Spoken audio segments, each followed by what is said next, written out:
You guys had taken a rather circuitous route to it, but you ended up defeating the demon Lord Zugtami by trapping her in a stable time loop in the remains of one of the crashed flying cities of the Union of the 28.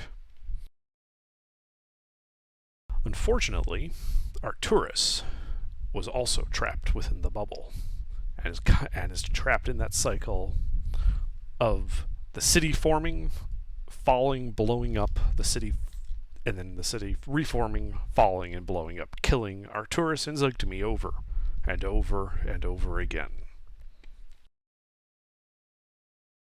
The two survivors that witnessed this were Goulash and Beta. For a time, in some time, they split up and went their own ways. Beta going to a certain sunken library. Goulash going to join the Giants in what would become known as the Confederation of the Archazar. Spending so much time there that he eventually became a giant, considered a giant himself.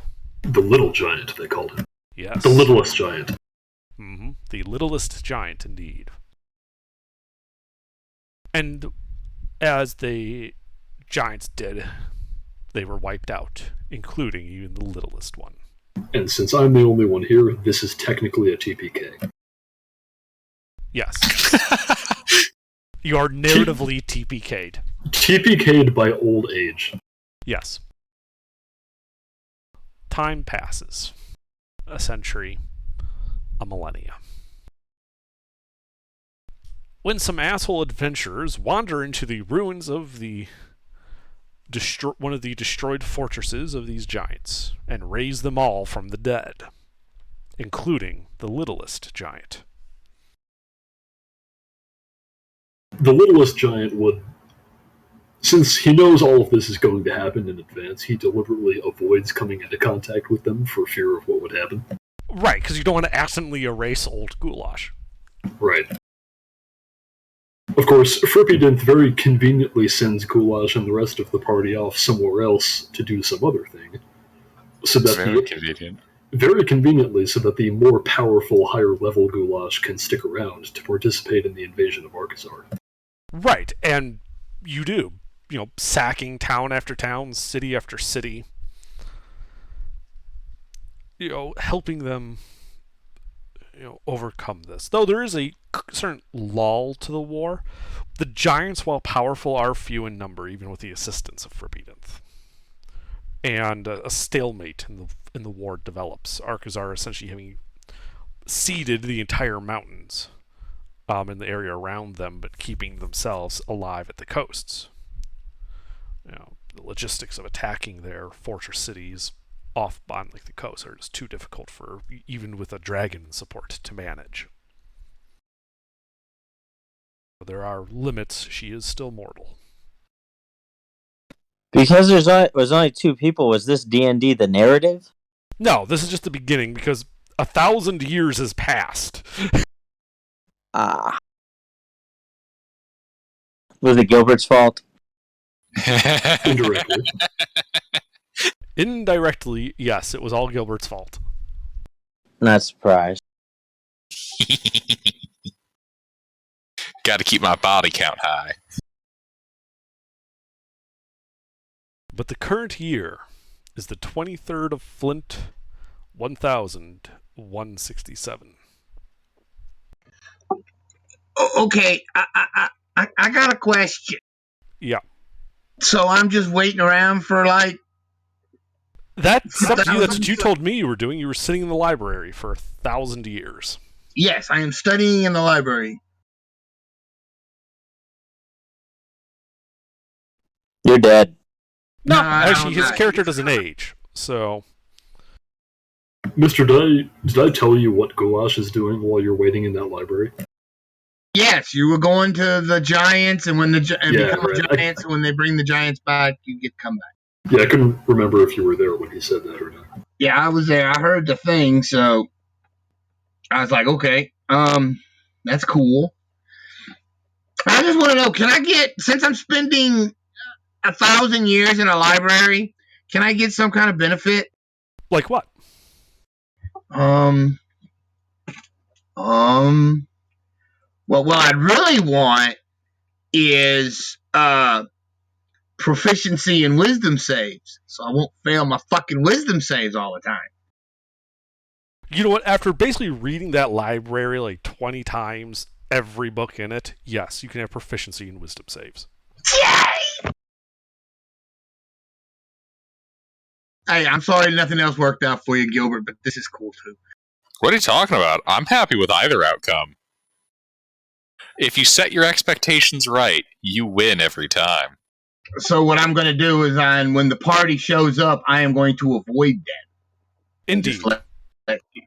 And let's let actions play out as they were. Mm-hmm. And you do. The party comes, you hide. Keep yourself hidden with your skills. The party has no idea you're there. Turns out there's a secret door behind those big paintings that the ghosts had inhabited, and you're just able to slip behind them, and no one's the wiser. Yeah, because we technically never searched for hidden doors or nothing. Yeah, and the party leaves, and you continue with your studies.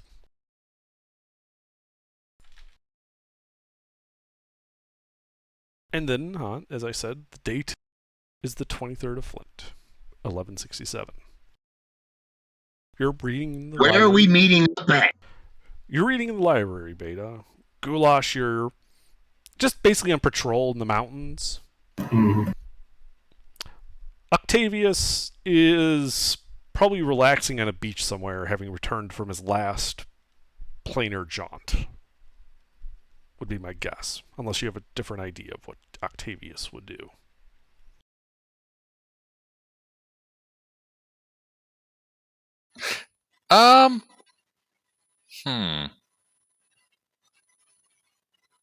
No, that sounds about right. Okay. The three of you hear off in the distance the sound of flapping wings, like a small bird desperately trying to get to you. All of us, separately? Yes, you all separately hear this. Hmm. And when you look to the origin of the sound, you see this origami folded bird flying its way through the air towards you.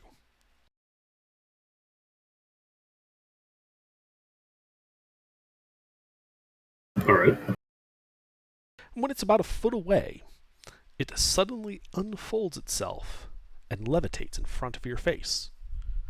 And as you kind of turn a little bit to look around it, it follows you, just staying like right in front of your face and blocking your view. I pick it up so that I can hold it at an appropriate distance to read. Exactly. So as soon as you grab it, it stops levitating. It's just a piece of parchment. Very fine parchment, you can tell by it. And on it, in precise, very legible letters, written in like a dark blue ink, is a letter. And it's the same letter to all three of you. Here's what it says.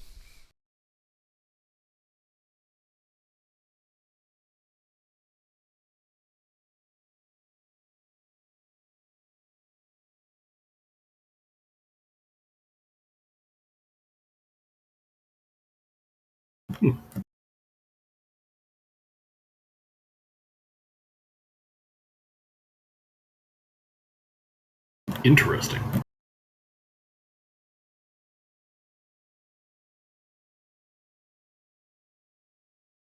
Let's see, Havia, that's...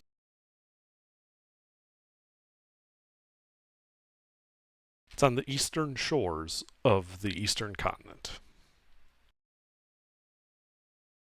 Oh, yep, I see it.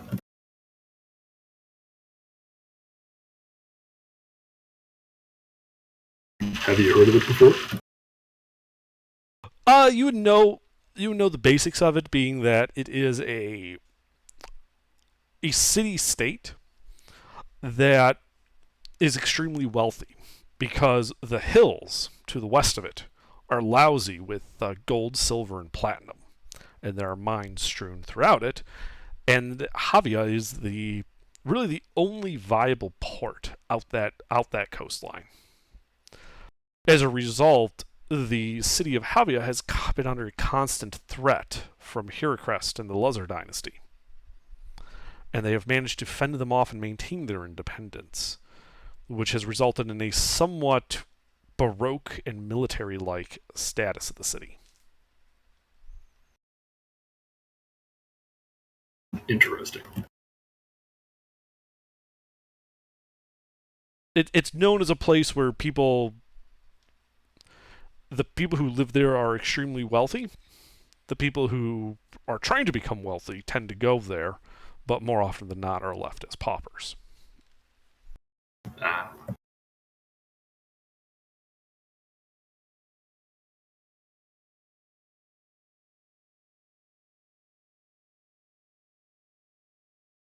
All right. Well, I am being offered money for this. But more importantly, do you think there would be any, or I should say, do I think that there would be any possibility of finding some assistance in, turning the tide in this war and finishing things up?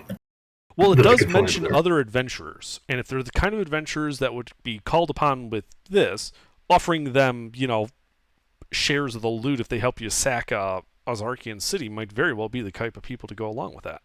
Ah, there we go. And she's All right. essentially done all the work of bringing people together.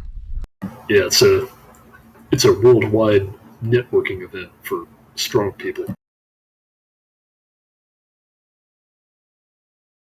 All right. Well, upon receiving that, when I eventually report back to Frippydinth, I'll explain the message that I received and what I plan to do, and ask her to send me there. Make a perception, or not a persuasion check. Mm-hmm.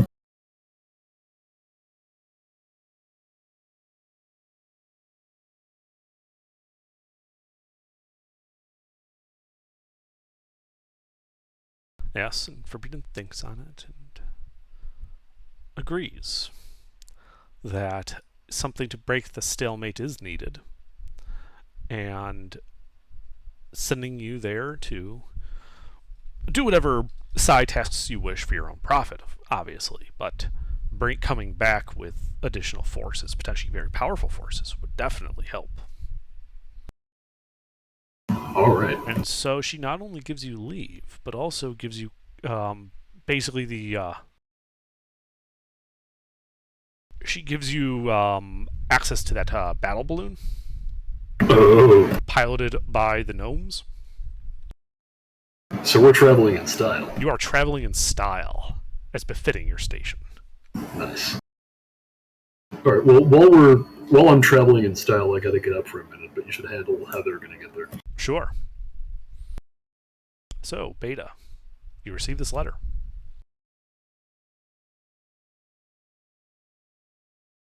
Where's it at? Well, the location, I mean. Javier, After I got the letter. yeah, so you would know that Havia is that great trading city I described, and it is across the Sea of Thorns east of you. If you went to the major city that is close by, you could probably buy passage there. Well, since I know where the nearest port town is, having read maps and charts in this library for 1,000 years, I will probably just go take a ship, go to the nearest port town, travel on a boat, and travel by ship. Okay. Yes, you head to Lushingworth, the nearest port town, and hire passage to Havia. Yes. Yeah, and as you're paying for your passage out of there, the crew of this galleon that you are boarding seem kind of spooked by everything in Lushingworth. They say that the officials here are kind of weird, and they just stare at you. They're saying that to you, Beta, that the officials are weird and staring at them. They are happy to to take you as a passenger so they can get the fuck out of here. Beta makes a note to come back and check on these people, but first she's going to go to the letter. She's going to where the letter says, yes. But she's going to make a note to revisit this town. Because something screwy is going on here. Indeed. The name of the town is Lushingworth.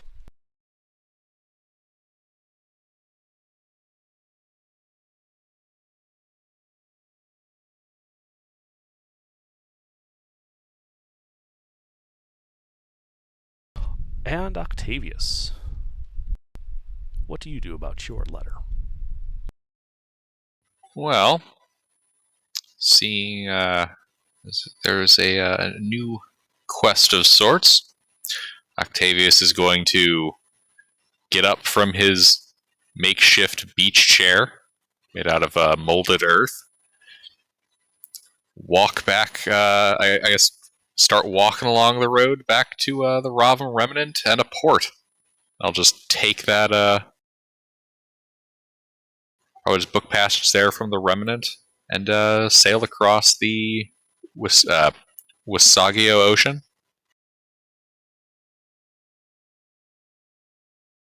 Yeah. So, yeah, you book passage, which takes you south and all the way around through the waters of the gods, stopping all along the way, in the Duchy of Trinata, Viria, the Principality of Bession, across the waters to the Vepinid dynasty, up to Icarostan, and finally across the ocean, coming to the free city of Havia. Have we done beta yet? Yes, we have. Oh, okay. I was going to say I could just pick them up all along the way. But if you already got there, then you already got there. Yeah, I don't know how you would have kept in touch with Beta to know that she was at the library. I think she said she was going to be there, right? Or maybe not. I don't know. Basically, it would take you by airship 3 months to go straight line there. Mm-hmm. Same with Octavius's 3 months journey there. There's a reason why it says 3 months in the letters, because I figured you guys would take about that long to get there. Yep. Beta was actually going to be the first to arrive in Havia because she booked passage out of Lushingworth. It's only about a 2-month journey from there. Oh, okay.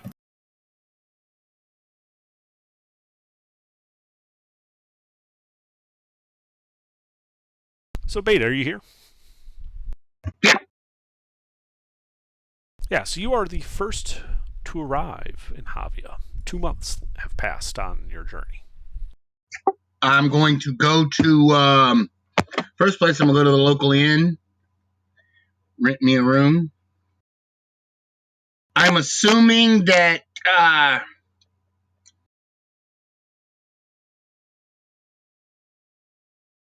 that they sent these letters out to multiple people, right? Well, there is that full PS there. So I am going to go to the local tavern and inn, purchase lodgings, and see if any of my friends show up in that month time that I'm waiting, Okay, yeah. So you go to now, do you go to the Shouting Cup like the letter says, or do you try to find a different tavern? There are multiple taverns in town. Isn't that where everybody is meeting up? That is what the letter told you to meet up at. I'm asking if that's what you actually do, though. Yes, and that's what Beta does. Yeah, she goes and purchases a room there. Okay. Yeah. So you walk in. You see behind the counter, running the bar, a Earth Ganassi. And his eyes kind of glitter as he looks at you and says, "Ah, you must be Beta. You're the first to arrive of the letters that I know Lady Dell sent out." She requested me by name? She sent you a letter by name, did she not? I thought these were just sent to random adventurers. Oh, she does nothing randomly. You have a particular set of skills she wants your help with something with. So who else did she send letters to? Oh, let's see. I'm sure you know of Goulash. Ah, my friend, yes. and a fellow you probably don't know by the name of Octavius. A wizard. He must be a Septimus. He is indeed a Septimus. Yeah, I've traveled with a few of those. They're adventurous, but they don't have a long life expectancy. Well, maybe that will change. Octavius is not like some of his brothers. Yeah, that's what they said about Septimus too. And I visit him frequently.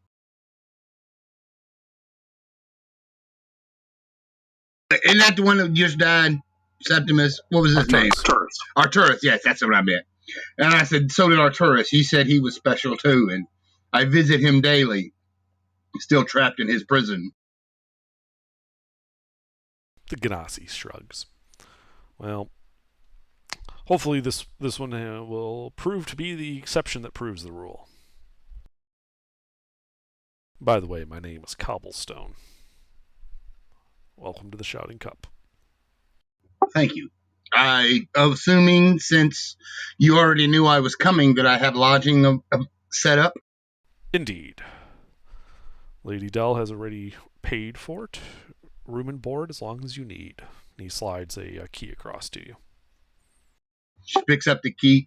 So I am free until the rest of my party arrives? Indeed. Enjoy Havia. There's no city quite like it. That's what they all say.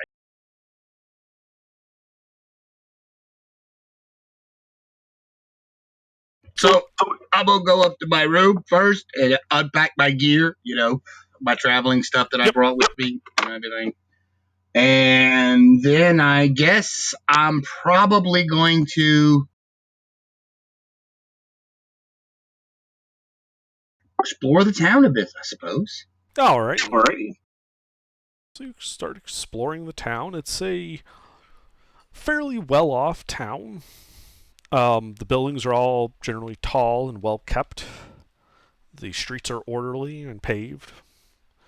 Even the normal smells you would associate with a city are somewhat dampened here. And you notice there are like sewer grates every so often. It looks like there's some type of sewer system beneath the town. You don't see very many poor people, but those you do see seem to be in abject poverty. Rags, that type of thing. Though for the most part they seem to be ignored both by the more well-off people of Havia, but also the guards. Like they're not being like abused by the guard all over the place. They're just sort of they know they're there, they just don't care. Mm-hmm. Is the city broken down into different districts? Like, how normal cities are, the wealth is disparaged in certain areas? In a sense, but there's no like poor section of town is what I'm asking, So wealth tends to follow. There's a central citadel, which is around the main. Sorry, the thing just jumped. Which is known as the Halls of Fortitude, which is where the central diet of Havia meets. And the closer you are to that government building, the wealthier the town tends to be. As you get further away, the more middle class starts to go out. There is an outer curtain wall protecting the town. And once you leave that is when you start to get into the slums of the place. There's a abject drop-off between inside the curtain wall and outside. And there's an actual like divider that separates them, like a wall or something? Yes, there is a physical wall. However, the gates are generally open and people just walk through them. It's not like they're prevented from entering the town. It's just they don't live there. Gotcha. Okay. I'm trying to get you the map. I'm just having trouble getting the image to open.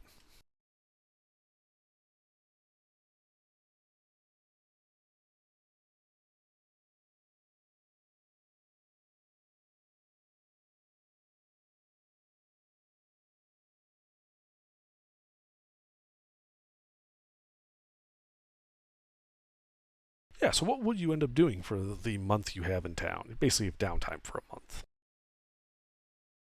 Well, after I made sure I had, I don't really need any items except spell components, but so I'd make sure I had that, and I'd probably, then I'd just hang out and wait. Okay. Catch the local scenery or whatever. There's nothing major, Mm-hmm.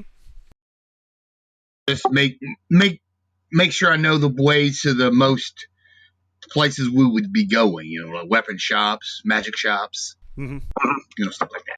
Yeah, there is you see that large square north in the northern part of the city? That's actually a large garden, and there's an open air bazaar there. And you can buy almost anything you want there. That's the largest of the markets. There's also one on the fields in front of the government house, and one known as Market Glass, which is down near the docks, which is what primarily trades in glass goods. You've heard rumors throughout your month of a black market, a market blade, that sells things of a shadier nature.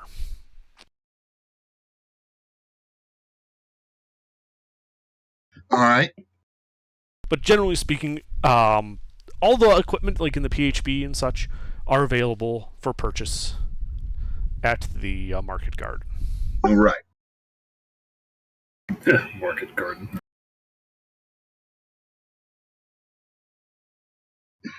Is there a shrine section, temple quarter, or something? There isn't a temple quarter. There is, however, a grand cathedral to the masked gods, known as the Athelzale.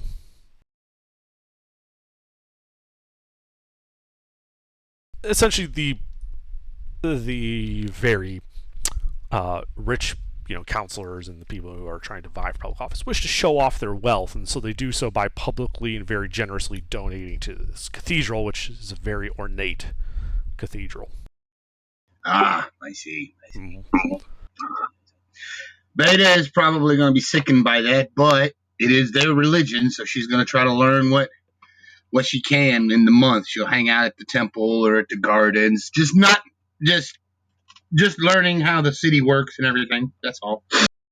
Yeah, the cathedral is large enough to employ 40 full priests and over 1,000 lay clergy.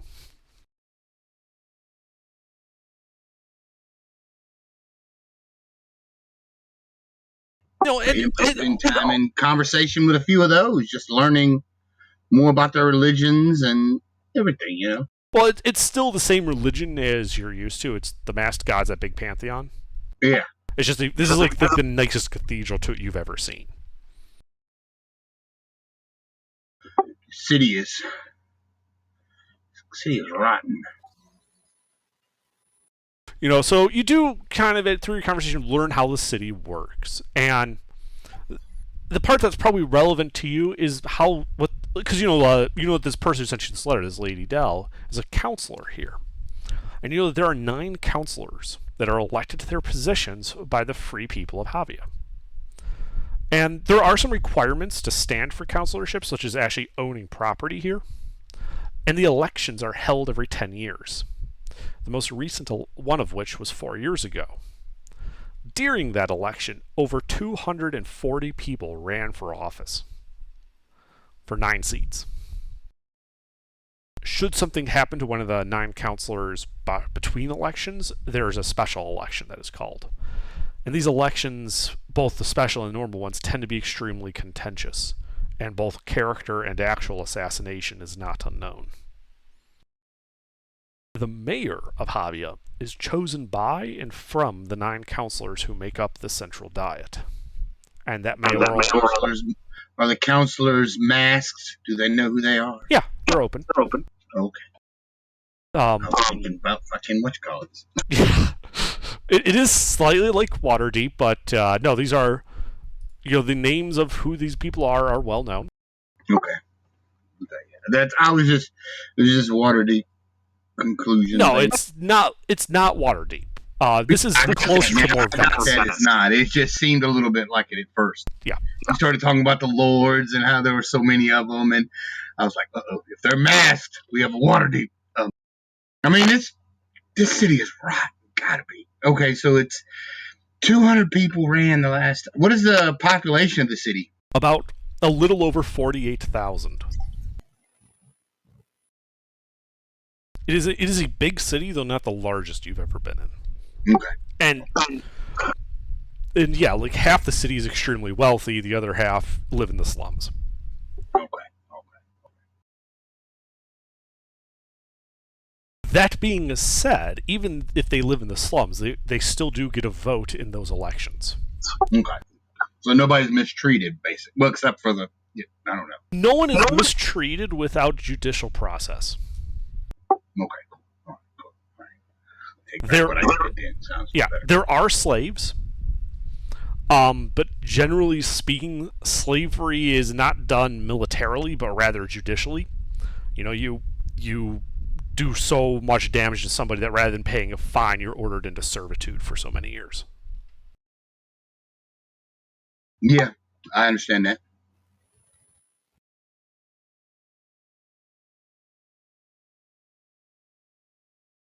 But yeah, other than the halls of Fortitude, Athazael, the markets, the only other thing that kind of sticks out is the tall structure in the city, which is known as the Weirding Tower, which is an ancient stone 9-story tower that rests in the middle of the city, just outside the halls of Fortitude.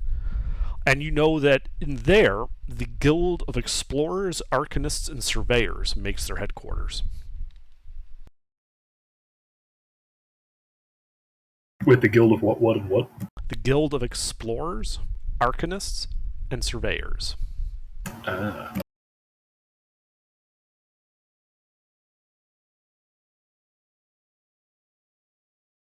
But the month passes, and Goulash and Octavius would arrive via their own methods. Mm. So Goulash, yours is probably going to cause the biggest stir because you're flying a fucking airship into town. Is that a normal thing, or are those like... You don't see any other airships the entire time, nor do you see any others, like, at Havia. Ah. As you guys are flying over the city, you see people down below pointing up at you. Guess we'll have to land in the harbor then, like a regular ship. The flying... The battle balloon does have, like, a hull like a ship, and it can, in fact, dock at a normal dock. Yeah, I figured. And so the gnomes all bring it down. There's a small contingent there when you depart. Or disembark, I should say. So, what's the plan? Are they sticking around here, or are they going back? The captain asks you what you would like them to do. They can stay and wait, or they can head back. Why don't I'm going to keep them here for, let's say, a week for now, just so that I can figure out exactly what's going on here. And then if I think I'll need them, maybe I'll keep them around for longer. Sure thing, boss. And if not, otherwise. Yep. The captain of the ship is not. Sure thing, boss. And Go ahead. No. Beta was thinking it would be a Septimus that come by airship. Not for Lizard. Yeah. I imagine we have like a whole big reunion at the bar. Like, oh, Beta, you old bucket of bolts. How long has it been? And Data will quote you the exact time it's been. I see you're looking no worse for wear. 1,148 years, 3 months, 10 days, 2 hours, and 97 seconds. Exactly, her internal clock system, just telling me exactly how long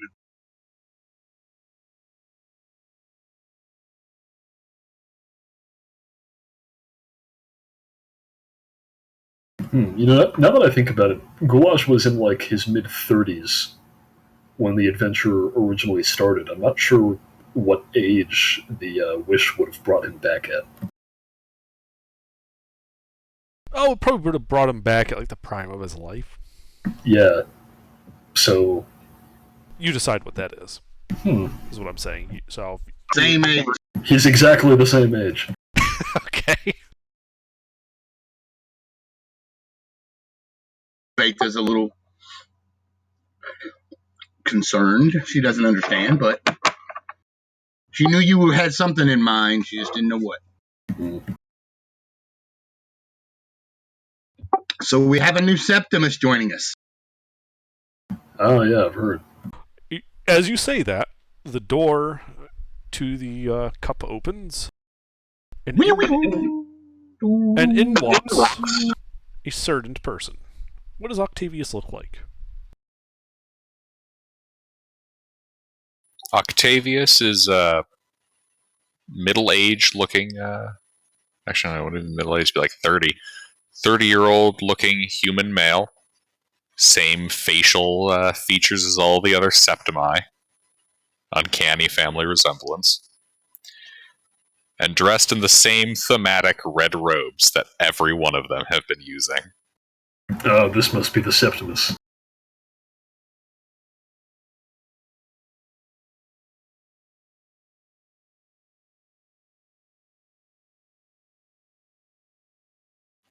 Good evening. Lady's going to look over and say, nah, this must be him. She walks over. You are a Septimus, correct? Octavius Septimus Septimus. At No your time service. magic. And she's going to walk off.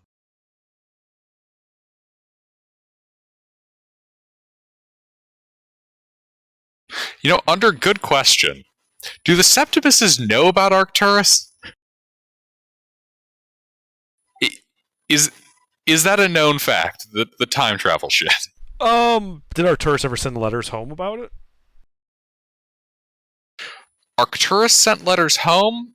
I'm not entirely certain about the time travel parts, though. Like, the last opportunity he would have had to write a letter would have been when he was in Taurosis. Yeah, he probably would have sent letters. And so if he did, then the fact that he was doing stuff is probably known. His ultimate fate, however, would not be known. Okay. Very few people know about that. Whole Wait, event. so what exactly is there if you go to that place in the Athenaeum now?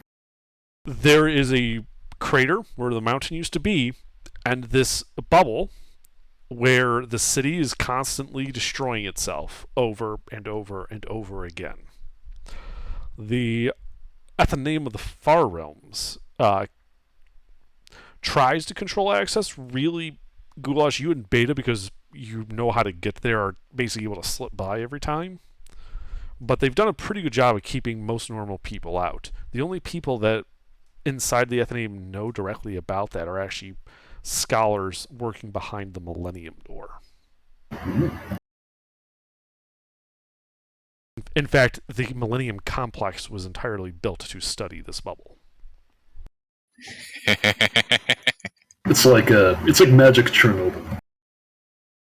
Yes, it is essentially, they consider it like Magic Chernobyl, and they know it could be dangerous, but they have yet to figure out what to do with it. Yeah, wait, what city is that again? The one that fell there over and over? I know the list is in here somewhere. Flebbery.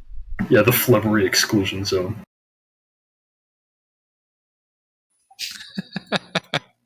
I mean, wow. If your concern is that I possess the same magics as my brother, the fear is unfounded. I do not. Oh, good. Oh, good. Yeah, well, welcome. Beta's going to relax. Because she's going to say what happened to the last one. Fuck, he's still stuck. Oh, don't worry. We'll just have to make sure he doesn't meddle in anything beyond his kin. That's a Septimus. That's like their coat of arms, though. It is actually the family motto. Nothing is beyond our kin. Precisely. Remind me to take you to a nice spot and show you the last person that thought like that.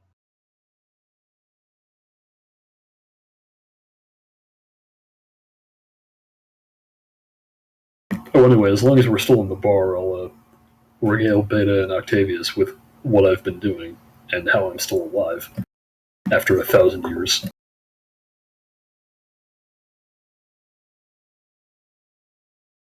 Which is to say that I'm not still alive. I'm just alive. Wait, how are you? died. How are you 1,000? I'm not literally 1,000. I just died 1,000 years ago and then came back. And then came back by wish. Yeah, you were there, Beta, and I was there. Yeah, Didn't you think it was weird? remember when we wished back the Giants, when the Giants got wished back? Yeah, Beta, didn't you think it was weird how Frippy sent us off to go do something else right after they went to war with Arcazar? That is true. That is very true. Yeah, well, the reason they did that was because Goulash was already there participating in the war. Ah, and then we couldn't. That's right. That's right. You two couldn't meet. That's true. Arcturus is just going to be like jotting this down. No, he won't, because he's blew up again. Octavius, I mean. Octavius will jot this down. Well, I had to stay hidden for. I had to stay hidden because the church is still. I still think the church is crooked. It's corrupt. They set Arcturus up. They trapped him in a. But that's for another day. We are here today for this Lady Fridelia, or whatever her name is.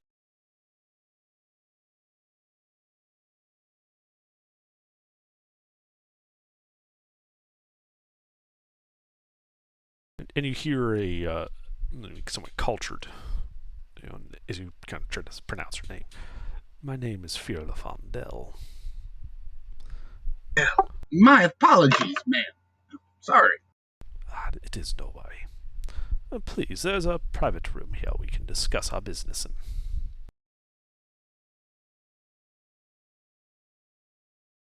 All right. Okay. All right, and you head to a small room inside. There's a there's a table, a pitcher of water, some chairs. As she walks in, the woman sets 3 sacks on the table in front of 3 of the chairs. As promised, your payment for meeting me and hearing me out. All right.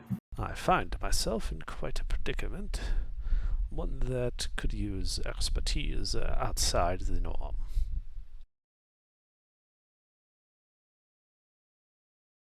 First, though, tell me, what do you know about Javian politics? Absolutely nothing. Only what I have read. I see. The elections here for positions, such as councillor, are quite contentious.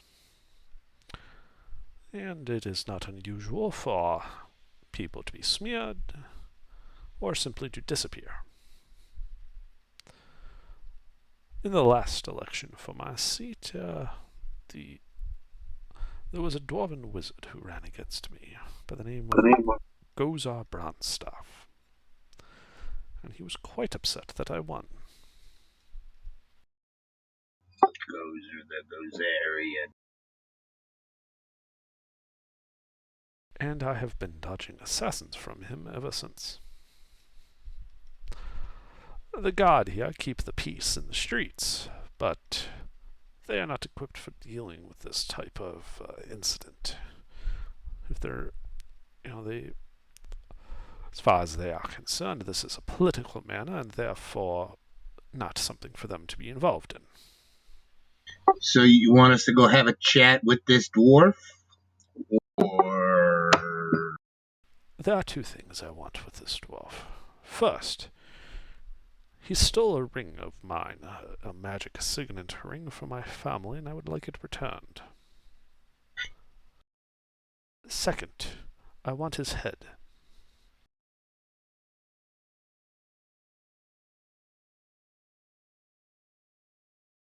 Bring me the ring, and goes ahead, and I will pay each of you 10,000 gold pieces, as well as my protection politically while you are here in town. Whenever you are here in town, you would not need to worry and always have a safe place.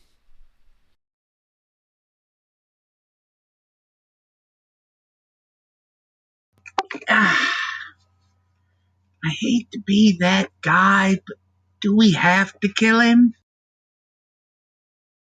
No, I suppose not. If you were to simply remove him from the town in such a way that he can't come back, I would be more than happy to pay for that as well. Okay.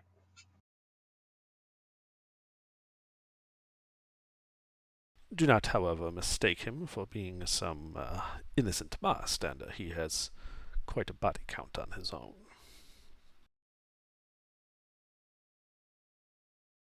As I said, I'm dodging assassins, so do not think him unworthy. We will try. We will try to peacefully make him leave. If he refuses, then we will bring you his head. If he gets violent, yes. Good. The Brandstaff estate is in the western section of the city, about a quarter mile from the halls of Fortitude. You cannot miss it. It has his seal on it. However, as of late, given my continued survival, he has been getting more and more erratic. And given his prowess with conjuration, you should be prepared to deal with magical defenses as you approach him.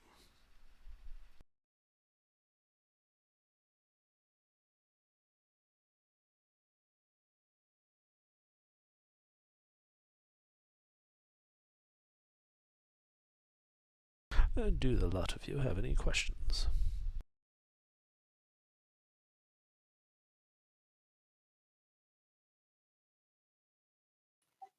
Are there any rules here that we need to be aware of, legally speaking? As you will be working for me, no. Simply do not murder openly in the street. And you need not fear any reprisals from the guards or others.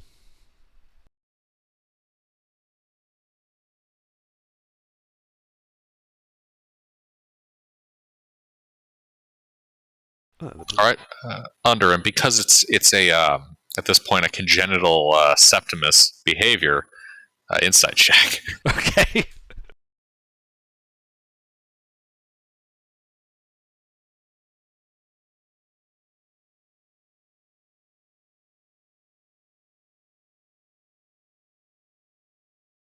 Lucky.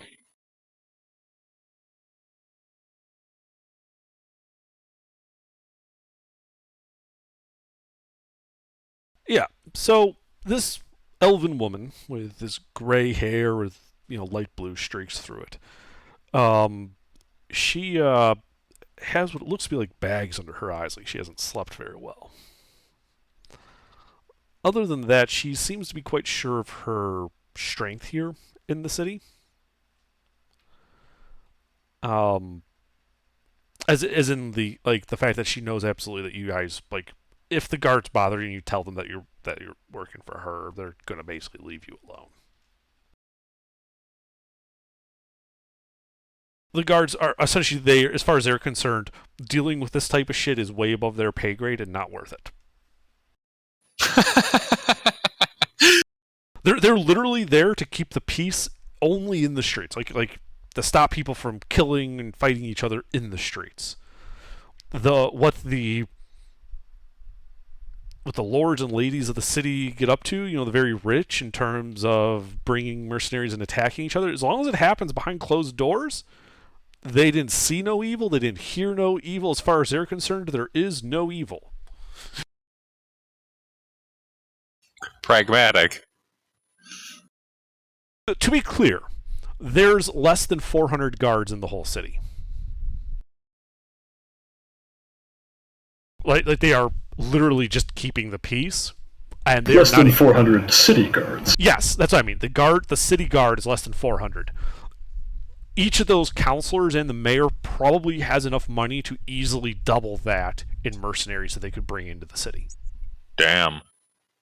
So they keep the peace in the sense that there's no open murder in the city streets, and it's essentially none of the counselors or mayor want to bring in that many because it'll just cause chaos, and they make money from this being a trade port and trading with the mines and all the wealth that flows through the city. An open, urban war going on between the political class will just dissipate that in an instant. So they have incentives to keep it to small, though rather potent teams, like assassins or adventurers, rather than just bringing in an army.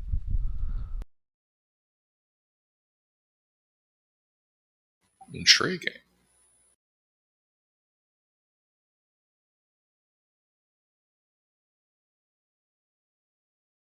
Well, then, if that is all, I shall leave you to it. Should you need to get in contact with me again, please just let a Cobblestone know. He is able to reach me at any time. I bid you all a good day.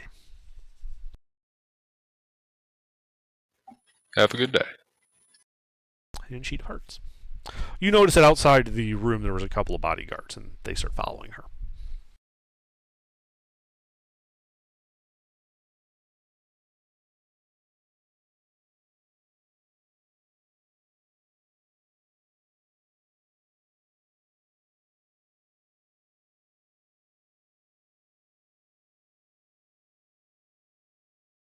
So yeah, on the table are the 3 pouches. You guys are just in this room. She has departed. Well, I guess we should we should make way and talk to the dwarf. See if we can talk him out of it. We probably won't. We'll probably have to.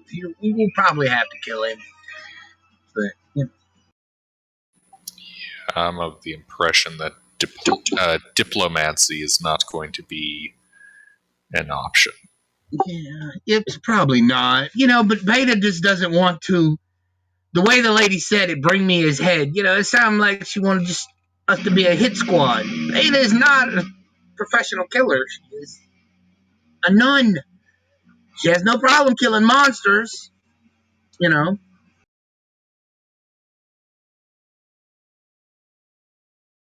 Or people that deserve it. But just one person saying he's bad, go kill him. Okay. What's most concerning to me is that she stated that this dwarf was a conjurer. I know. I've been about the plains a bit. If he's a skilled conjurer, that we're likely in for quite a ride.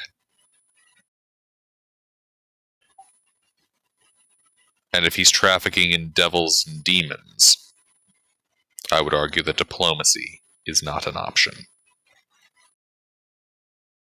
Oh, I'm pretty sure it won't be. I'm 99.9% sure there will be no options.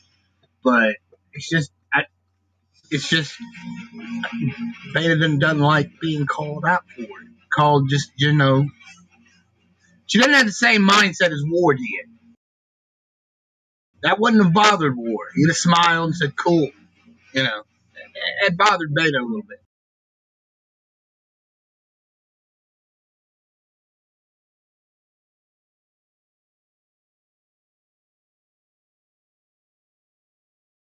Of course, the way this town is, he won't be a conjurer of cheap tricks. All of his tricks are going to be quite expensive. Oh yeah.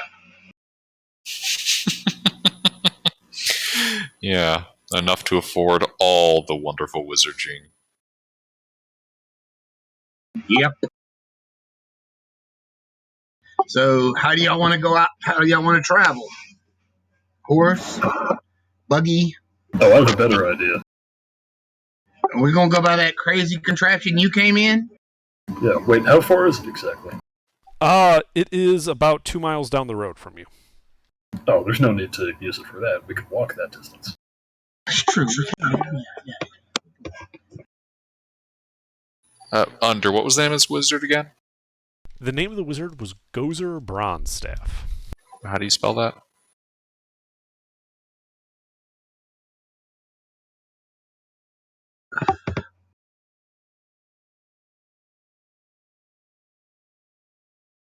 Right, so this exactly poser, the way it sounds. Okay. so this poser limp staff guy needs to go.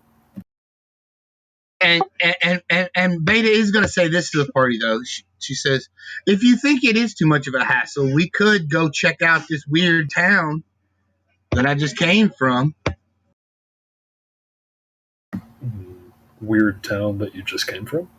Yeah, when I got... Hold on. You mean the place where we are right now? No. I came from Lushingworth on the other side of the sea. I've been here. It only took 2 months to get here from where I came from. And there was something strange about the town. Everybody who arrived, kept saying that the townspeople are just they're weird. They're just they don't do much. They just stare at you. So yeah, I didn't go into any details with it because I was coming here.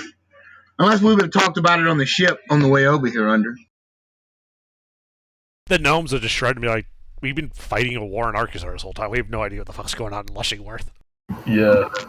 Yeah. Actually, Beta, you remember what happened in Lushingworth the last time you and me were both there? No, when was the last time we were both there? Remember we had to, it was a long time ago, but we had to make a pretty quick escape out of there. There was some kind of weird stuff coming out of the woods, remember? Oh yeah. Yeah, like... That may still be happening. I think maybe it got worse, like a lot worse. It may have got worse. Yeah. We may have to go back and check on that. Well, we should probably do the thing we got hired to do, though. And then Gilbert's going to lean forward and be like, guys, I think you're talking about time travel bullshit. No, I'm not. I mean, if the date's what I'm thinking the date might be, that might just be related to stuff that the party hasn't done yet, but will do. No, it's already happened. It's already happened. Okay, it's already happened. Okay. Yeah, we've returned to, like, the original continuity. We're right after everything that happened in the original present. This is literally 3 days after you guys disappeared from that dragon lair. Okay. Well, the session started 3 days after that, and then it's been 3 months of travel. Okay. Yeah, so I think everything got worse. Okay, so this is post Arcturus fucking up the time. Okay. Right. Yes. I'll have to adjust my brain to think linearly now. The timeline is back to the way it was before you started fucking with it. Yeah, the time travel arc is over now. We're doing a new thing. Right. Linear thought process. Yeah, it has to stay linear. All right. I think I've straightened out the brain. All good to go. Yeah, I forgot about Lushingworth. Yeah, when Under told me that, it didn't click. We really need to go back and check on that town when we get done with this other mission. Yeah, maybe we can take care of it on the way back after we're done doing whatever we do here. I guess we're going to persuade a dwarven conjurer to stop sending assassins after the lady he lost, Miss Dell, that he lost in an election to. Well, you've been here a month. Do you know anything about this guy? Have you heard of him? He's supposedly a politician. I didn't dip into the political. I stay out of that. I don't care who runs y'all, as long as y'all continue to live. Politics is... Beta cares about your religions, how they're progressing and moving, and she cares about if the party's well supplied. Those are the only things.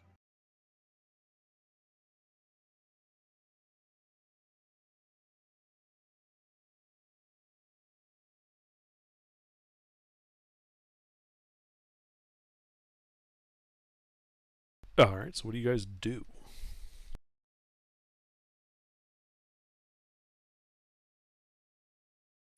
I mean, maybe I'm drawing a blank here. Did she give us location for Gozer Bronstaff? She told you where the estate is. His estate. Well, then it seems reasonable that we scope out his estate.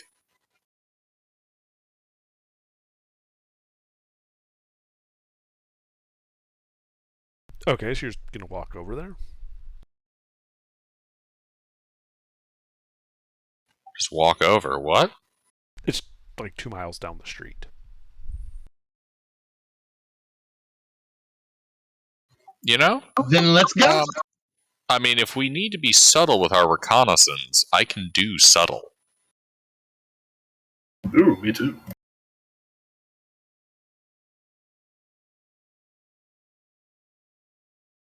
Do we want to be subtle, though? I mean, Beta's just going to walk up there and, talk to him. Hoping things don't go sideways. They probably will.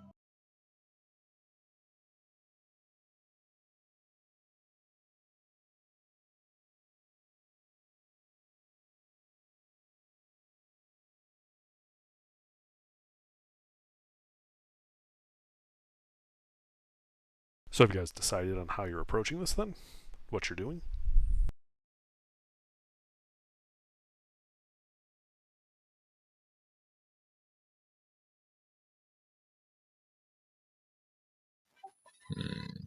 Well, I think we need more information about this guy first. Yeah. Let's just head over.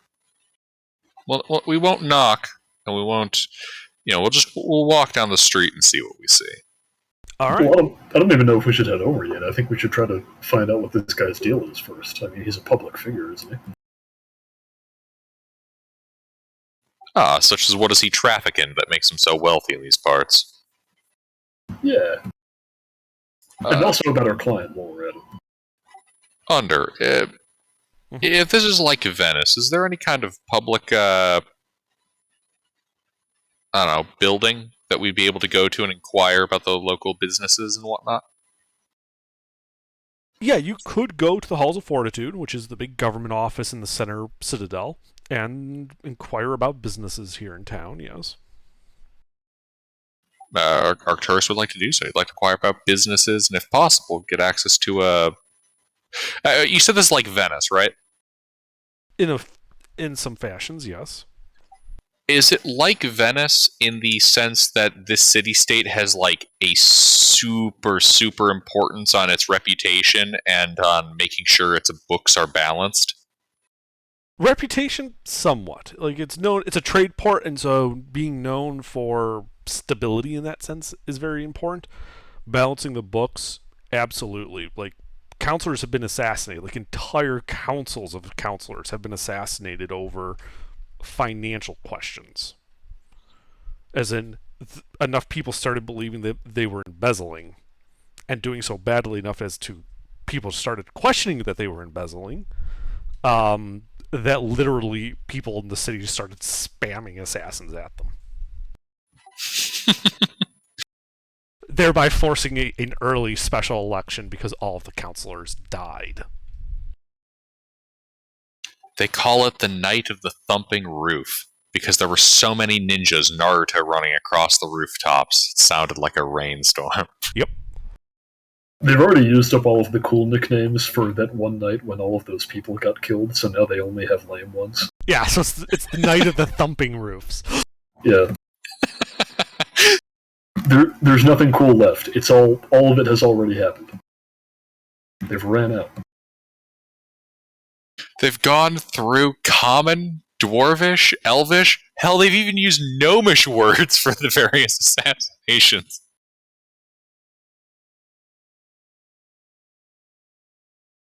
All right, but I'd like to head to the building and ask to see if I can see like a ledger of who, what businesses and buildings are in whose name, that kind of stuff.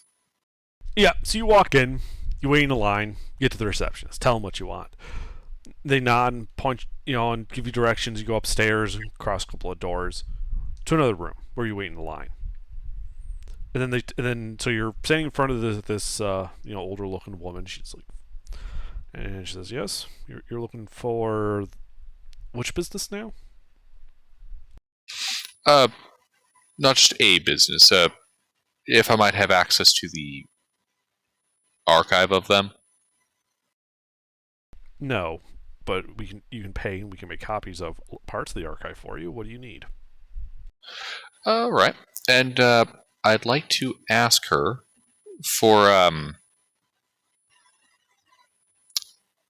let's go with business stuff related to both Gozer Braunstaff. How do you pronounce our boss's name? Firlefanz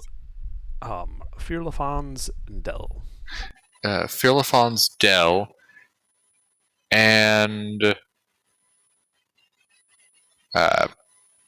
Cassitus Faber.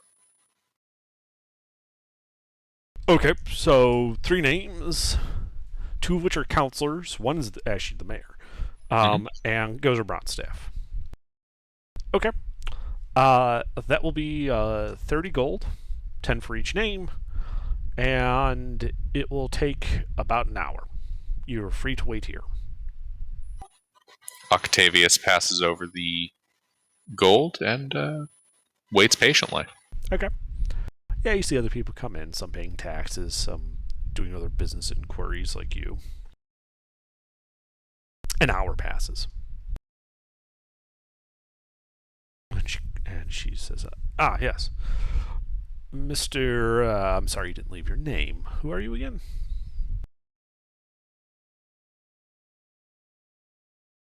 She's looking at you, Octavius. Sorry. Yes, my name is Vilbert Underfoot. Yes, Mr. Underfoot. Well, here are copies of the records you requested. Have a good day. Thank you. You as well.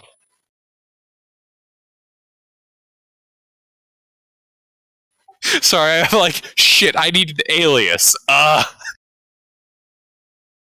Alright. So yeah, Octavius is going to regroup. Actually, is there like an area where he'd be able to review these? Well, you could review them back at the Shout Cup. Yeah, he'll do that. Okay. Cobblestone waves at you as you walk in, and you start pouring over the records. If I'm able to find a private location in a private location. Well, you do have a private room. Yes, there. Okay. Yeah, so you start pouring over these records. First off, the easy one, the mayor. He owns, or at least has controlling interest in several gold mines out west of town, and it appears that's where he's made his money. From the way the records exist, he acts sort of as like the financial backing of the actual mine operator, and therefore gets a fairly significant cut of the profits of the mine, but he doesn't actually go and do like exploration on his own for finding mines. It's like if you find like a location that you think might have gold, you would get him to basically give you a bunch of money to get equipment and men to dig out a mine. In return for he gets a percentage of all the wealth that comes out of the mine. Right. And yeah, he's made pretty good money doing that. Gozer Bronstaff, however, actually has interest in the desert to the south. And he apparently it is listed on the paperwork as literally quote gem mine end quote. And there's a lot of notes there from various government officials on the paperwork about this company. Basically, he has been doing weird conjuration experiments out there to turn sand into gems, which he then sells.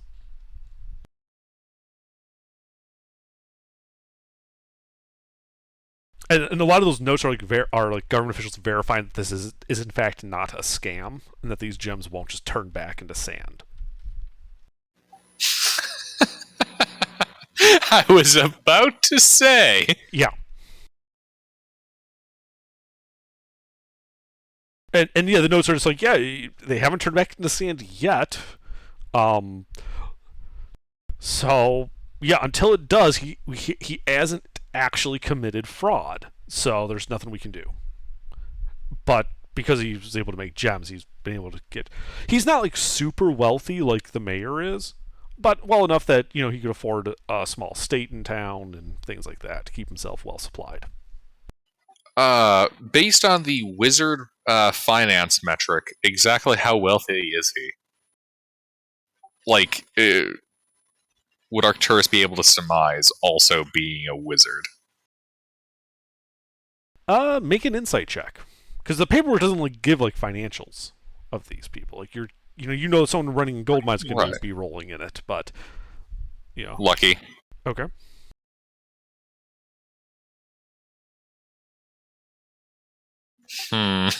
It's really unclear because making gems like this could be making him tons of money, or it could be making him a moderate amount of money. And if he's upkeeping a fancy place in town, it could very well mean that he doesn't really have much left over for doing other things.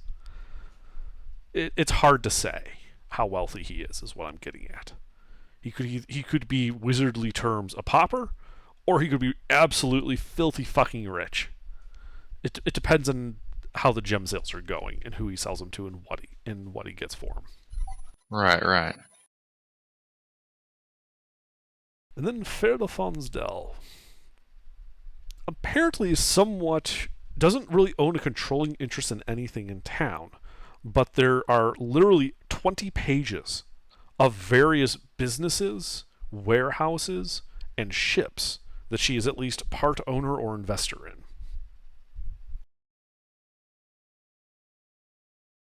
All right. So Octavius is part of the Society of the Spiritual Ribbon. Does this look like shell corporations, fronts, and thick it sounds like layers of paperwork for the purposes of obscuring activity? It occurs to you that if you were, given your background and all, if you were wanting to conceal certain businesses or methods for, say, shell companies, hiding them by buying bunches of other legitimate businesses or parts of legitimate businesses to help just obfuscate which one is the fake front, this is what it would end up looking like from those records. Great way to launder money, too. Right, exactly. Like the way, these are listers like a minor investor in just all these different businesses. But if she's a quote-unquote minor investor, but, several of these people just happen to also be like doing shady shit with her on the side, it would be a good way for her to pass money from point A to point B without anybody being able to trace. I knew there was something shady about that town. I knew it. By the way, listed with the businesses that she does own some part of is the Shouting Cup.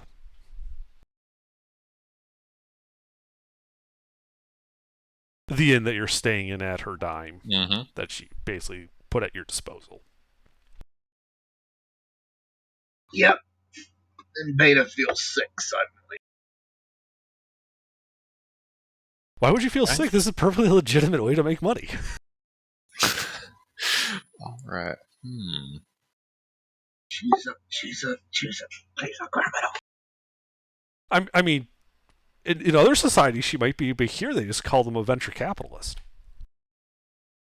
That's true. That's how it works here. Oh, that's right.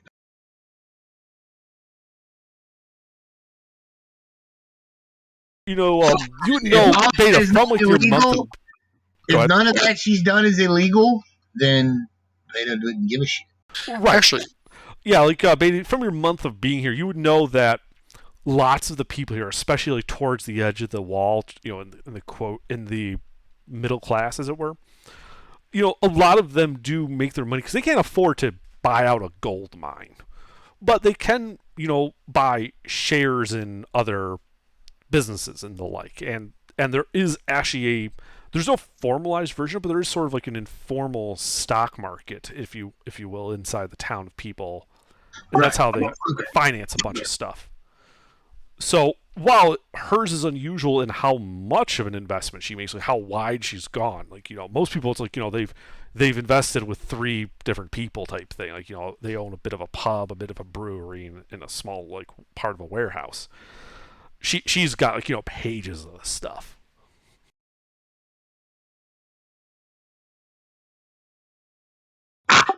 Okay. Unusual in other parts of the world. In Havia, that's pretty normal. Okay.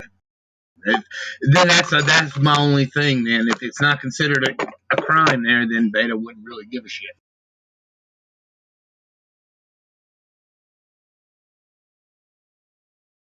Plus, there's nothing supernatural like the towns. So, like the other town, she wants to go back and save. So let some politicians do their politics, whatever. As long as people are not, I mean, they're suffering, but they're like everybody suffers. So, yeah. No, they're not being bullied and mistreated. No, they're not lashing people in the streets for shit, and have active slaves and shit. Question. So the estate of Gozer Bronstaff. Now, is he set? Like, is his estate out in the desert, or? Oh, sorry, it's here in the city. That's right. That's right. Yeah, it's here in the city, and it's at like the upper end of what you would consider like the middle class area, on the edge of the wealthy section.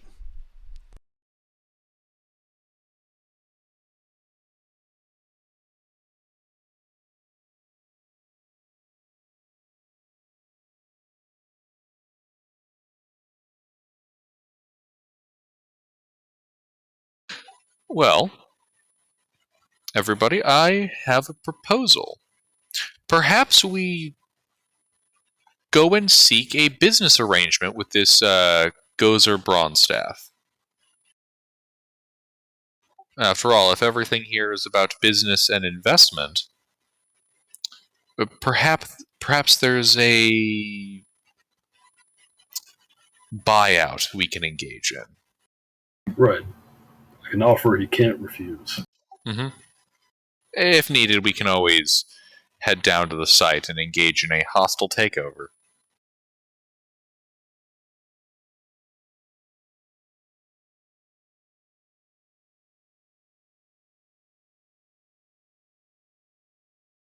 Yeah.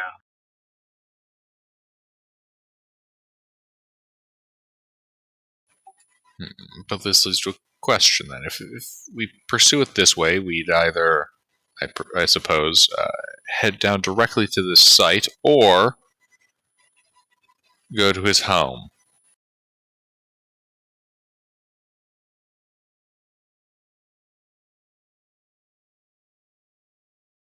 Actually, does it say what kind of gems he produces? It does not. The gems that like none of the official paperwork about his business tells about the gems.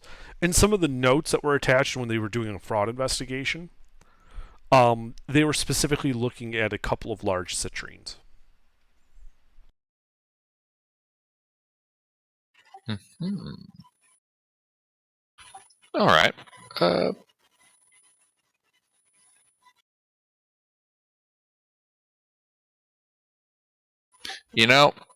Follow-up question here to see how this will play if we try this front. Under? Yes. How well known is the Septimus name? Here, not very well known. Not very well known. Okay. You're across an ocean. Like I said, I had to be certain. After all, this man is fabricating gems, and given the family's proclivity for dying, the ability to fabricate diamonds would certainly come in handy. Goulash, Beta, perhaps we should make a business call as such? Sounds like a good idea to me. All right.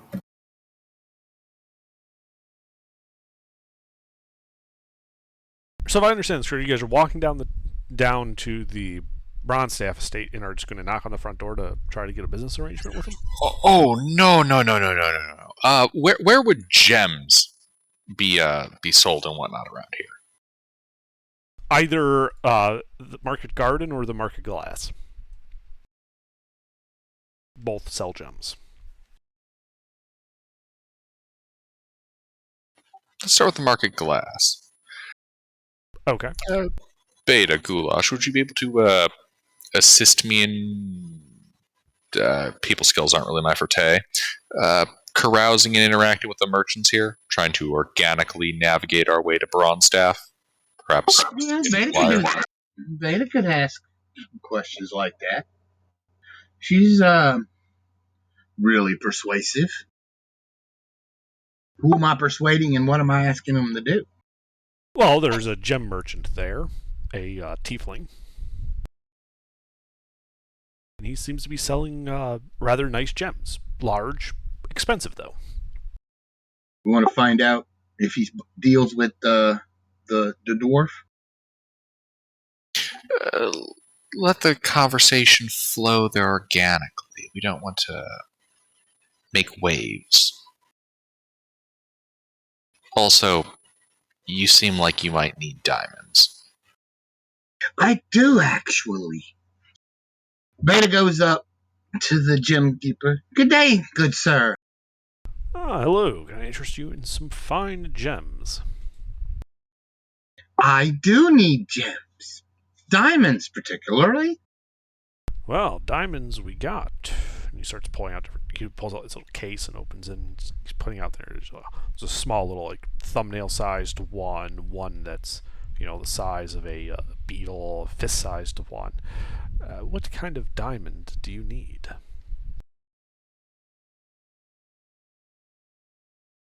It needs to be worth 300 gold pieces. Aha. Yeah, so he reaches down behind the counter and puts a diamond out on the table. I do, in fact, have such diamond. But do you have the gold? Why, yes. Doc looks at it. Does he allow her to pick it up?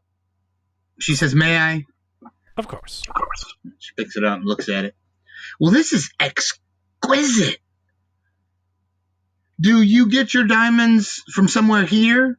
Not across the water? See, I come from across the water, and their diamonds weren't as nearly as precious as these. Where do you get these? I'm afraid that that's a bit of a trade secret here. Don't want people to attack Who am I mine. going to tell? Look at me. Who am I going to tell? Go ahead and make a persuasion check.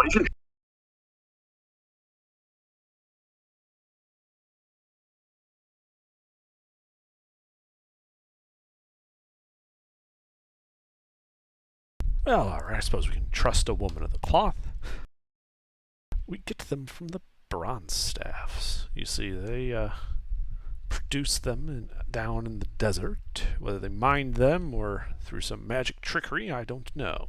What I do know is that the gems are clear and valuable, and he sells them wholesale. And I managed to buy some. That is awesome. Did you say, what did you say his name was? Bronstaff. Bronstaff. Up our very own gem creator here in town. A conjurer, if you will. He's done quite well for himself, like doing that. Didn't help him much in politics, but isn't there a big uproar about that recently? Sorry, say that again, Beta? Wasn't there a big uproar about that recently? Him and some political thing about him? Well, I mean, he did run for councillor a few years ago, but unfortunately lost out to Firdefon's Dell. Yeah, it happens. Nothing. So what do you think of her? Yeah, she's got her hands in a bit of everything, if you know what I mean. Hard to trust somebody who doesn't seem to stand for anything in particular. I see. Do all of the merchants feel this way about her? Oh, no, I'm sure. You will find as varied opinions among us merchants as you find variants of gems. I see. No. I will take that diamond, though. Excellent. Would you like a bag, a box, or just to wrap it up? Just wrap it up for me, please. Yep. Yeah, he wraps up his parchment and hands it to you and takes the gold. Okay. Mark it off my sheet.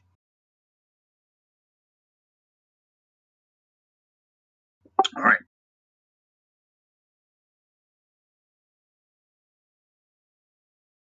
So I go rejoin the party.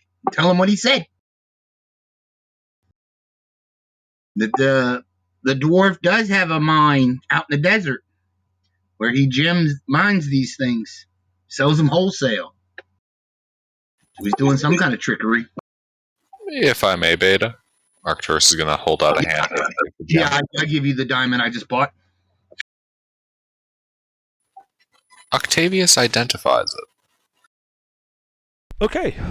You cast Identify on it. And it comes back to tell you that it's non-magical. You do see engraved on one of the facets of it, though, a small, almost indetectable sigil on it. I have prepared it today. Yeah, it seems to be a vertical bar with like two round heads on either end of it, and a small lighter circle etched behind it. You would recognize that, Octavius, from the paperwork as the crest of the bronze cloak or bronze staffs. Alrighty. Now, here's a question. You said that Arcturus had some planar experience? Indeed. Have I seen this sigil across the plains? No, you have not. Good to know. It'd be weird if it, was in hell for a weekend and came across, this thing on a box of diamonds, that type of thing. That would be kind of weird. That would be kind of weird. But it does occur to you that if you're skillful enough with it, you were making, say, a bunch of diamonds from one big diamond, you could totally fabricate a small little sigil like that into it. Using, like, if you were making a bunch of diamonds out of one bigger one, using fabricate, you could control, like, making little sigils like that on it if you were skilled with, like, gem tools. Mm-hmm. So how much bigger? Whoa.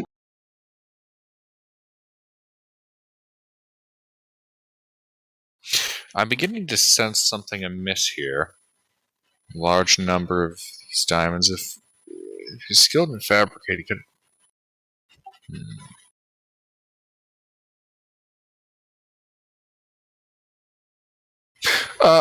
From that documentation, when did he first start this process? 7 years ago. And how old is he as a dwarf? He is. What's the?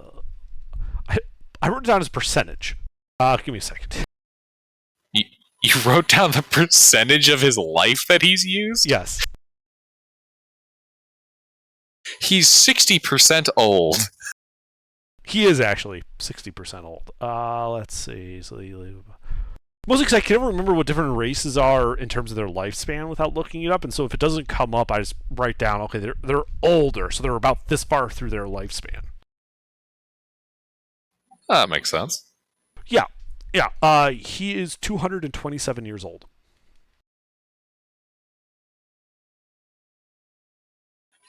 Is that... How old can dwarves get? Typical lifespan is about 350, 400. All right. When he ran for office, did he come out of obscurity and just run from, or did people know about him before he ran? From what you remember, like from what you heard, he was just one of those like other people that were running as well. He wasn't well known before or after. Okay. But yeah, he's came out of obscurity. He's like, fuck it, I'll run for being a counselor. Oh shit, I'm getting beaten? Fuck that, I'm gonna kill that person.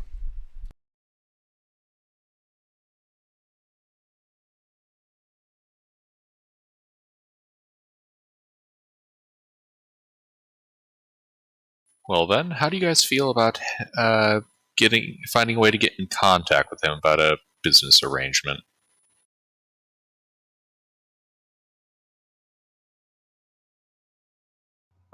Yes.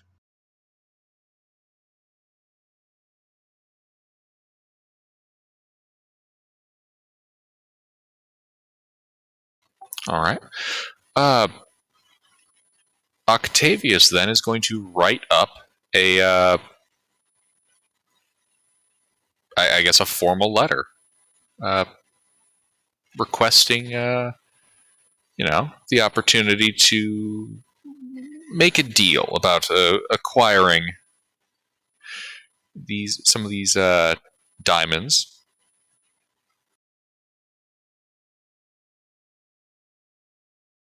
Okay. Make an intelligence deception check as you write out this letter.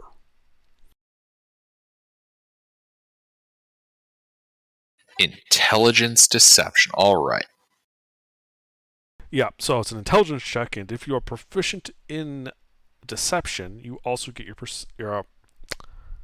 proficiency bonus with it. Lucky.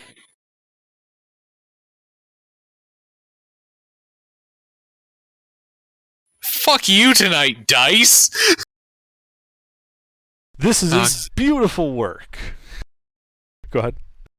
Suck. I'll take the 7. Right. That being said, I'm going to continue to sign it in my alias of Vilbert Underfoot. All right, you signed it. You signed this letter, Vilbert Underfoot. This letter, as you post it, containing lots of misspellings, grammar mistakes, and it's a little bit stained. And Beta, look at the letter. Well, Octavius, are you gonna let Beta read the letter before you send it off? Here are, Beta, a well-crafted letter from my alias, Vilbert Underfoot. So, what do I need to check? How do I check this? What do I need to roll? Insight. What the fuck?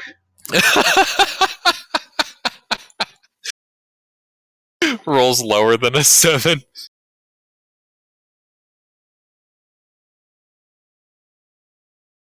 Like you give this a quick read over, Beta, and this is horrible. This reads like some academic, who has no idea how the real world works, and is like, just trying to fake being a gem merchant, and it's coming across really badly. Beta's just gonna rip the letter up. No, That was perfect. No, try again. God damn it! Octavius is going to grumble and try writing a new one. All right, intelligence deception.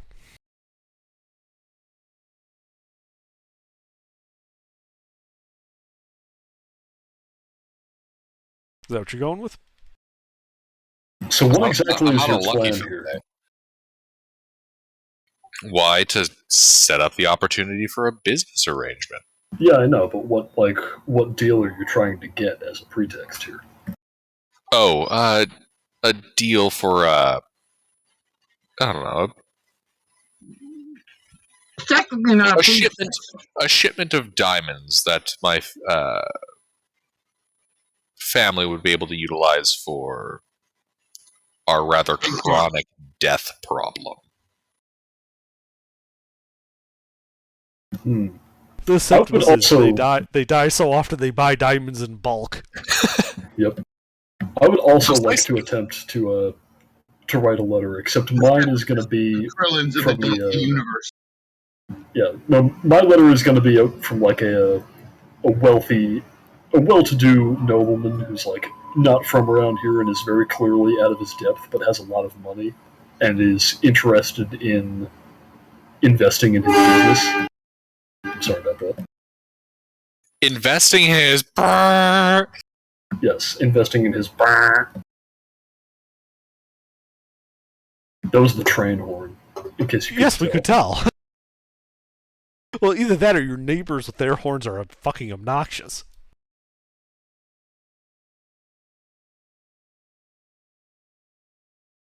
Oh yeah, but can I try to do that? Yeah, you could absolutely try to write your own letter. Make an intelligence deception check. Can I just make a... Oh yeah, I guess if it's writing, yeah.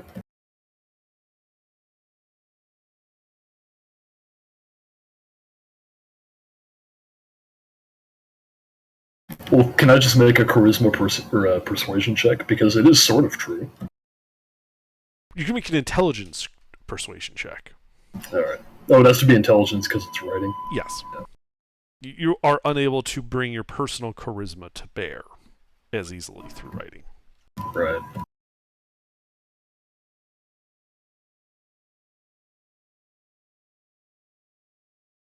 But yeah, Octavius, it looks good to you. How about Beta takes both their letters and she writes a letter persuading him to let us come and visit? So we need a word with him.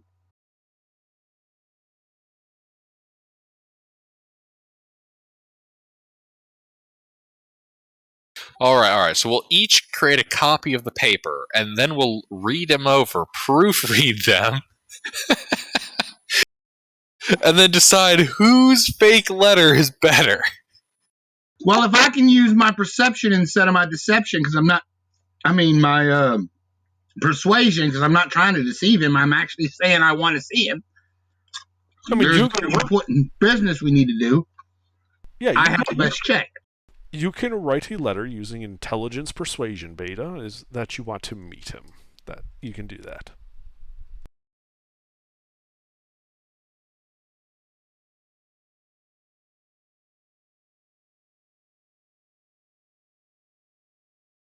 You have a 17 with using your intelligence for that?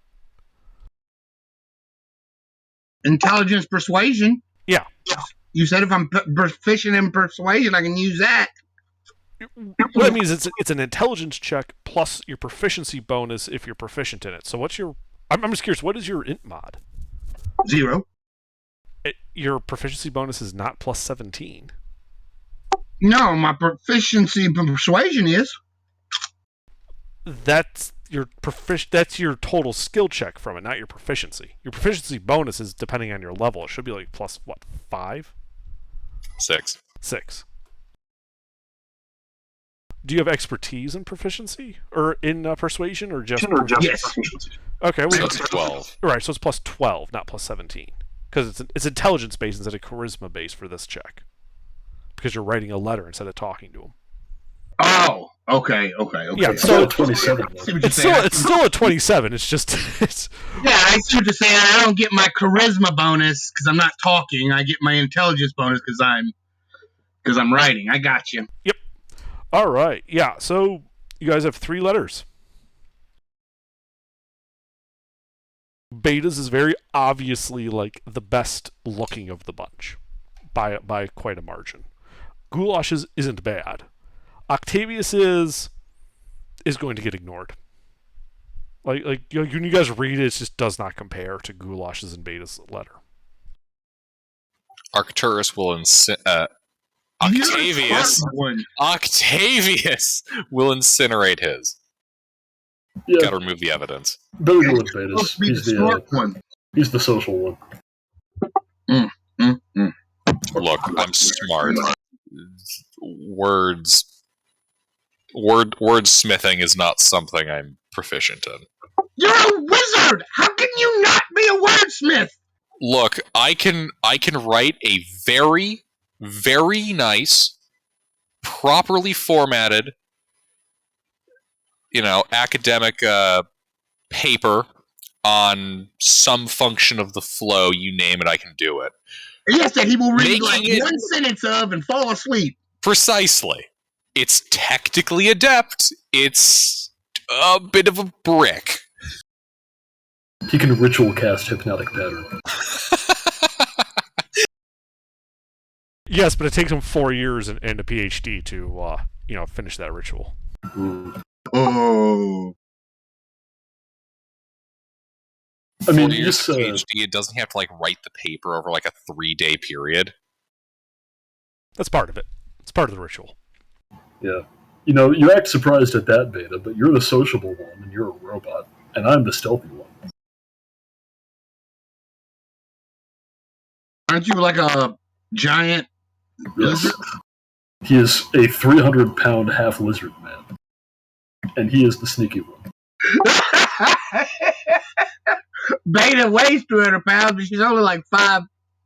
Meanwhile, you are the most sociable one here, and you did not go outside for 1,000 years.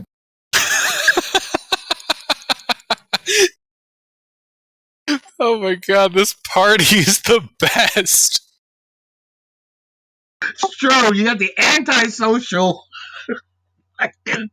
charisma caster. The antisocial socialite. The antisocial face. The world's least subtle assassin. And the academic hobo. Alright, I should rephrase it. The academic professional hobo. Each one of the family is a different kind of academic hobo. So you send off Beta's letter? Yes. We send off Beta's letter. All right. 2 days pass, and a reply arrives while you are staying at the inn. And the reply is simply an invitation for a meeting at 1 p.m. today.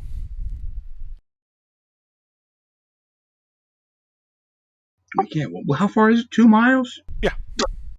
It's the morning, by Oh, the we way. can make that. Hell, what? 6 minutes? Yeah. It's like a 20-minute walk if you don't run. Yeah. Oh, if that's the case, I have some bullshit I'm concocting. Oh God. So, Some Thunder. bold shit or some bullshit? Both are actually accurate statements. Oh my God. No. No. All right, I'm breaking out the wizardy bullshit. Buckle up, buckaroos. Here we go. Alrighty. Here we go. All right, so Under. I would like to use Wish to safely cast Simulacrum. Okay. Now we have Octavius Simulacrus Septimus. No, there's got to be something better than that. Then each one of us will cast Mind Blank on ourselves. So I understand how you're casting Mind Blank on yourself. I'm curious how Goulash is casting Mind Blank on himself. No, he's not. The Octaviuses are. Like, we're casting, like, Simulacrus is mind blanking himself, and Septimus is mind blanking himself. Right. And then we're going to non-detection each other.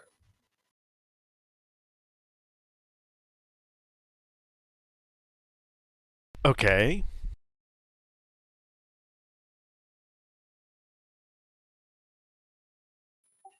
I've just turned myself into an informational black hole. Uh-huh. All right, we're good to proceed.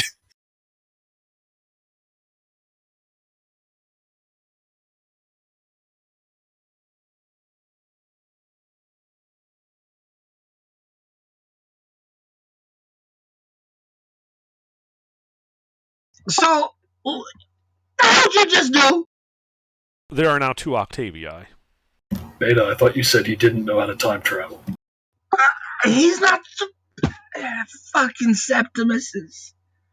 Look, we ain't doing no more this time travel, man. Why are there 2 of you?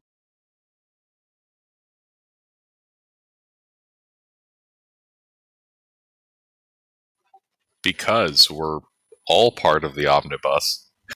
Do they both say that simultaneously? Yes.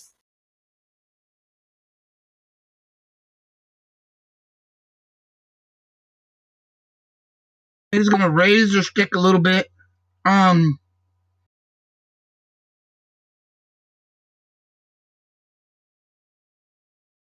really want to know what's going on. It's magic. Don't worry about it.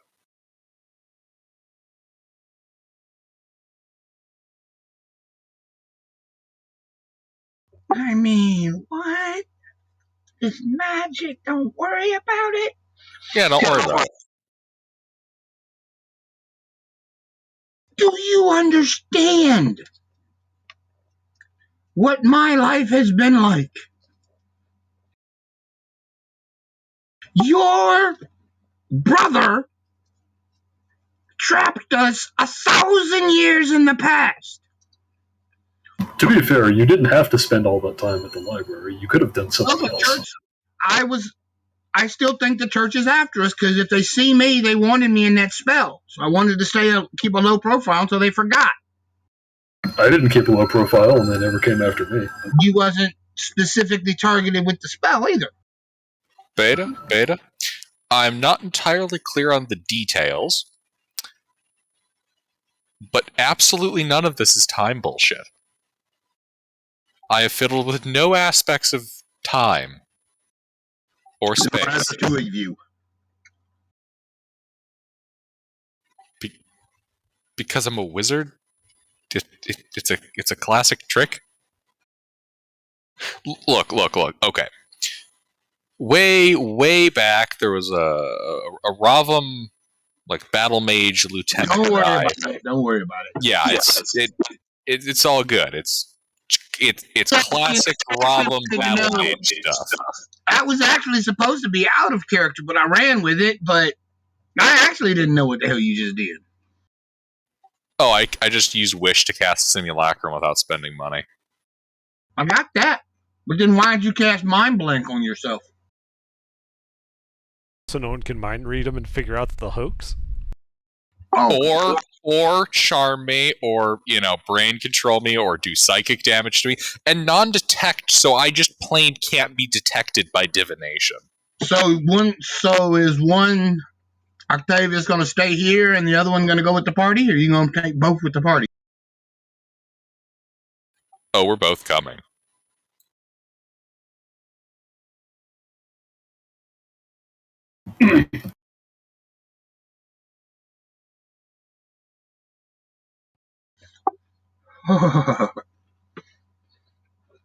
You're going to see Veda visually shake. Like a tremor runs through her. Yes, there's now 2 Septimus. It's double the trouble. Now, I want you see them cartoon shakes that they do? That's what Beta does. Her whole metallic body just shimmers. And she walks away. I am proud to say that the Septimus family line has given a robot a stress problem. Well, she's known enough of you.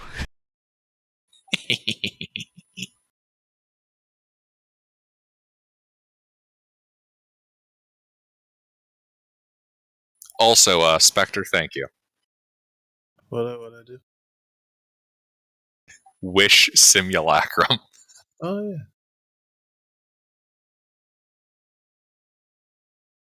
All right, so it sounds like we're headed over to the appointment.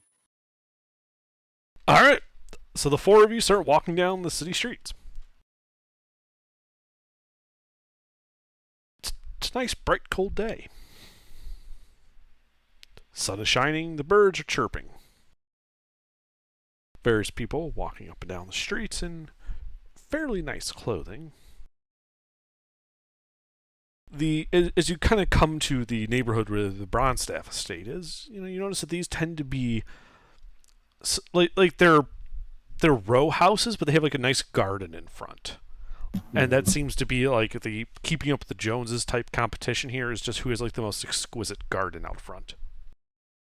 And you can pick out the Bronstaff estate because there's like a wall along the street where everyone's walking, and there's a door with an archway there. And that same bar with a couple circles sigil is emblazoned on it in bronze. And as you approach, you realize that the vertical bar of it's actually hinged, so you could pick it up like a knocker.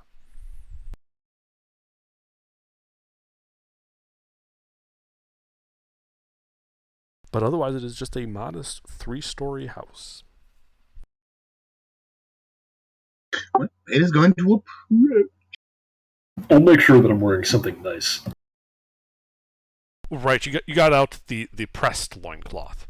That's right. Beta's wearing her nicest habit. Got her mace on her side, her little walk. She's using her little stick.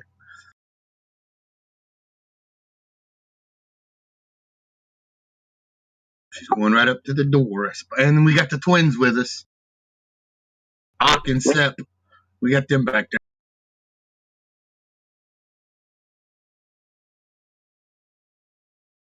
Alright, so you walk up to the door. I mean, it's just like the door facing the public street. There's nothing happens as you walk up to it. Well, I'm going to knock anyway, Yep, you knock. A few seconds go by. And a mouth forms on the door just above the knocker. Yes. I have an invitation to see. Fuck, I can't remember that fucker's name. What the hell? Dozer Brownstaff? Gozer Brownstaff? Gozer Broadstaff. That's it. Yeah. So she says, I have an invitation to see Mr. Broadstaff, and she holds out the letter that he sent her. Yes. Come on in. And the door, you hear a latch click, and the door swings open, revealing a tastefully decorated garden with a little gravel path leading through some bushes and hedges up to a door that goes into the house proper. All right, so we're going to head on in, I guess. All right, yeah, you walk up to the door. As you approach the door, it opens of its own accord in front of you. So I guess he's going to show us the way because the door that we need to go through just opened on its own. So, And standing on the other side of the door is a set of plate armor, though without any weapons visible. And it simply gestures, come hither with its arm, and turns and starts walking into the house. oh, it's fucking animate armor. Okay, cool. We'll follow it. I will. I don't know about them two. Or them three. Are Sorry. Goulash and the Octavii following? I'll Yes. follow. I'm surprised you brought both of them. Wouldn't you rather leave one at home?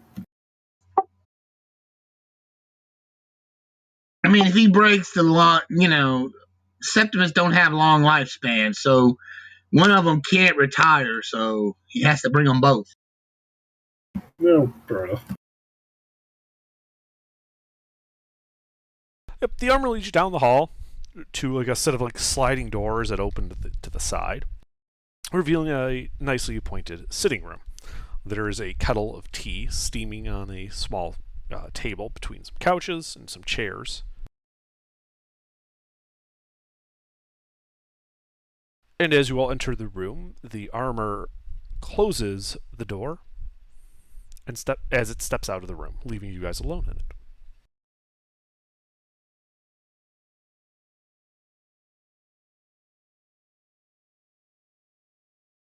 So we're standing in a room alone? You are currently standing in what looks to be a sitting room alone.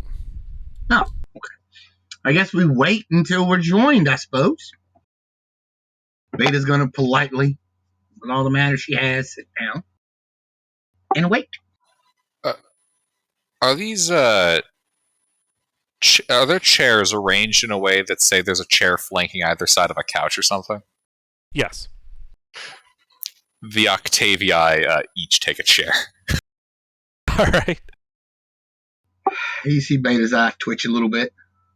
We will whatever's going on. The Octavii will mirror each other. The Ottos. Ugh. If one of us goes to the right side of the room, other one to the left. That sort of shtick. They're the Otto bros. All right. So yeah, you guys make yourselves comfortable. About a minute goes by, and off in the distance of the bowels of the house, you hear a thump sound.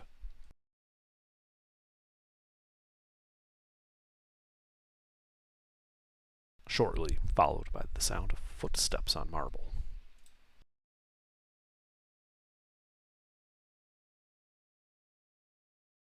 And the doors suddenly burst open.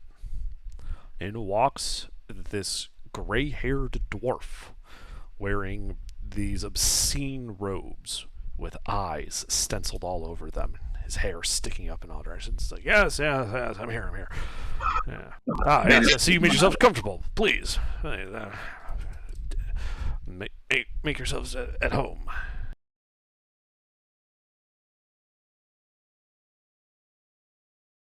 Beta sits back down.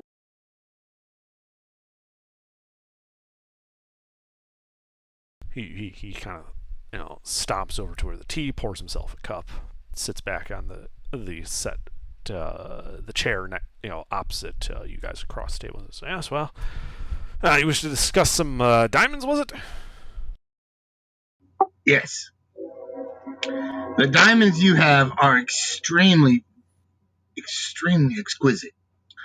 And I know of a particular family that would be in use of this. And she points. You don't know which way to point it first, and she just.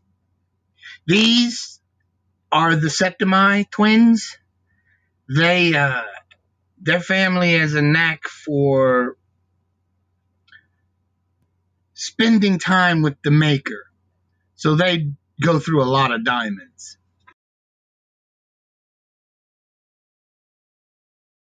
And he looks like at the Octavii. Yes, I can see that. Insight his meaning. Sure, make an insight check. Don't you mean two, because there's twins? Is that how that works, Hunter? I'm checking. Let's see. Take Do they think identically?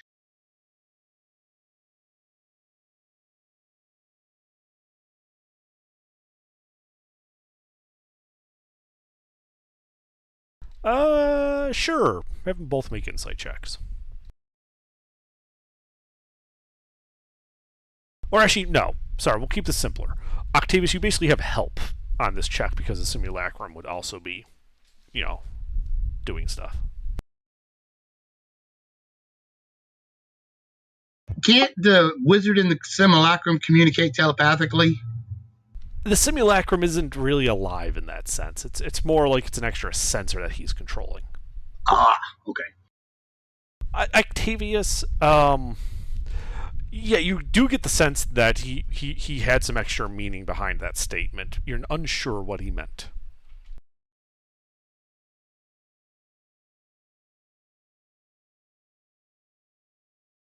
Already. So, what's the problem then?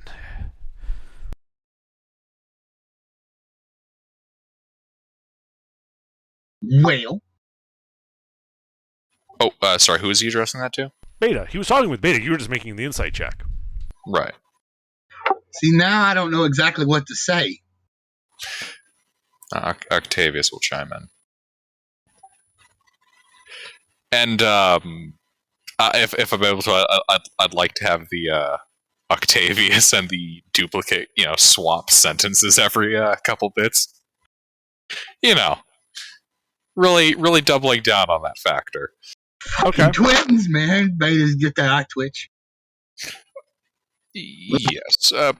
Our family has a propensity for adventure and misadventure. Stop. He points right at you, Octavius. Not your simulacrum, you.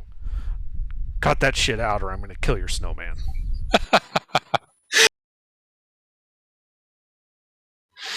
I had to see how potent of a wizard you were. My apologies. Coming to my house asking about my gems and you're concerned about my potency as a wizard? I've heard rumors. Certain individuals claiming That goat that, had it coming, and I will say that to the day I die. I'm sure they don't call him Bronstaff for lack of potency.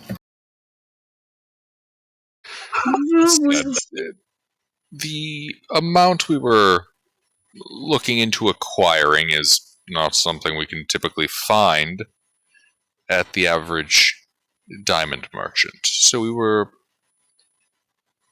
wondering if we might be able to come to a arrangement on a bulk purchase. Sure. Beta kind of laughs a little bit. It's not one of them happy laughs either. It's like one of them, oh my god laughs. Sure. Typical terms, half up front, half on delivery. How many do you need? Let's see.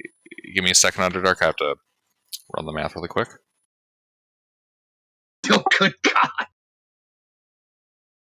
Look, I got a big stack of cash and I want to use it.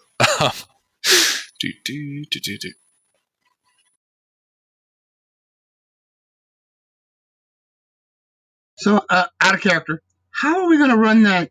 I'm thinking just asking him about the assassins.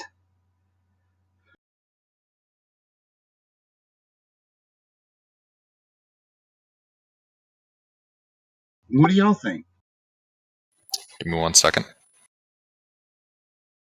Gulash? Pete? Mhm. What do you think? You think we should tell him about the assassins that the lady told us to come investigate? What exactly would that serve? Why would you want to do that?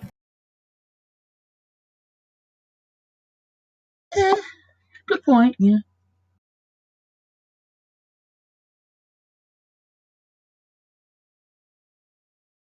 Give me just a second. I want to make sure I did my math on this order correctly. A Revivify Diamond is 300, right? Yes. Yep. And a Raised Dead is 500? Yes.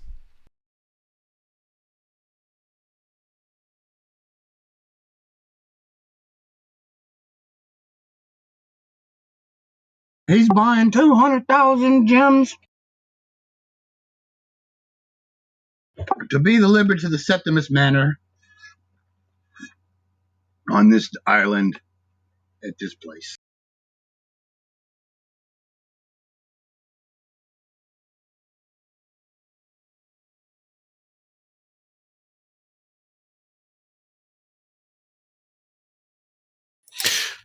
Yes, we'd be looking into acquiring, if you're able to supply it, 20 300 gold piece diamonds and 6 500. Sure, it's doable. When do you need them by? How quickly can you supply them? Well, I got a couple orders ahead of you. Could always pay to get them rushed, you understand? But, otherwise it'll take about a week. A week sounds perfect. All right. Well, in a week you can go to the, let's see, where he starts reaching into his cloak and pulls out a couple of sheets of parchments, flipping through them. Now, let's see, where the fuck am I sending these things again? Yeah, okay, so there's a warehouse on Ember Avenue and Springway. On a week, go there. Let's see, there'll be a a gnome named Jack there. You pay him the rest of the money, he'll give you the diamonds. Anything else? No, that'll be all. Alrighty. I'm sure you can show yourselves out. You have a good one now. He starts stomping towards the exit. Thank you for your time. Yeah.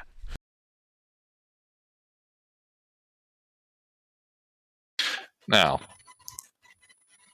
I'd like to insight his behavior again. Sure. Make an insight check as he, throws open the two sliding doors and starts stomping off down the hallway.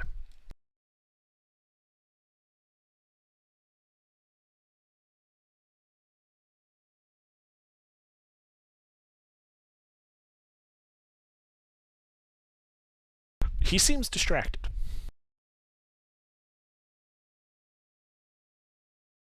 And then he stops and turns and starts coming back.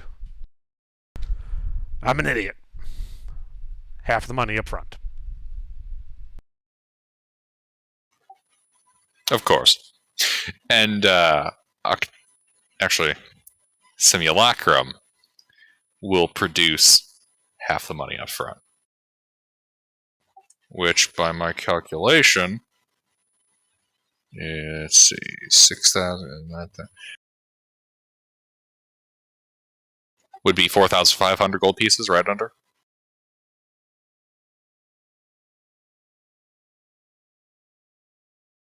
Yes. Yeah.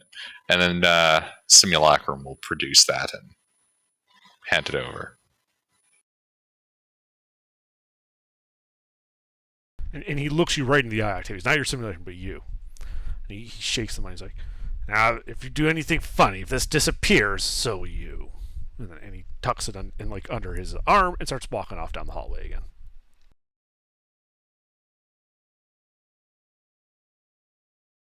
Little did he know that each and every coin was carved with an explosive rune.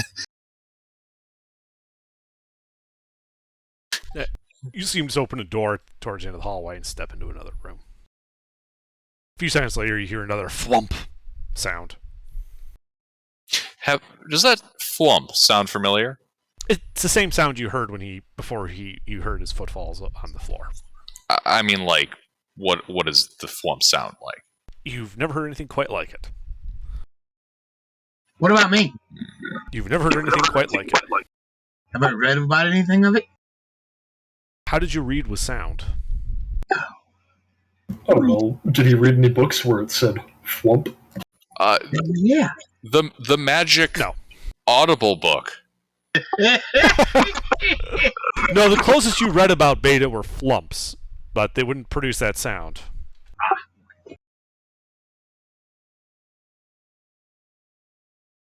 God, the flump.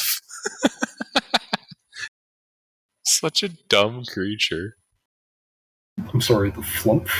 Wait, have you not heard of a flump? No, what is that? Anyway. It's a ridiculous creature that's weak and pointless. Oh, that thing, yeah, I've seen this. Everybody's best friend. All right. But as to not overstay our welcome, the Septimae will stand up simultaneously, flank the room, and exit. Okay.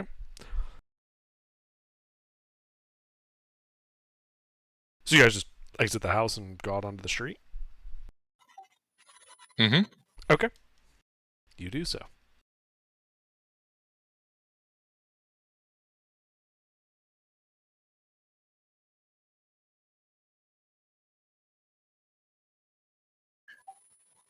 Underdark. Yep. Does Arcturus recognize what that robe was? Make an Arcana check.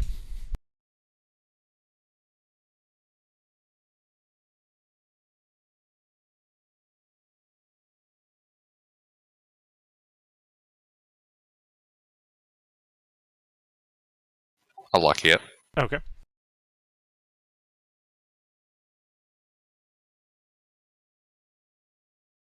I'll go with an 18. All right. I mean, you could tell that it was definitely some type of magic robes, but what their exact function was, you wouldn't know. All right. Were the eyes blinking?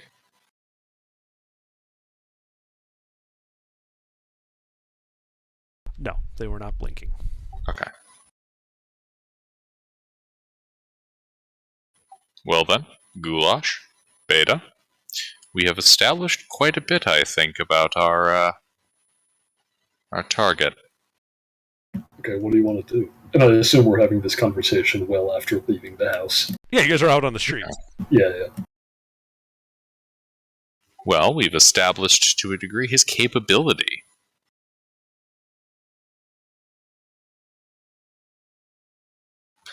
He is clearly an accomplished wizard, able to recognize a simulacrum.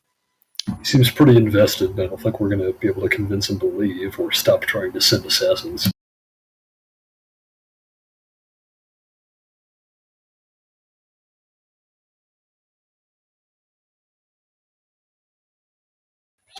Indeed, indeed.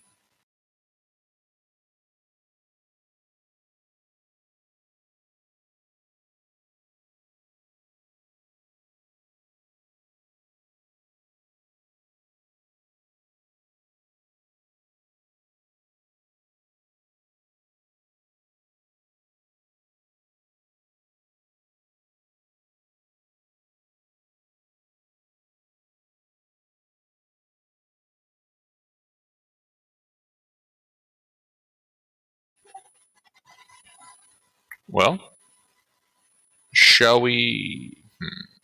Underdark, how long a travel is the site?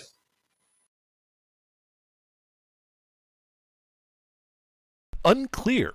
The documents did not give the exact location of the site, just listed it in the desert to the southwest.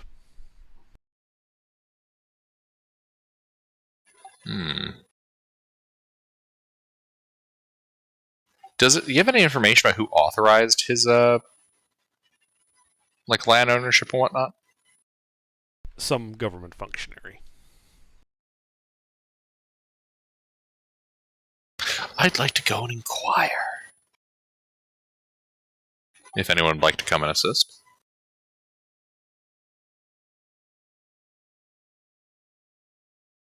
Yeah, I believe. All right, so you guys go to the halls of Fortitude and stand in line.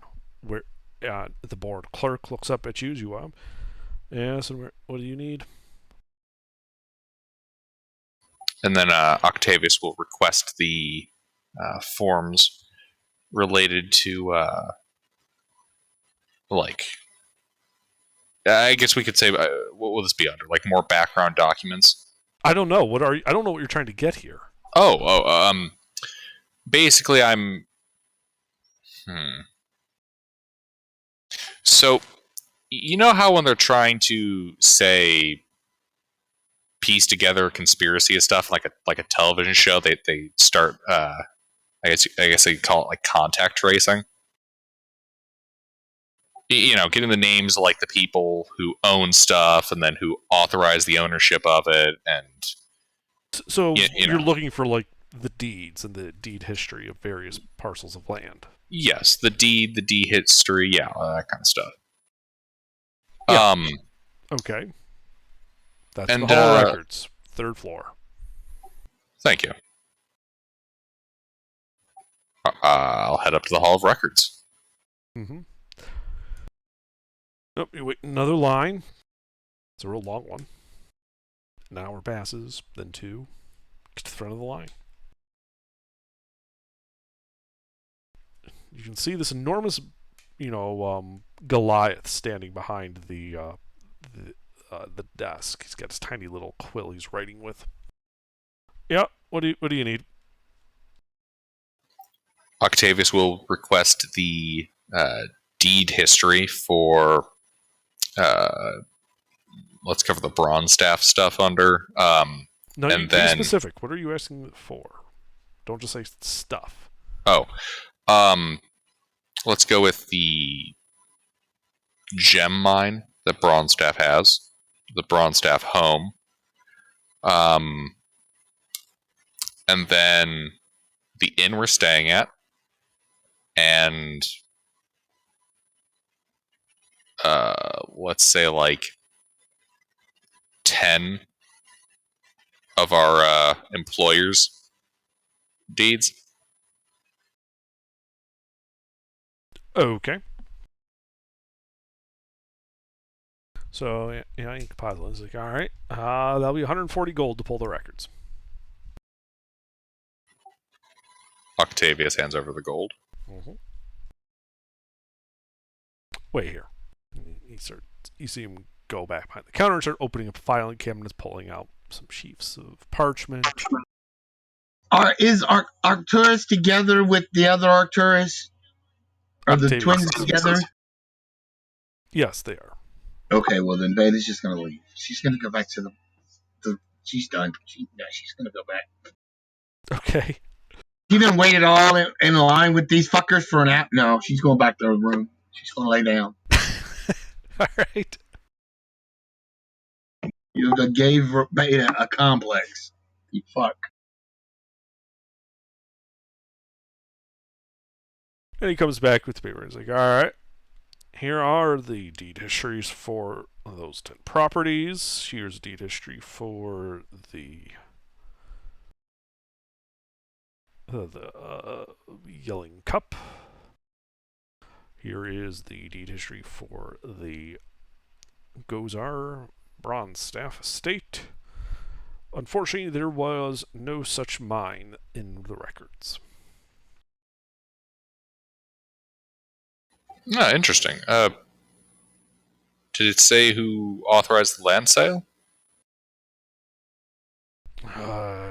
He looks at the deed history for the Bronstaff estate. It would appear it was his father, Beetle.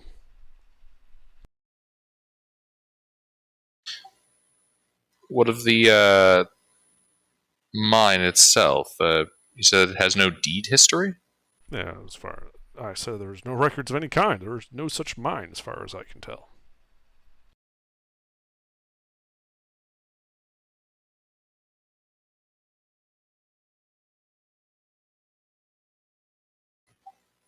Interesting.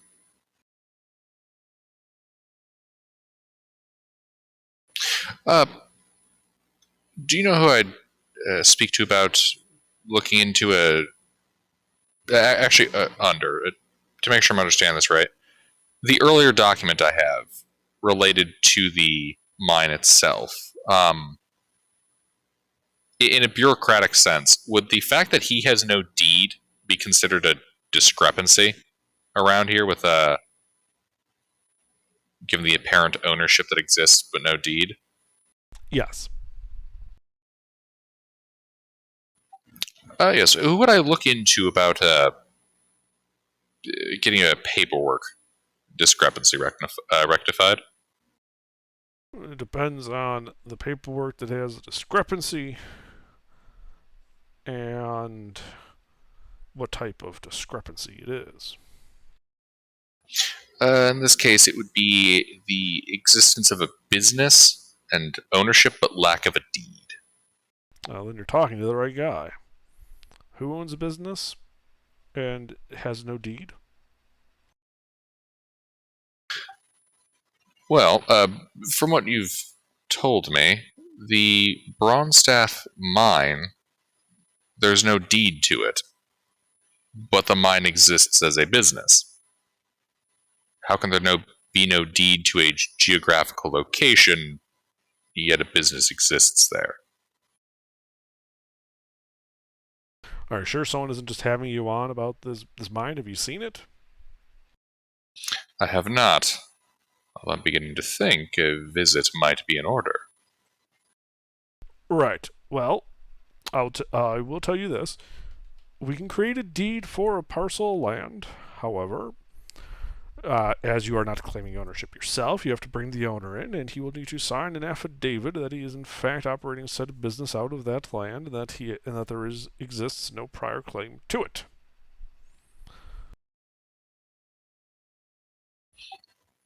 Excellent. Thank you for your time, sir. I'd like to insight check him. Sure.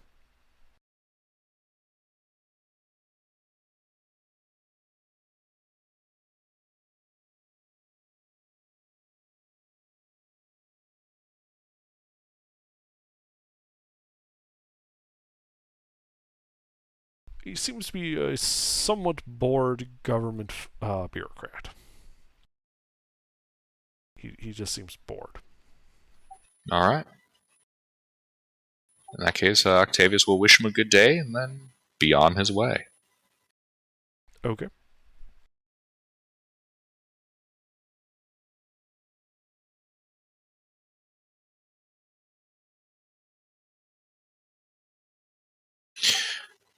And then I guess I'll head back to the inn. Alright. You head back to the inn.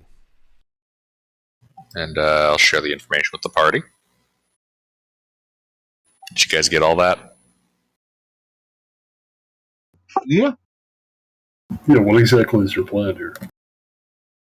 Well, it would appear as if there is no mine.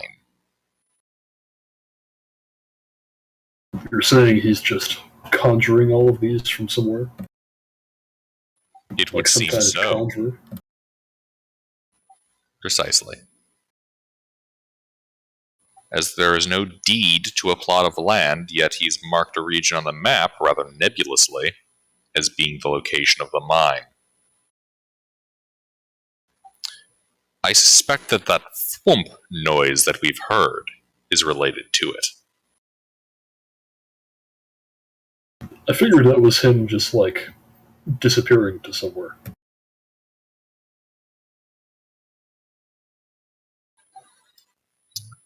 Well, I'm familiar at least with the sounds of teleport and plane shift. Time shift. No, not that.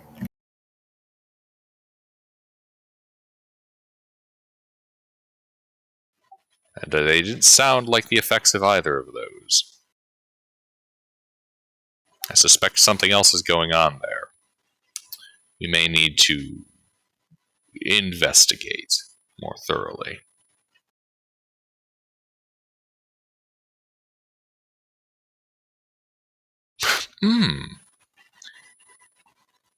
Perhaps the records office would possess a blueprint. After all, there's a sewer system here. Yes, that'll do nicely. Underdark, what time of day is it? 4 o'clock. When does the bureaucracy close? 5 o'clock. I shall visit them in the morning. Goulash Beta, should we get in contact with our employer? I would say no. Oh, why not? She just wants results. She doesn't want to be updated on the thing day by day. She just wants the job done. Fair enough.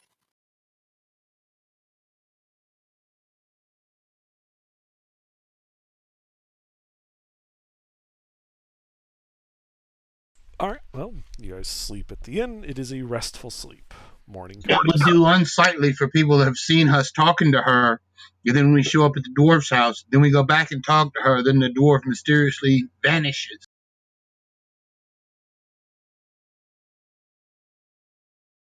I don't think the guards will care.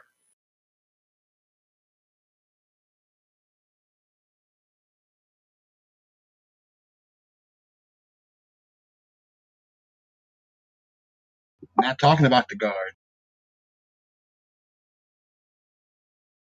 Then who? The townspeople. They're accustomed to this violence, for as far as I can tell.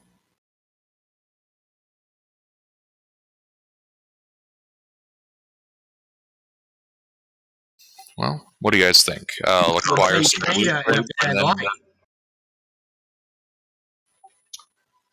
do you think I should head to the government building, try to find blueprints, and then we can visit through the sewers?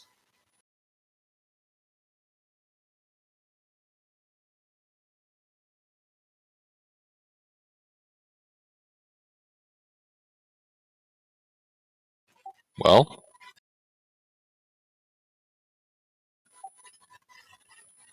Pete, mister, Hmm? should we acquire blueprints for the building and then approach That through the sounds like a sewers? lot of.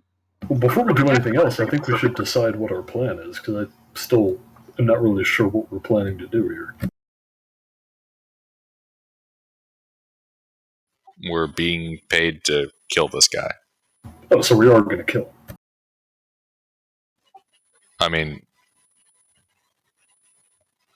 that's the current plan.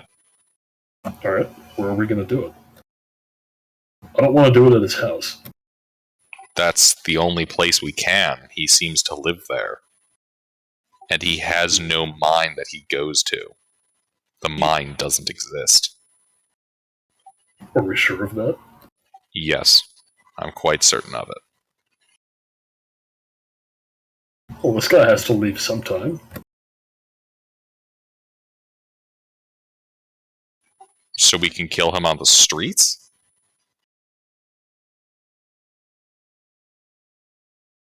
If we stand around and wait for him to leave his house, we'll never have the opportunity. We need to go in. No, what if we lured him somewhere? Where would you propose to lure him? I don't know, I'm sure you could do it. No, I don't think I can. What, you're saying he just stays in there all the time and never leaves for any reason? That's the impression I get. He seems distracted and used that one door to get both to and from our meeting with him. Oh, well, he is a wizard, maybe you're right. But why would he give you a map with a location on it? Not him, the government office. They I didn't still give you think a we should- map. They gave you they in the writings about his business. You know, they mentioned a mine in the desert. They did not give you a map to it, though. Alright. And he possesses no deed in their records. I don't think the mine exists. It's the desert. It's But you probably don't slapped know. on a nest of worms. So you don't know. See, we're going to storm into the chat. What if he's teleporting out to the desert? Then we'll follow him that way. But as it stands, over land, we don't have a target in the desert. Not without wasting time.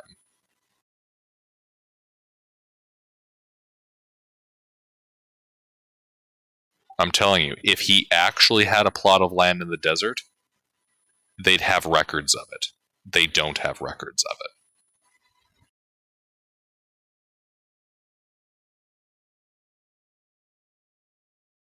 We'll have to go into the house itself.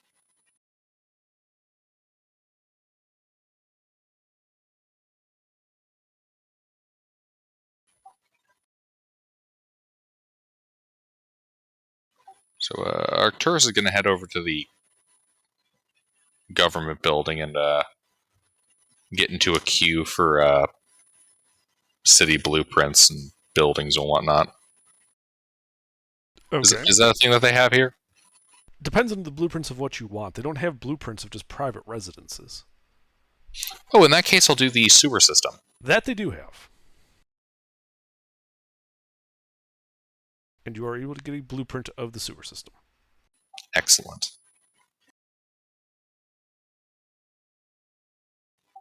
And I'll head back to the party. My proposal is this. We head in through the sewers and get into... I presume he has a cellar of some sort. Most buildings there do, yes. You did see like the window at the ground level that would indicate the presence of a basement. And from there, we should be able to find him inside of his home.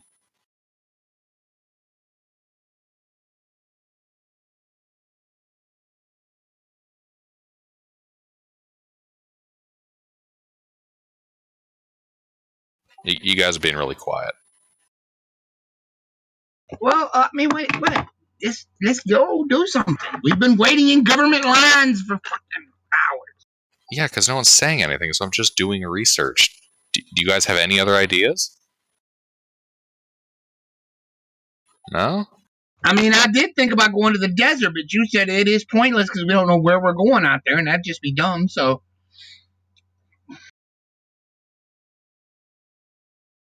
Alright, let's head to the sewers then.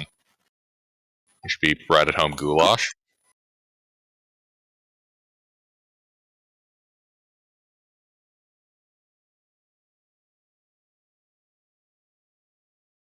Damn. So you start making your way through the sewers. It's really smelly in there. and following your blueprint. Go ahead and give me a survival check as you attempt to navigate the sewers using just the map. As I head down to the sewers, non-detection. Uh-huh. An in check? A survival check. Or survival check. Goulash, are you better at navigating sewers?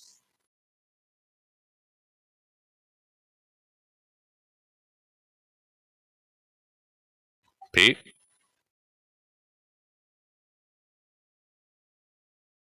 Alrighty. Sure, I'll try to navigate.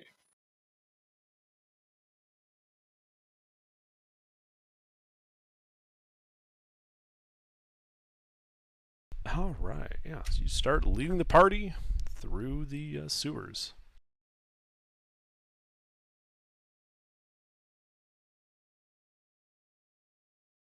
It's smelly, the sewage is flowing. And as you kind of make a turn into this large cistern-like area, you begin thinking you've possibly made a wrong turn somewhere. In your vision, you begin seeing the sewage in the cistern start bubbling and frothing and moving on its own. And I think you come to that conclusion again as you need to roll initiative. The sewage is attacking.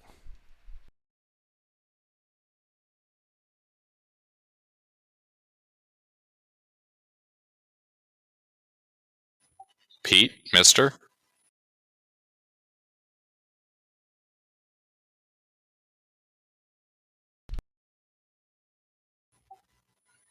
Pete, you still alive?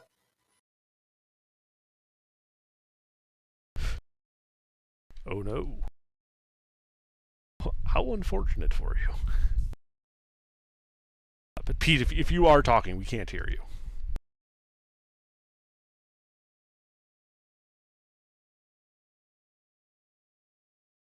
Well, Octavius, what do you do? Shouldn't he roll 2 initiatives? There are 2 of them. Let's see here.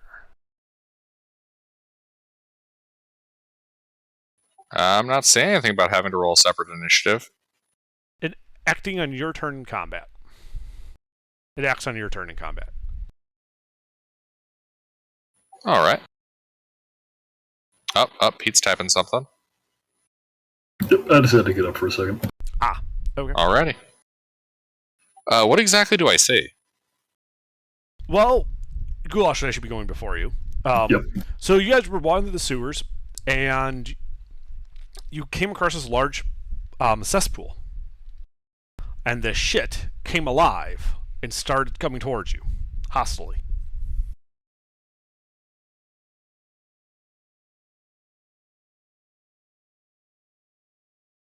So, Goulash, what do you do?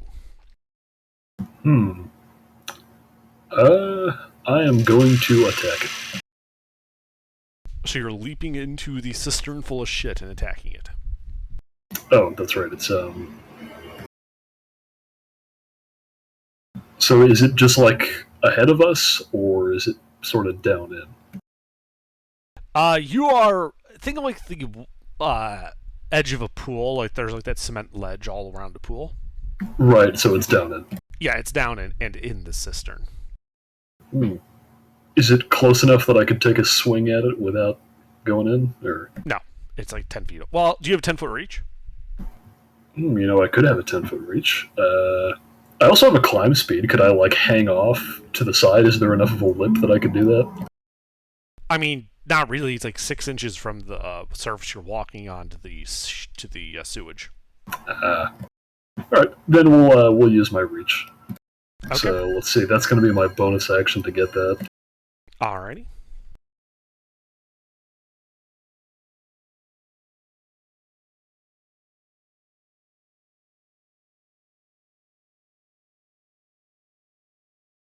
And let's see. I'm going to choose myself and Beta and Octavius and the other Octavius. So let's see here.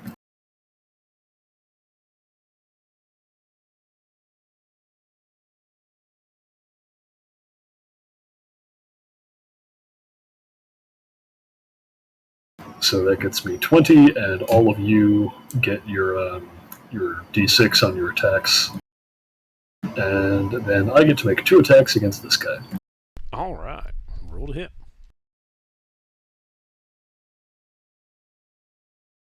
Alright. Before I do, however, I will try to knock him over with my tail. You can do that at 10 feet? It's just whenever I make a melee attack. Oh, neat. Yeah. Right.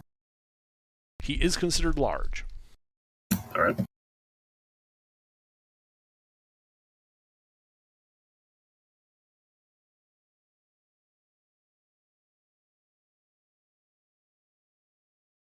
Ah, well. Okay. Guess I don't knock him over. So, yeah, we'll reckless this. Why not? Okay.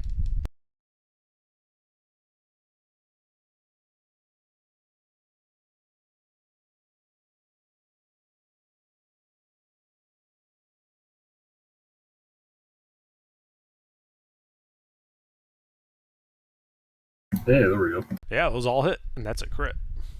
Cool. And let's see, that was the first attack, so I think that also doubles my bonus d6. Yeah.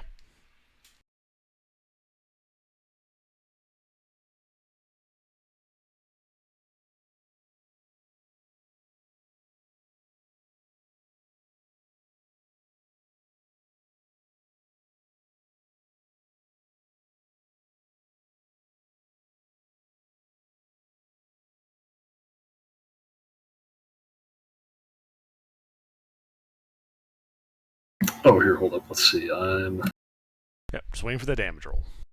Yep. I got another thing. I think I'm... Sorry, I gotta check this.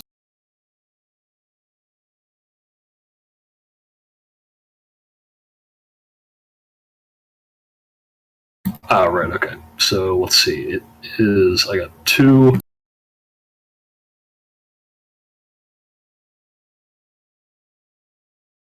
There we go. That should be right. So that is 16 magical slashing damage. Alright, yeah, you slash into him.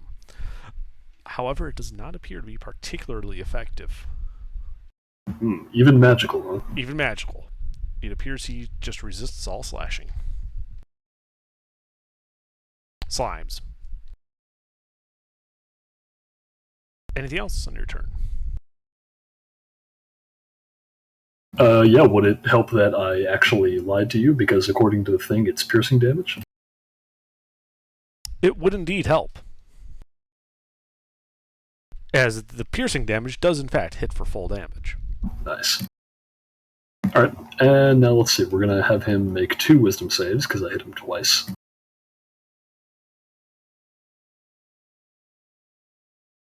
Ah yes, wisdom. Which he fails both of. So we're saying that he doesn't know shit? No, he knows shit, he just isn't a wise shit. Alright, that is 30 psychic damage. Oh, okay. And let's see. I think that's it.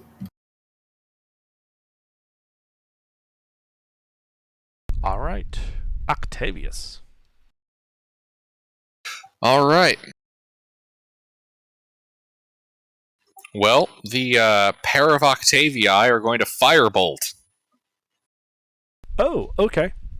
Roll to hit. I'm going to set off an explosion, aren't I? Ox squared. A shit explosion.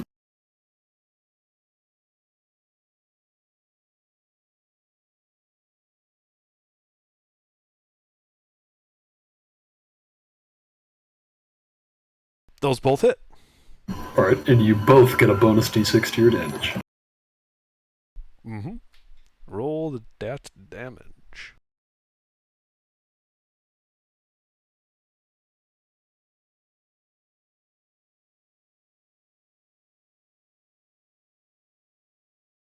What did y'all cast?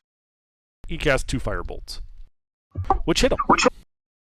Though they don't appear to be particularly effective. However, due to the fire, you see the fire sort of play against him, and the shit begins bubbling and oozing, and soon this monstrosity is now huge, standing before you. The damage inflicted on him seeming much smaller in comparison to his enlarged body. Interesting. Wow. Fire makes it bigger. Apparently. Anything else, Octavius?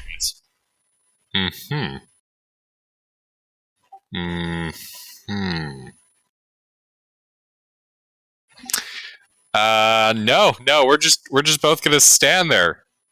Little concerned about the shit we've gotten ourselves into.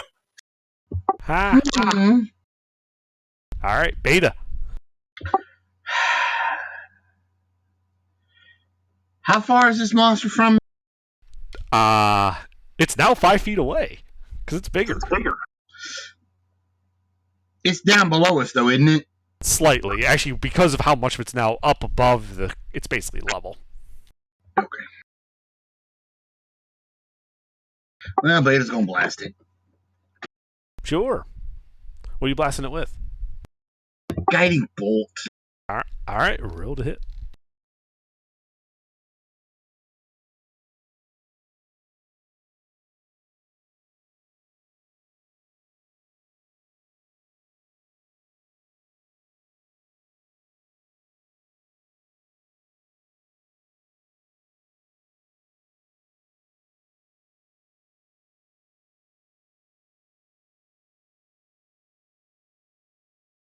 A 15 hits.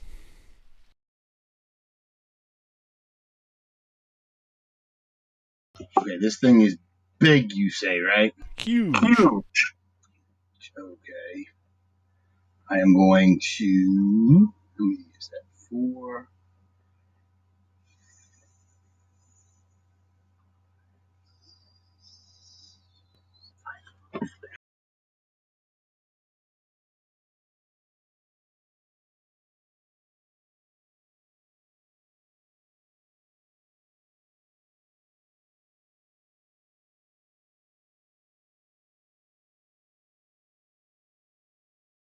$15 points of radiant damage. That's an attack. Yes, it was. Don't forget your bonus d6. Oh, okay.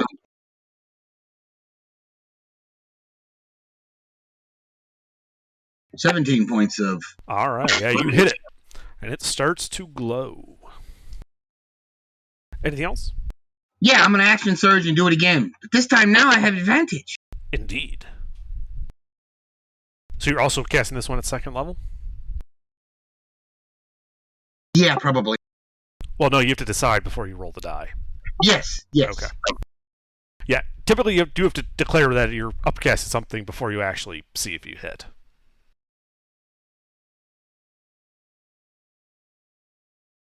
A 23 hits. Yeah, but I messed that up, so yeah. It's fine. I do it mentally. 23 hits. 14 more radiant damage. I think you still get a d6 on that, don't you? This is only the first attack, right? Ah, okay. Never mind. Is that how it goes, Goulash? Is that on what goes? It's only on the first attack? It's only once per round. On the first, Okay. yeah, once per, yeah. Okay. On the first. Then I did that right. So yeah. All right. So, 31 points of force radiant damage altogether. Alrighty, yeah. So, anything else? No, It's still I am blowing. done. Yeah, it's still blowing. I am done. All right. It is going to kind of waddle forward, just a nudge, and it is then going to try and slam the guy that actually did most of the damage to him, Goulash. Mm-hmm. He has advantage. Yep. Does a 23 hit? It would, however, Yes. I parry it with my tail. Nice. Yeah, you parry just this like slam of shit and ooze all around. He then sort of like opens himself up like right in front of the Octavii. Like he's like, okay, shoot me again. And Goulash, it is your turn. Alright. After parrying that attack, is it like kind of all over me now? Yeah, it's all over you. The ledge you're on. Well, that's bad news for him. I'm going to use my bonus action to rage again and switch back to my usual MO, that being the claws. And since he is now huge, I'm going to attempt to climb on him. Okay. If we're going to get into the shit, I might as well get on this shit. Yep. So I think the way we did this last time was it was a grapple, and but I don't have disadvantage because I'm trying to use his size against him. Right. Yeah, it's essentially a flat grapple. Yeah. Except flat means I have advantage because I'm a barbarian. Okay. And he does get to use acrobatics to try and keep you off of him.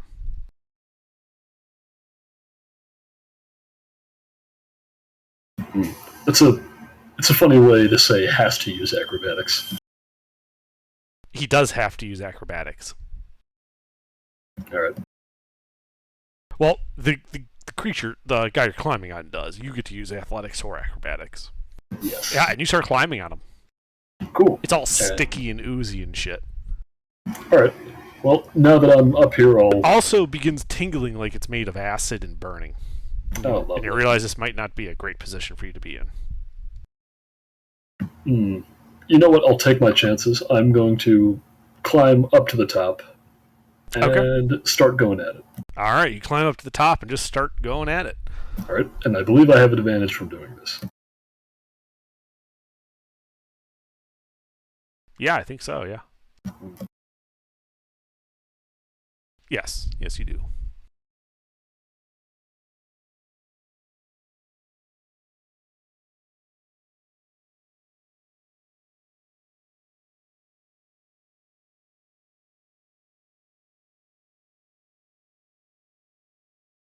Those all hit. Nice.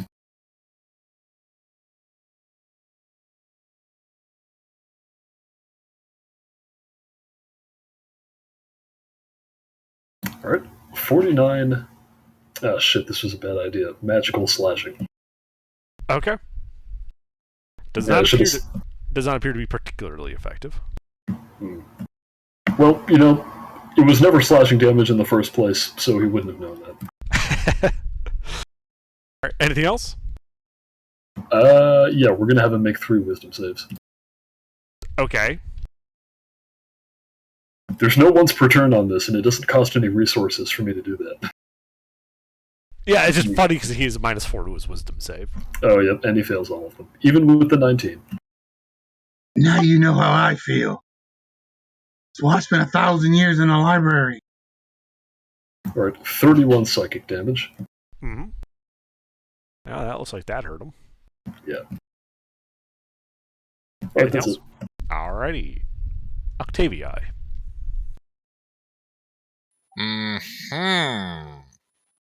So, blasting with fire didn't really work. Well, he did seem to like it. Like, it did hurt him, but he's like, okay, now do it again, because he's like getting ready for it.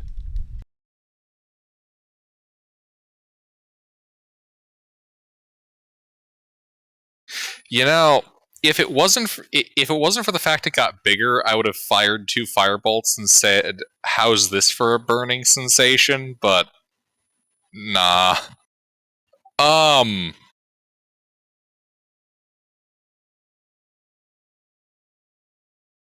Holy fuck! So what? I just realized something. I have like no offensive spells. All right. Don't worry, I have a plan. The Octavii switch to the slings. We're going Baldur's Gate. Are you kidding me? Did you make another goddamn useless wizard?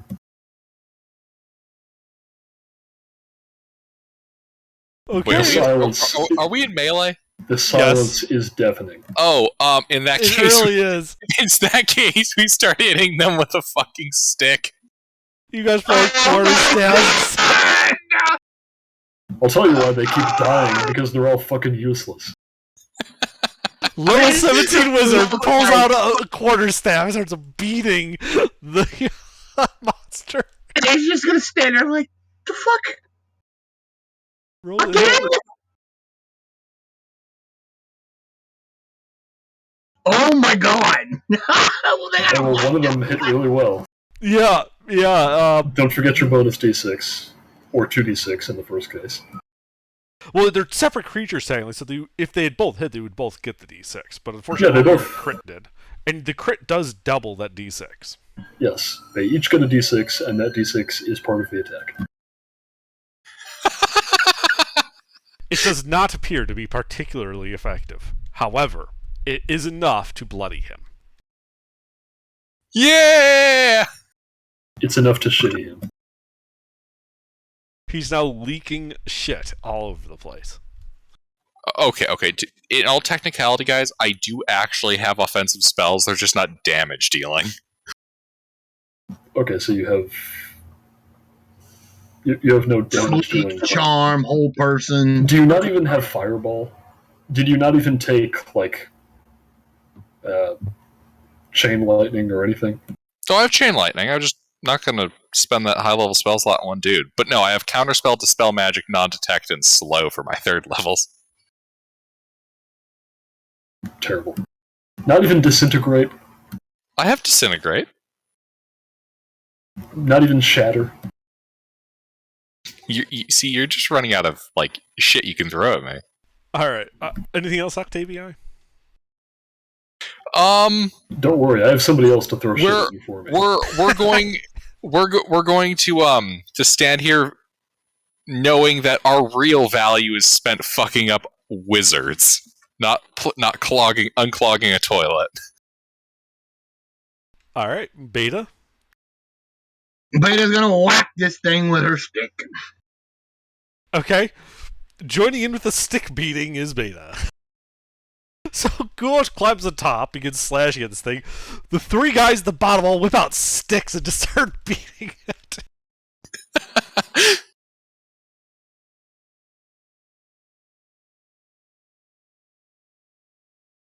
Can our sticks have plungers on the end? Yes, yours can. I guess Goulash really is just he's the combat guy of the party. I mean, Beta, that hits. I mean, look, I picked this guy's spell list specifically on the grounds of making the most abjuration-based abjuration wizard. That's the gimmick. Right. I do have offensive capability, though. Mm. Don't forget your bonus d6, Beta.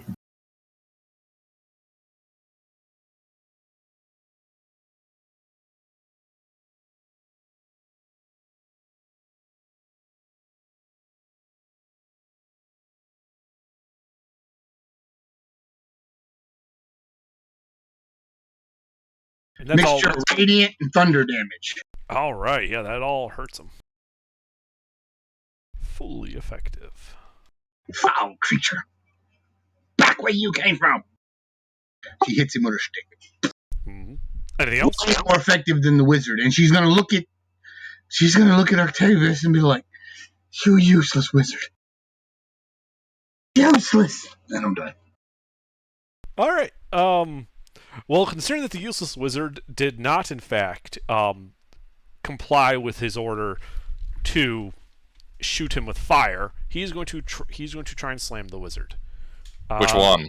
Well, I'm going to roll a d2. On a 1, he hits you. On a 2, he hits your simulacrum. He hits you. I don't know. He hasn't rolled yet. Does a 14 hit you?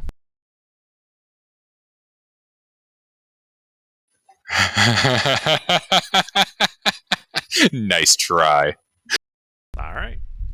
The fact that he can almost hit you on a 2 is not good. Look, man, I swear to God, if Underdark throws a spellcaster at me, they are fucked. Goulash, you are standing on this guy. And I take some acid damage at the start of my turn. No, but the tingling is getting worse. Okay. What kind of tingling? Like acid. Okay, but Not enough to hurts? do damage yet. Not enough to do damage yet. Yes. Like, it's not that tingly. Okay. So, does... Like, have you ever, like, stuck your hand near a static generator, and then you get, like, that tingle feeling all over the surface of it? But it doesn't hurt? Okay, but it's getting stronger? Slightly, yes. Okay. And you're slowly... It's the news. You're slowly sinking into it, despite climbing on them. It's not solid. Okay. You still have all your movement, though, and all that. It's just slightly. Right. Are we close enough to the ceiling that I can, like, use that to prevent myself from getting sucked in? Yes. Alright. Well, I don't need my hand anymore, so I'm gonna grab onto the ceiling as I use my bonus action to switch back to my tail, again. Okay. And we're gonna hit him with the tail. Alright, roll to hit as you grab onto the ceiling above him.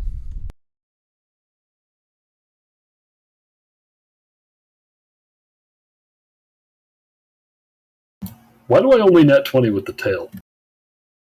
Actually, no, I shouldn't be complaining, because it's a d8. I get more out of it. He's also not resistant to your tail. Yeah, that helps. Because you're literally thrusting with your tail into him. Oh, I guess that's what it was. I always imagined it having, like, spikes on it, like one of those dinosaur tails. I don't know. Well, you've always described yourself as a lizard, so I'm thinking like a long, thin lizard tail. Yeah, maybe, actually. Yes. Yeah. He's just, like, stabbing him with his alligator tail.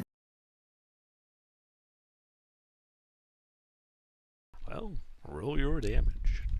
Alright, let's see. I get... okay, that's 2... Right.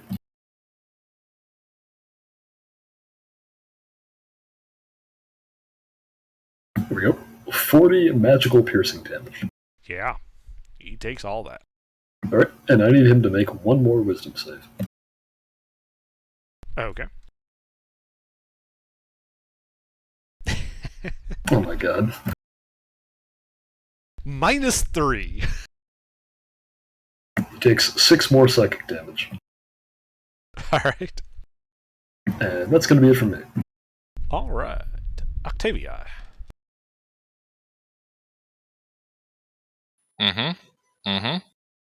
How damaged is this thing looking? He is bloodied. Well, thanks to the rest of you. Well, I am going to cast slow on it. Okay, I believe it's a wisdom save, yes? Yes. Does an 8 pass? What kind of wizard do you take me for? I take you for a charlatan. That's what I take you for.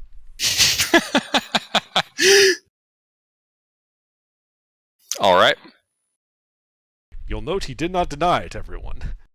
Anyway, yes, he is now slow. Oh, we'll see how much of a charlatan I am when I shove the spell book up that wizard's ass. And then Simulacrum is going to pull out a bar of soap and throw it at the shit.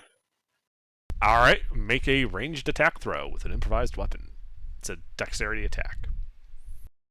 Oh no, sorry, strength, because it's thrown. I forgot that they always screw that around. Yep, strength attack roll.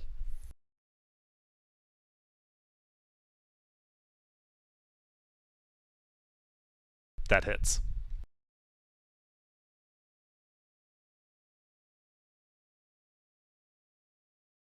Excellent.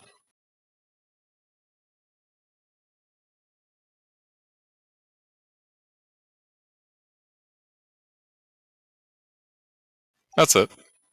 Oh, actually, It does a D4 plus your strength mod as damage. Like you threw a hard chunk of soap at him. Hey! It does not appear to be particularly effective. Yeah, too bad we don't have a giant roll of toilet paper around here. And since we're nice, since he's nice and slowed, actually, out of curiosity, does it look like it's solidified at all? Now that the poop's running real slow and is constipated. No, now it's like runny and drippy, and it's just moving like artificially slowly, like shit dripping in slow motion. Ew. Well, we're gonna shimmy on away from this thing. Okay, you back up. Yep, 30 feet each. All right, that would take you out of line of sight.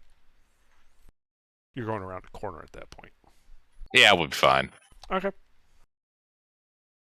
Anything else? What's no? I'm pretty sure this thing isn't going to start casting spells at them, so they won't need an abjuration wizard. Okay. Beta. I am going to hit it. I am not going to hit it. I tried to hit it with my stick, but I miss. There's like piles of shit all over the place. You blow one of them up, and you realize, ah, shit, that was just a pile of shit, not part of the shit monster. I'm gonna back up a little bit. Oh. All right. I'm not gonna back up. Yeah, I'm just gonna get. Nah, I'll stay there with Goulash. It ain't seemed to damage us, so yeah, I'm done. Goulash is on top of it. Well, you're on the ceiling, technically. Yeah. Yeah. All right, well, on its turn, since Beta didn't back up and you are shooting at it, the wizard ran away, he's going to smack you.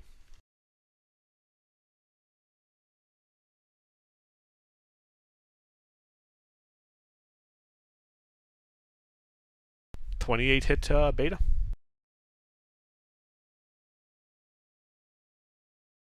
Yes, it would hit Beta. Even if I shield, it'll hit Beta. All right, he hits you for 40 bludgeoning damage, and you are grappled. Ugh. I don't like that. You are grappled. And Goulash, it is your turn. Alright. I'm gonna keep hitting him with my tail. Okay.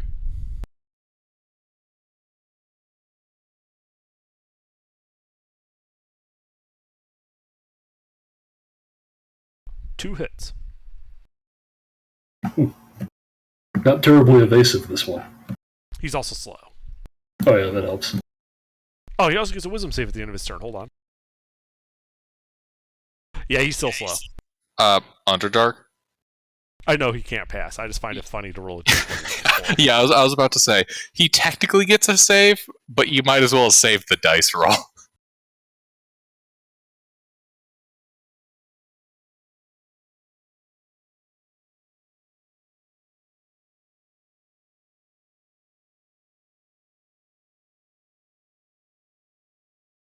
Alright, 37 magical piercing.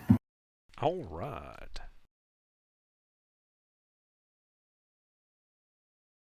And let's see, do I have anything good that I can do with my I don't think so. Alright, that's it.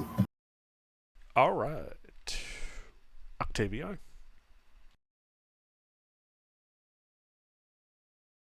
All right. So we will pull out the slings and start slinging. Okay. You go back around the corner, whip some stones at him, roll to hit.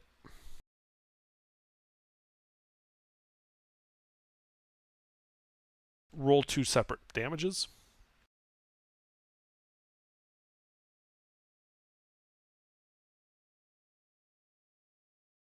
As at the last moment, and from the first sling, he puts Beta in the line of fire.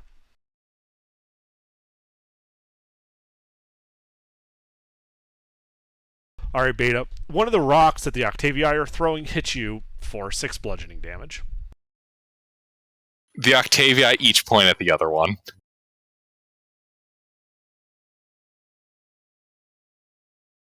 The other rock seems to hit him and dissolve into nothing.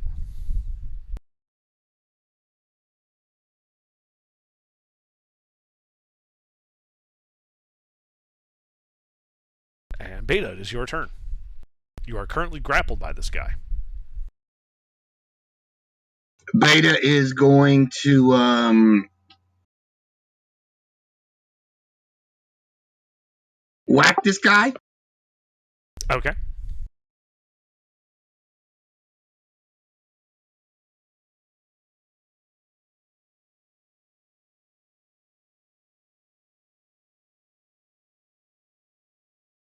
That hits.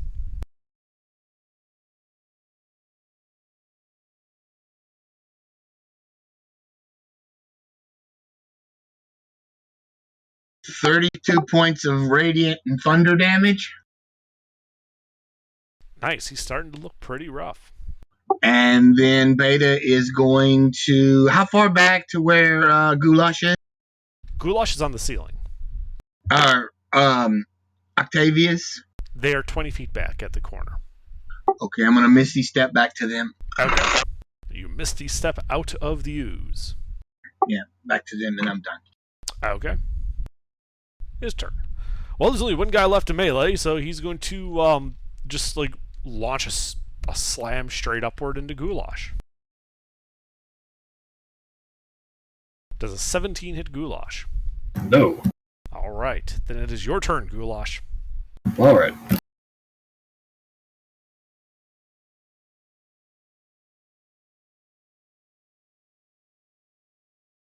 Two hits.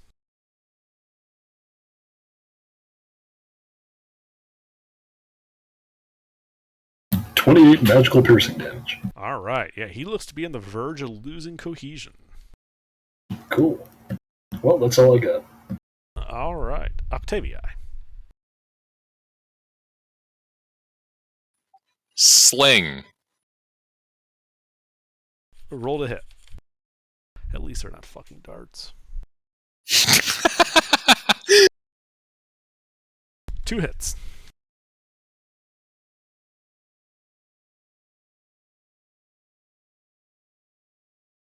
Don't forget your bonus D6. Oh, hold on. No. Oh, right. They both. Yeah. All right, it still looks to be on the verge of losing cohesion. Your slings are not very effective. Anything else? No. Beta.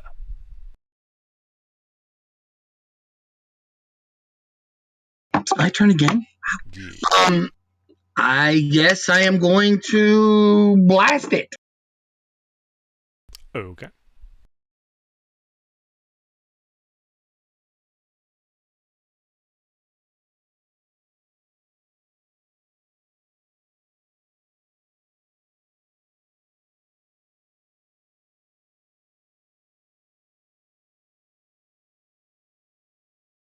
Those all hit.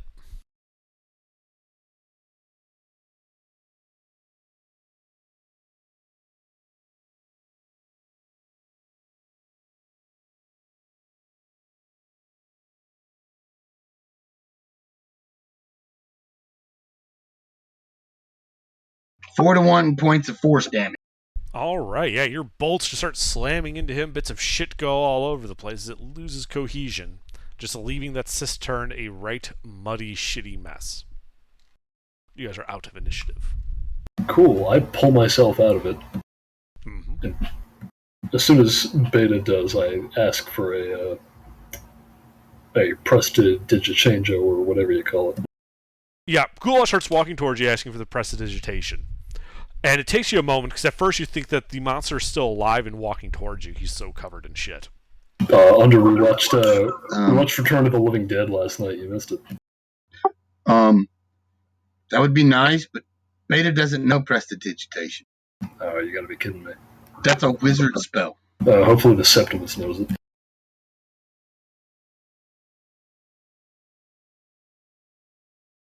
I didn't take that as either one of my All spells. right. It didn't seem relevant to Beta. Oh. All right. So under, both Octavia are going to point their finger at a goulash and cast disintegrate. I'm joking. We cast prestidigitation. Right, you cast prestidigitation as your simulacrum takes over and casts disintegrate. No.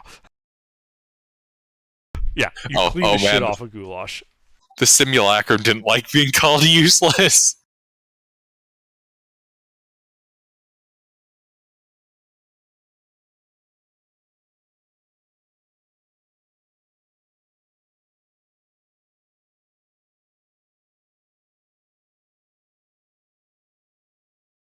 Yeah, he comes out looking like this.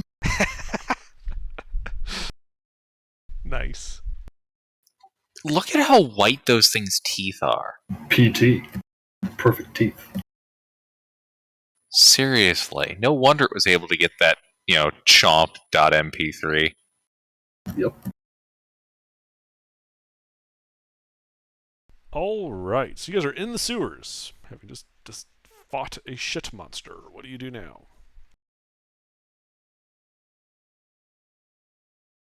Wonder if our lives can get any lower than this.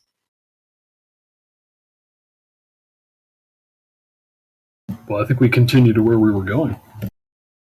All right. Give me a survival check as you attempt to navigate the sewers once again.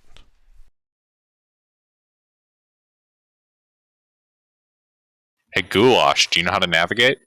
Vaguely. Like, how positive are you? Oh, actually, I did spend a long time living in a sewer. Would that make me any better at this? Yeah, you would have advantage on it.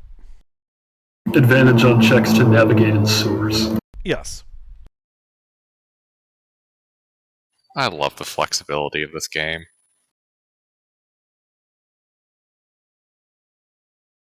Well, your advanced knowledge of sewers lets you know that is in fact the third time you have passed that manhole.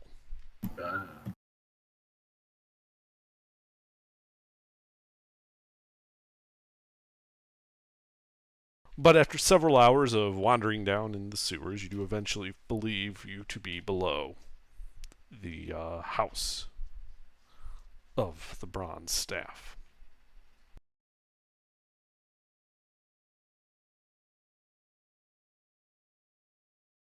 So what do you guys do?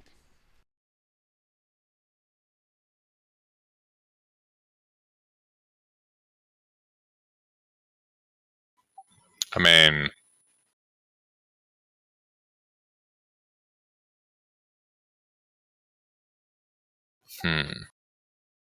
like we're below the house? You believe so, yes. I'd like to find where the poop comes in. Okay. You follow your nose, and you find the cesspool. I mean, like where specifically the sewer attaches to his house. Right, yeah. He shits, into a commode. The shit goes into a cesspool. That cesspool slowly runs out into the sewer here. You're at the bottom of the cesspool. Alrighty, now, important question. Did we pass by a lavatory when we came in? There were several closed doors. You did not see a toilet or any place for one. However, you basically saw a hallway and a sitting room, neither of which would be typical places to put a toilet. Alright then. Where is it? Here it is. Okay. So, here's what I'm gonna do.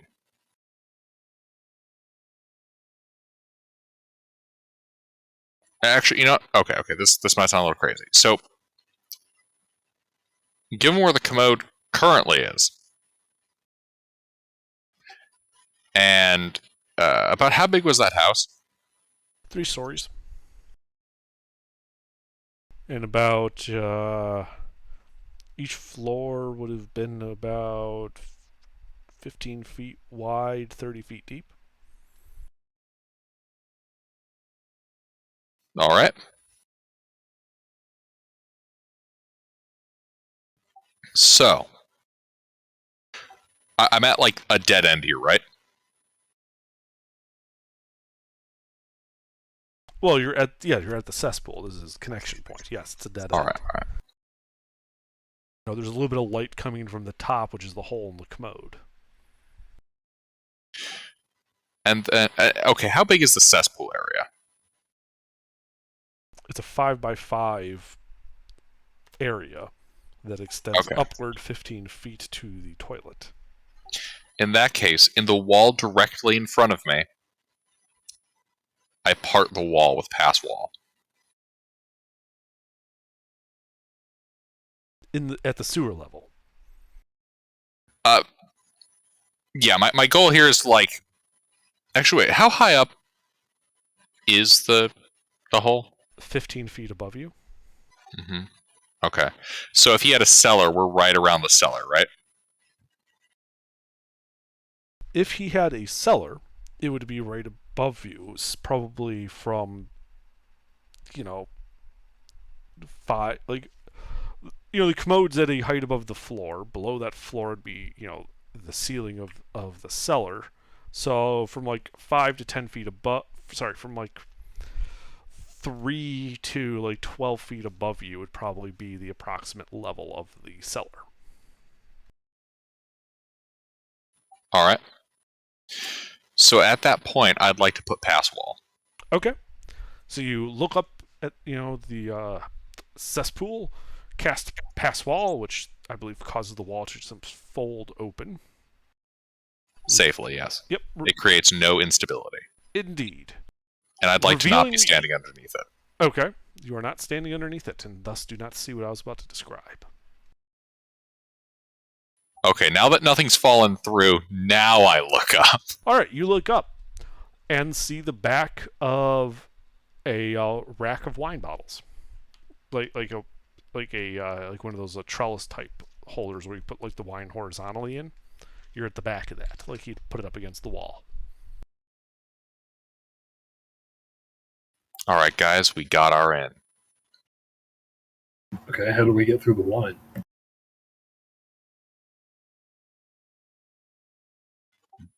Do you like wine goulash? I do, but I'm not going to drink my way through that wall. That would take too long. I meant more like take the wine. Oh, how do we get through the trellis?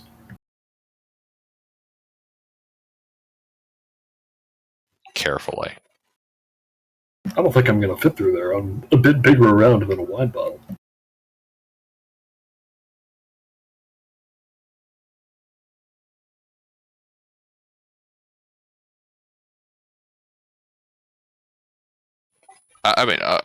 Under.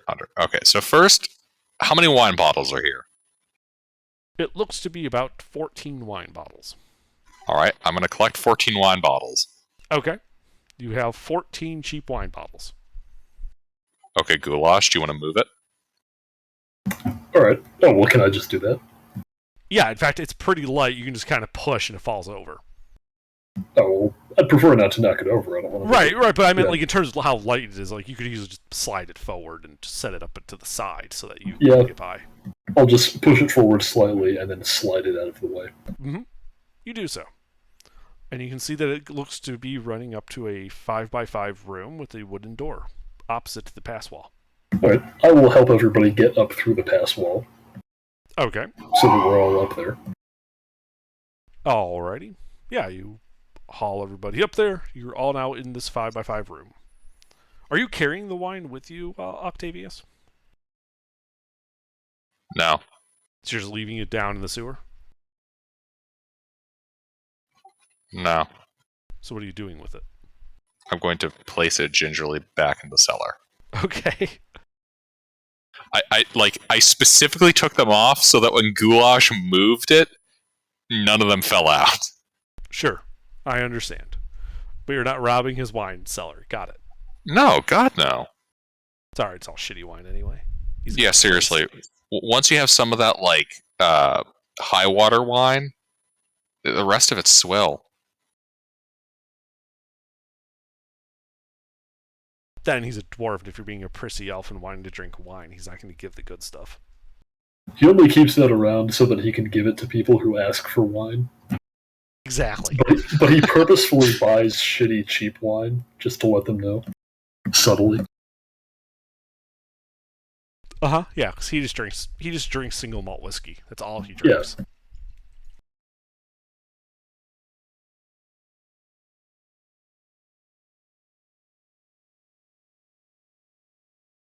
Alright, yeah, so you guys are in this room. There's a closed wooden door ahead of you. Should I lead? Well, Lizard Man, you are the sneakiest. Yeah, that's true. I will sneakily open the door. Stealth check.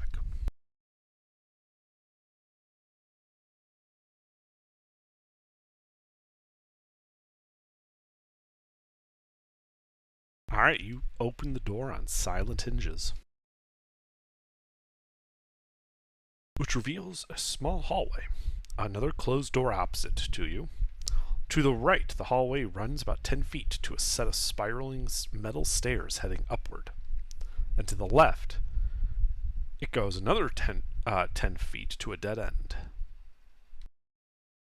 Oh, shoot. Under. Hmm. The Octavii twins are going to ritual cast Detect Magic. Aha! So, you do Detect Magic. The dead end is magical and is emanating an aura of illusion magic.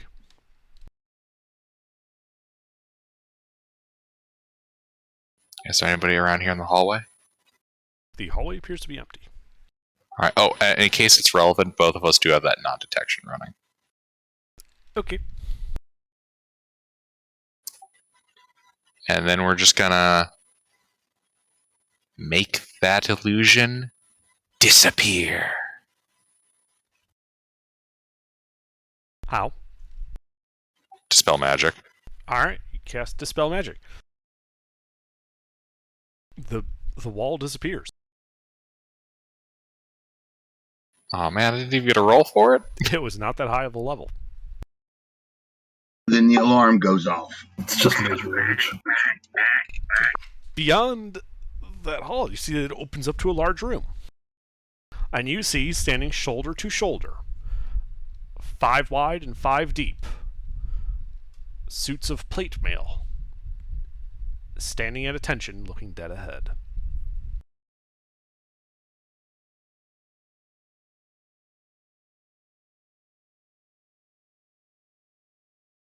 After that dead end, that wasn't a dead end. Exactly.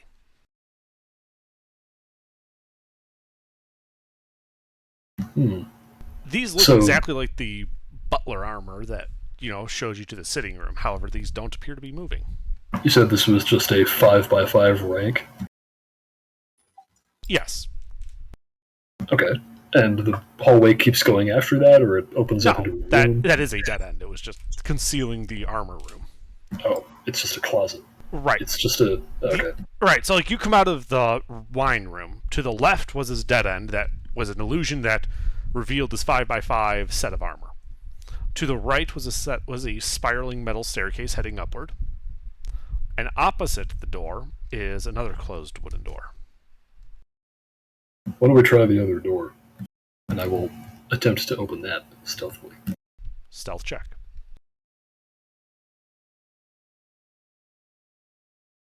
Alright, again you open the door on silent hinges, revealing what appears to be a smith shop.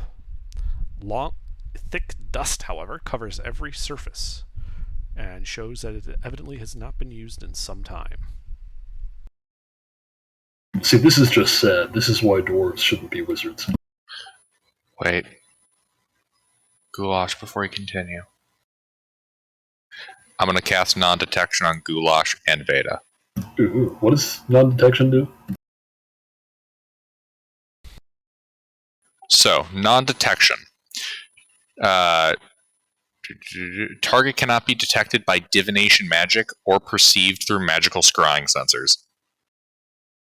We are currently in that state where, like, if someone's looking at a security camera, they just see an empty hallway as we sneak through.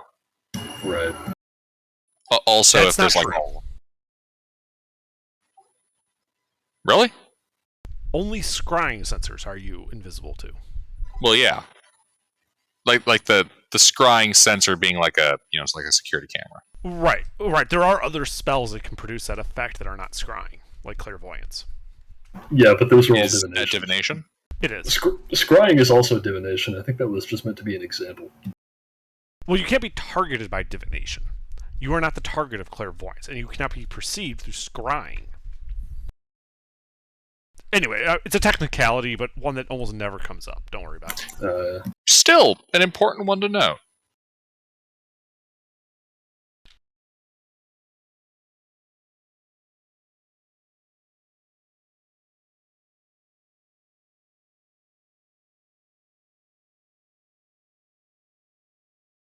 Anyway, so, yeah. Alright, I think we go up to the second floor. Are you sure we don't have to go down? Down? The stairs don't go down. Oh, right, we're in the basement. Yeah. We're in the basement of a 3-story house. I imagine all the interesting Right. stuff is going to be up. So yep, let's all go up the stairs. Okay, you go up the metal stairs. Emerging into a small root cellar. Shelves on the wall contain old foodstuffs. From the smell, hasn't been refreshed in a while. Gentlemen, I don't believe he lives here. There is another closed wooden door. This door looks nicer, though, than the one in the basement.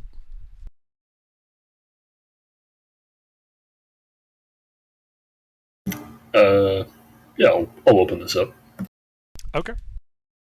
You open the door, opening up to a hallway. Do I recognize this hallway? You do recognize this hallway. Immediately to your left is a door that leads out to the garden. Opposite to you is the door that goes are left through, and then you heard the whump from. To the right down the hall is a second door that leads to the sitting room. And to the right opposite you down the hall is a door to an unknown location. Well, I think we gotta go to the wump room first. Since that was where he went.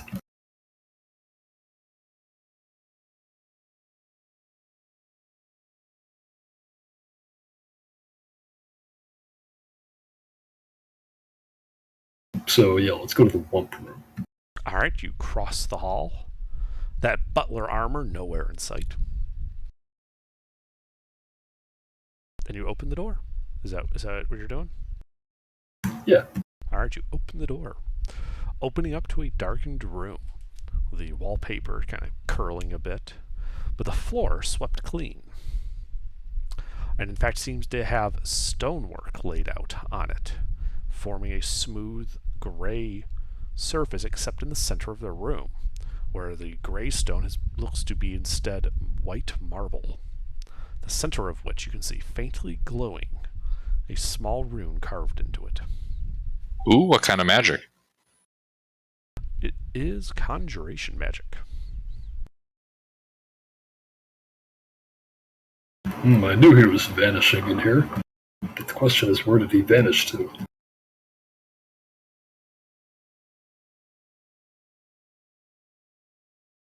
How far away is it? It is a 10 by 10 room, and it's in the middle. So that would be like 5 feet from you. Can I investigate it from this distance? You'd have to get a little closer to get a good look at it because of the weird angle you're trying to read the rune at. I'll do so. Or rather, Secundus will do so. Okay. Look, he's expendable. Sure. Go ahead and make an investigation check. Can I help him? You'd have to get closer to do that. Ah, fuck it. Yes or no? Yeah, we'll do it. Okay. You just also step closer, like right to the edge of where that gray stone turns white.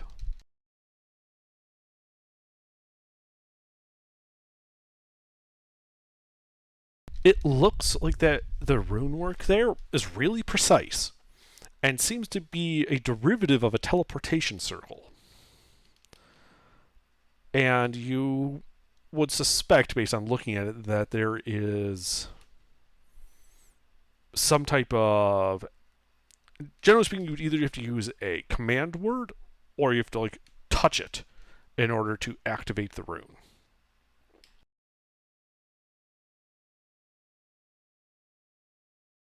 But it seems to be a modified teleportation circle. I'll explain this to the party. Guys, do we want to proceed? I don't see why not.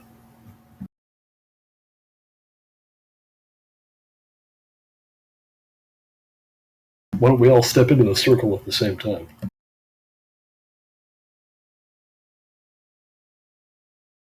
Or is it too small for that? No, the circle is just barely large enough for the whole party to cram, 4 people to cram themselves in there. It'd be a bit uncomfortable to do long term, but for a few moments or so, wouldn't be a problem. Alright. You want to all hop on this magic circle of displacement? I don't know. I feel like.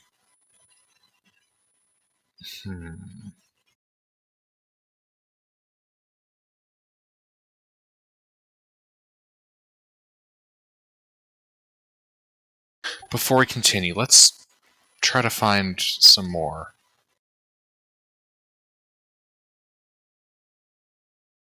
I don't know. It's just I'm getting a weird feeling from this. You want to go through the rest of the building?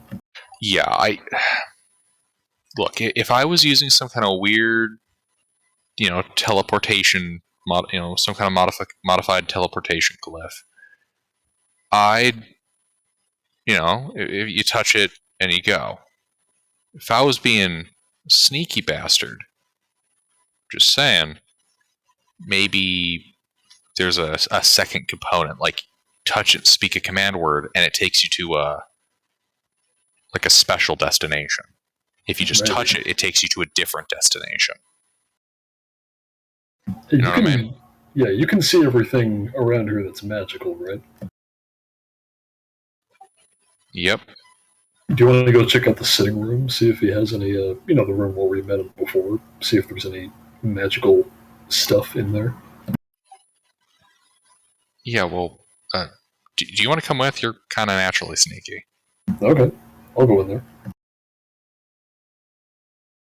So, Goulash, you guys are going down the hall into the sitting room? Yes.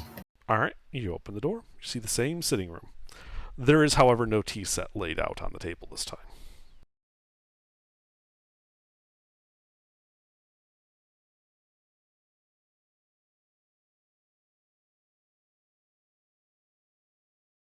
This room appears to be in much better shape. The wallpaper isn't curling, the rugs are, well kept for. Much like the hall, it projects like the room is well taken care of in the home of a wealthy person.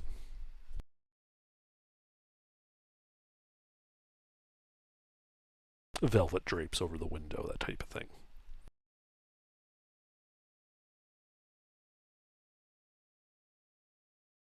Well, do you smell anything in here? Is there any magic? There is not. I'd like to investigate the room. Concealed whatnots and all that. Sure. Go ahead and make an investigation check. And of course, Secundus will assist. Okay.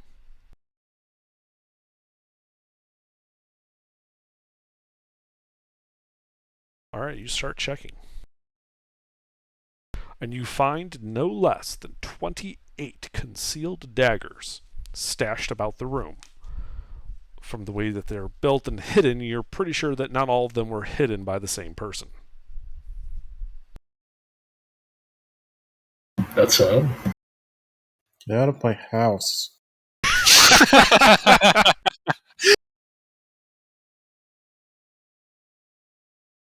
Oh my god, it makes sense now. Reclusive dwarf? Daggers everywhere? Sorry, Spectre. No, it's okay. I've lost track of how many knives I have squirreled away around here. Goulash, Beta. We're in Spectre's house. We gotta get out before he finds out we're here. I think maybe we overthink this. Maybe we should just get out of here, ask to meet with him again, and kill him in here. I was expecting there to be some kind of magical defenses, but if you say there's not any, maybe that's... I don't know, it might just be a front. Yeah, but it's a very poorly defended front if there's no magic in here. Look, if this man's a powerful wizard, I'm saying this as a wizard, you gotta go to our sanctum. Why? Well, look. If you killed me right now, what do you think would happen?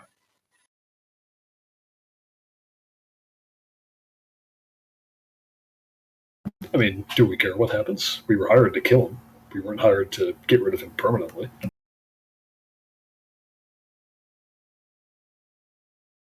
Right. But if we piss him off, do we really want a person like that on our list?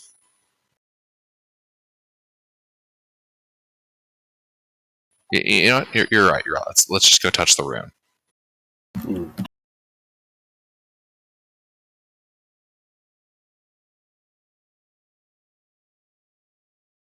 So I have this right. You guys go back to the rune room and do, what do you do? Do you guys think we should touch it? What do you think is going to happen? Honestly, I'd send people to like a secure room. Fuck it. I'm probably thinking too much into this. Let's just do it. On three? Right.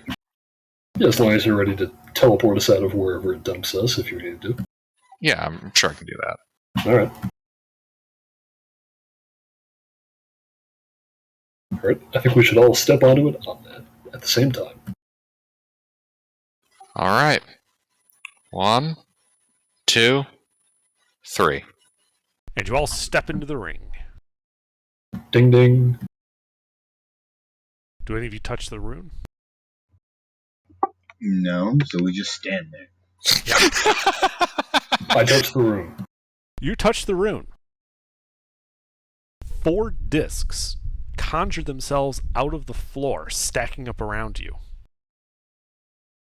And then there is a bright light. Wait, what do you mean around me? Wait. I mean, like this. But 4 of them. Oh, it's the Half-Life 2 teleporter. Okay. That's... God damn it, Under. Where did you even get this? What is this? That's a Stargate That's teleporter. the Stargate rings. And there's a bright light. Okay. Oh, jeez. Oh my god, suddenly the woomph makes sense. Oh, I can hear it. I'm not even a Stargate Yes. fan, and I can Oh, hear it. God. And you find yourselves standing as the light clears in a stone room. A life-size painted stone statue of the dwarf to the south. 2 hallways leading to the southeast and southwest. To the north of you, a large stone arch, the keystone bearing that same bronze staff sigil kind of carved into it.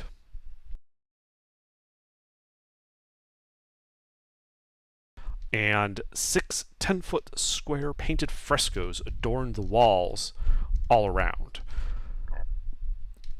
Each fresco displaying an animated image of Gozar performing random mundane activities, stretching, yawning, juggling rods, sweeping the floor with a broom, trying to escape a straitjacket, handstands, shadowboxing, things like that.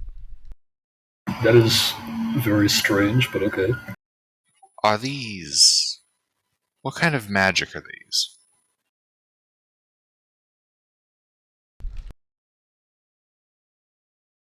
Ooh.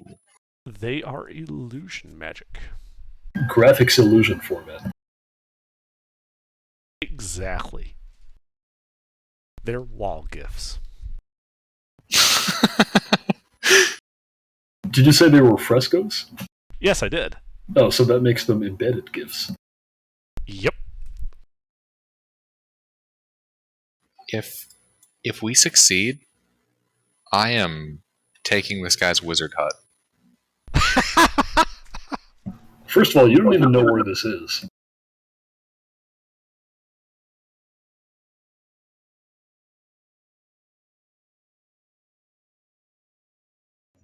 going to have to find out.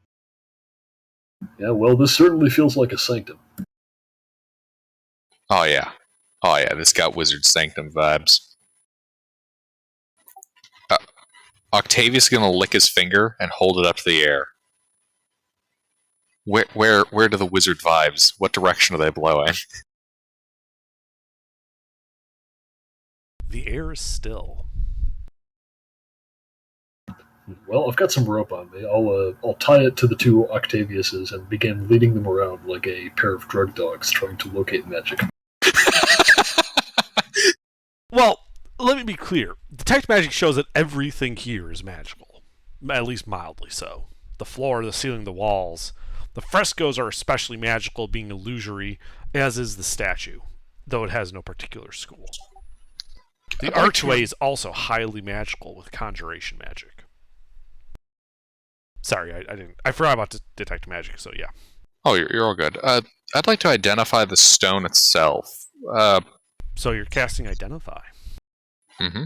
As you begin casting Identify, the arms of the gigantic statue of Gozar begin moving in a very familiar set of somatic gestures, and you believe that it is attempting to cast a spell.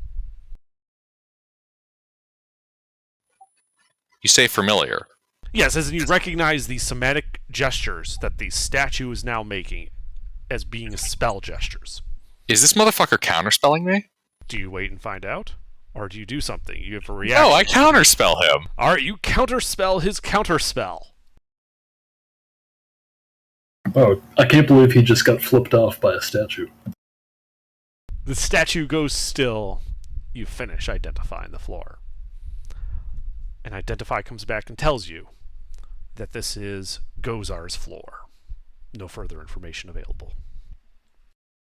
Is that the name of the spell? Gozar's floor? No, it doesn't tell you what the name of the spell is. It just tells you that this is Gozar's floor, and no further information is available.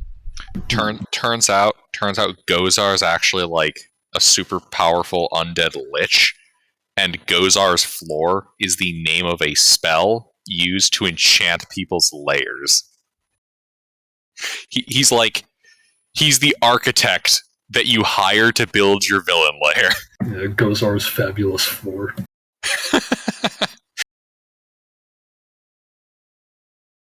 All right. If anything, it's going to be Gozar's illustrious floor. Ooh, I like that. Isn't illustrious already one of those for something else? Well, it's more of what the acronym then looks like. That sounds like a spell. Oh, yeah, I see what you mean. Yeah. Tee. Like you cast Gozer's illustrious floor, and suddenly your really shitty one-bedroom apartment doesn't have that god-awful shag carpet from the 70s. It's got this nice wooden parquet flooring. Mm-hmm. With a nice rich mahogany and a good clean varnish on it. Yeah, and when the sun's just right, you can like see yourself in it. It's so smooth and perfect. You know, there's none of that weird warping you get when you fuck up the sanding. Mm-hmm. But no, in this case, this is a stone floor.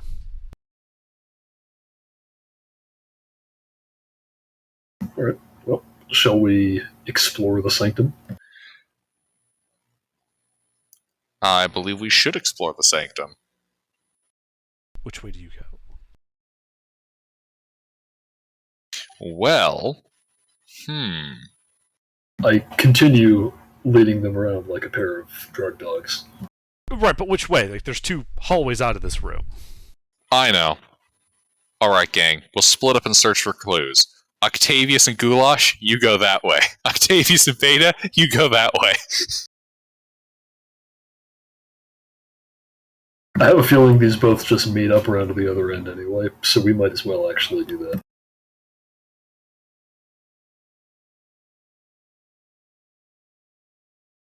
Okay, let's do it. I'll hand Beta the other leash. I'll take Octavius around the left path, and Beta can take Octavius around the right path. Sorry, who's going which way?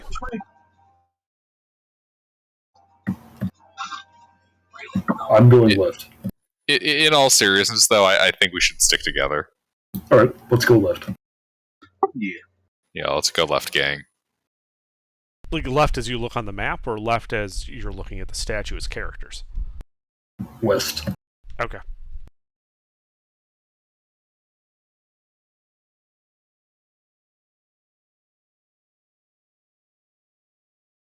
Alright, so you go west. You go down a... Someone's got a call. We're walking! Playing the walk theme! Oh, shit, I yeah. thought that was your cell phone's ringtone. That would be a funny ringtone, actually. I know, right? I'm playing the walk theme. We're walking down the hallway. Yeah, you walk the 20 feet down the hallway. To another hallway. This one running northwest and southeast. To the northwest is a closed stone door. To the southeast, it looks to go about another 20 feet, opening up into a large room. The opposite side of that room, at the edge of your dark vision, 60 feet away, you see a floating set of magical armor that is glowing internally. Does this room have another exit that would appear to connect to the other hallway we didn't go down? Unknown, because you're not there yet. Give me Oh, okay. what that armor looks like. Ooh. And it begins to advance towards you guys as you see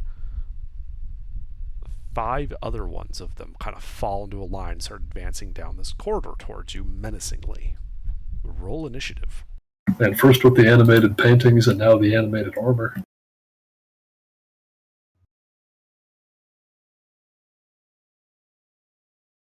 I don't suppose I can convince the armor that they can't perceive us. You see, the magical creature, with its lack of mundane senses, has to use divination magic to detect us.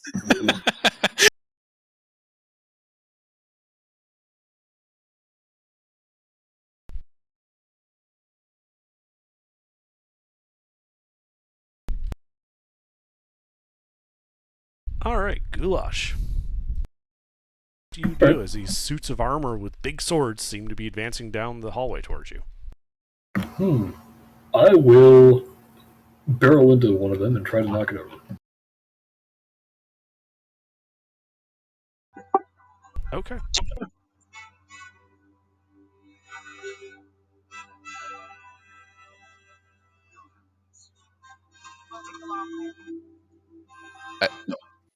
Duel of Fates playing in the background like that just made this fight just like I know, that's 5 what I times did more for. epic. Damn, I know, right?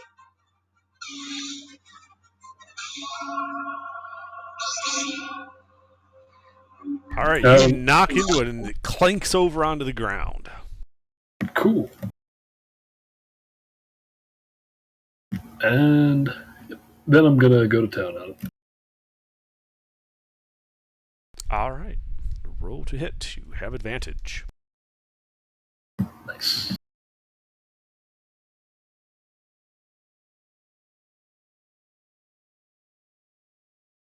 Two hits. Ah, okay.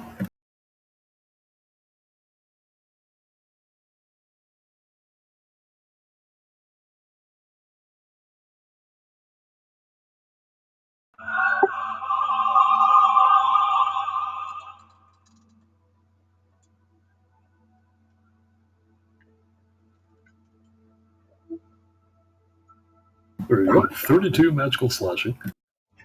Alright. That bloodies that one. Cool. That is it for me.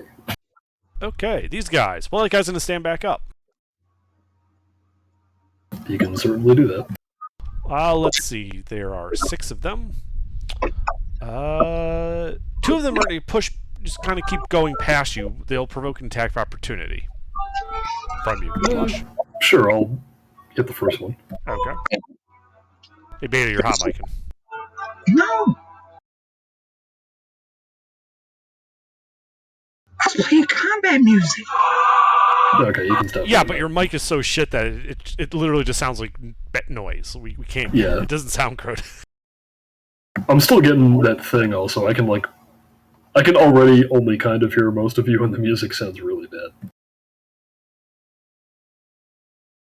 So did you decide to take an attack of opportunity, Goulash? Yes, but I think I missed. You missed. Alright, so those 2 guys are going to float up to the Octavius. which is the simulacrum. And they're going to stab him with their swords. They get 2 attacks each.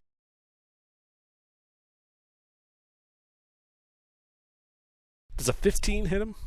A 15 does have the capacity to hit, but he's going to shield. Okay. You shield, and that second attack bounces off. But the crit hits you for 10 slashing damage.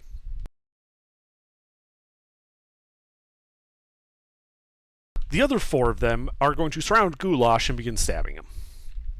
Repeatedly. Alright.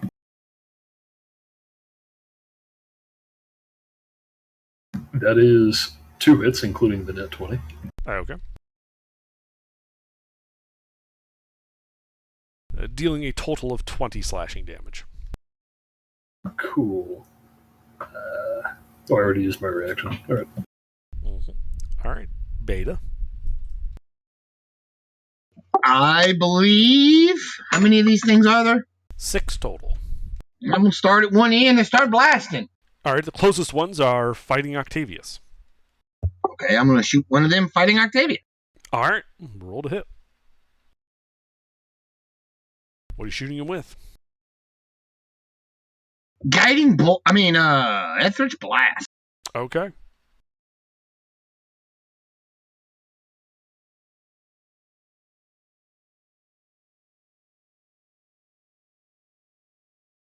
Well, those all hit. You should separate out the nat 1, though.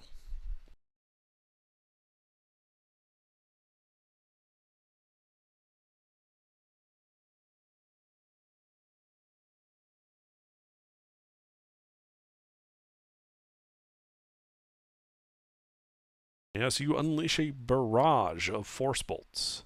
3 of them hitting the armor to no effect. 1 of them blasting into the snowman, dealing 14 force damage to him.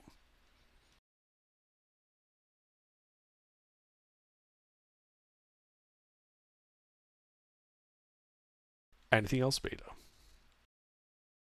No, I'm done. All right. Octavius. All right. Let's see here.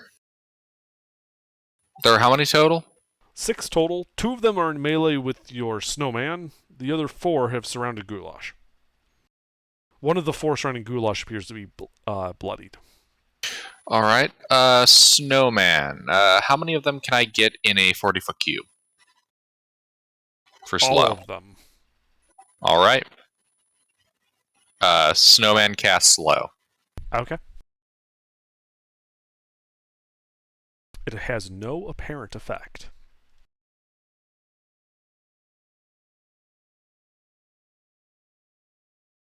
All right.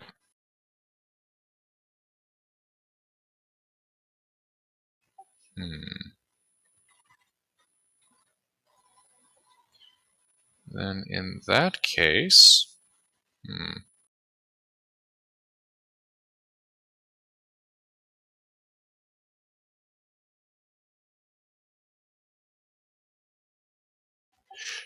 In that case, I will use banishment. On which one? The 2 in melee with us. Okay, so you're upcasting it. Mm-hmm. Alrighty, that's a charisma save. Mm-hmm.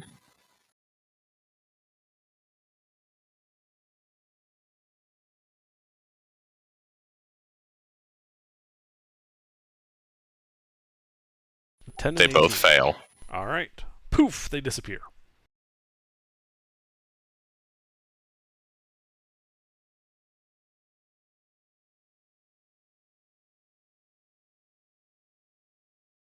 Anything else on your turn? Nope, just that. Alright. Goulash.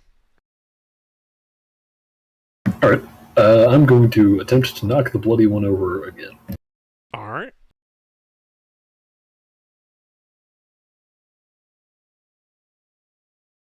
It keeps Ooh. its footing.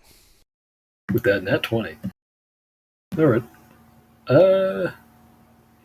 Yeah, we're just gonna attack him regular style then. All right, roll to hit.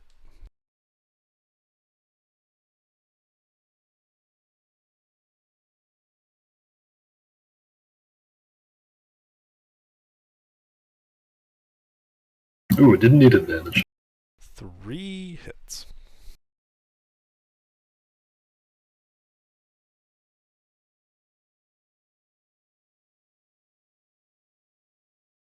.42 magical slashing.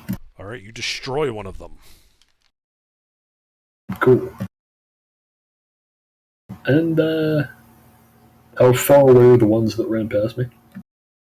They're gone. They got poofed. All of them? Both of them. All right. The remaining 3 are surrounding you. Oh, they're okay. Yeah, 4 of them stayed to beat you up. 2 of them ran past you to get to the wizard. Right. All right. Fell off good it did them. Then I'm done. Okay. One of the ones in melee with you, Gulash, is going to turn and run after the wizard now that they're not being harassed. Yep. Well, I'm gonna try to. Well, I can't really prevent him from doing that, but I am gonna hit him. Go right ahead. Ooh, actually, no, I am gonna try to prevent that. How? Grapple. Okay. You grab him. And so it slowly turns to face you, and that one is going to try and stab you. Mm-hmm.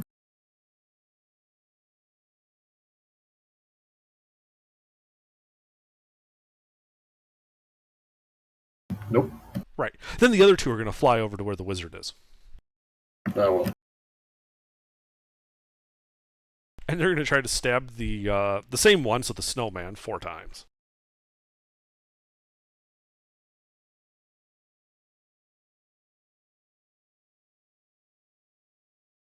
Does an 18 hit? No, but a 22 does. Okay, so you shield again? Mm-hmm. Alright. He slashes that snowman for 6 points of damage. And it is Beta's turn.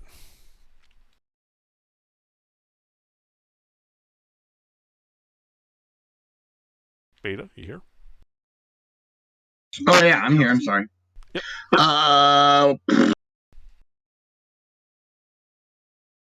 So there's how many fighting the wizard? 3 now? There are 2 fighting the wizard, 1 fighting Goulash. Okay. I'm gonna shoot both of them. One's fighting the wizard. With what? Guiding bolt. Alright. So you're using the twin cast and firing it off. First level or? Probably second. Third. Third level. So alright. We'll roll to hit.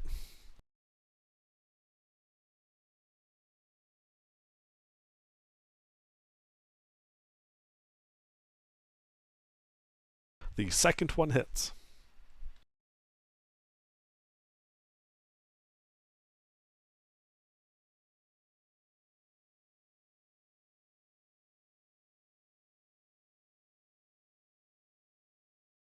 $20 points of radiant damage. Yeah, he gets hurt by that and is glowing.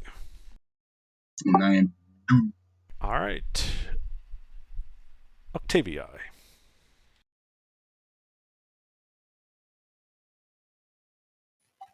There are ones in melee. There are 2 in melee with your simulacrum. Alright.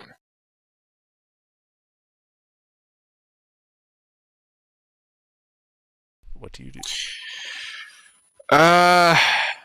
Simulacrum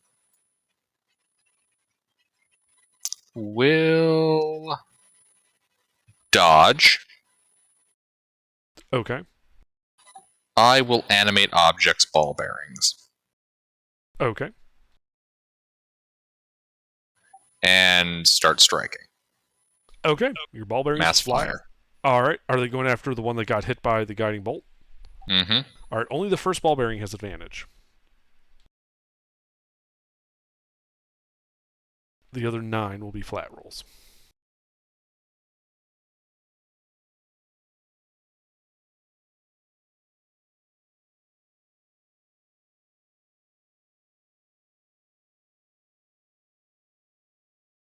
That does not hit. And the other 9? Well, shit on a stick. That is 5 hits. It's got a high armor class. I'll take that. They are literally plate mail, and they have a shield.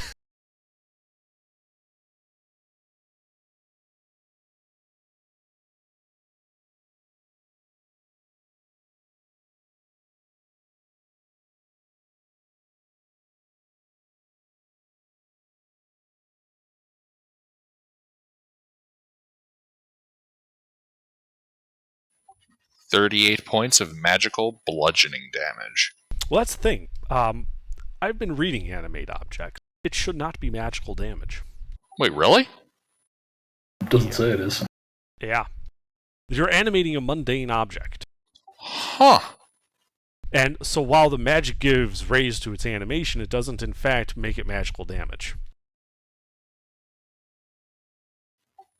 We've been doing that wrong. Huh. It does bring the spell back in line. It stops being some stupid OP spell that we've been using it as. That's true. Are these guys immune or resistant to They're non-magical? resistant to non-magical, and so as a result, this guy's only bloodied instead of outright destroyed. I cannot tell you how relieved I am by that statement. The spell is now in line with reality. In line with the other spells of that level, in terms of output. Like, it's no longer everyone takes it because it's just so fucking good. I mean, I still take it, but yeah. I mean, it's still really good, but... Am I melee? Nah, I'll hold my position. Okay. Goulash. You're grappling one of them. Yep, and I'm going to try to knock it over. Okay.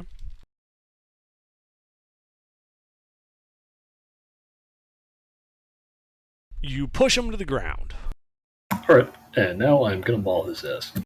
Uh-huh. Or roll to hit. Also, don't those 2 come back since you stopped concentrating on banishment with your animate objects? Oops. Wah, wah, wah, wah. So there's now 4 in melee with the simulacrum. But Goulash, 2 of those hit.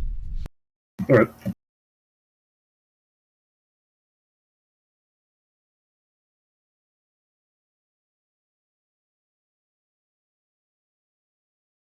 $33 magical slashing, and that's it.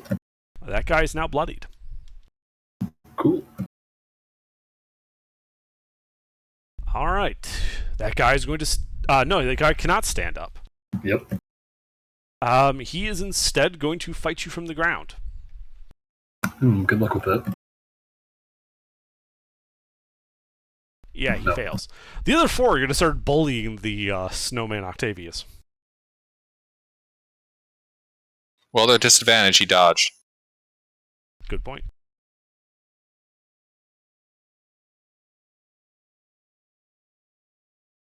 In this comedic sense, these guys are just waving their swords around, and your snowman is just dodging and weaving all over the place. Every shot, I believe, misses. Every single one. And it is Beta's turn.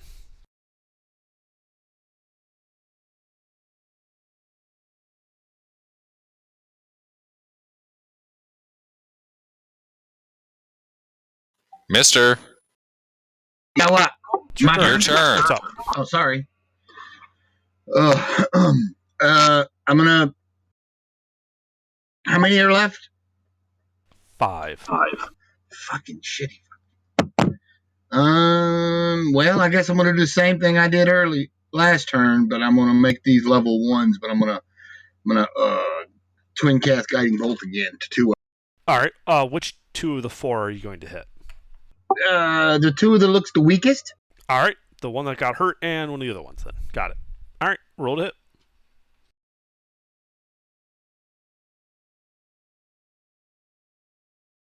Those both hit.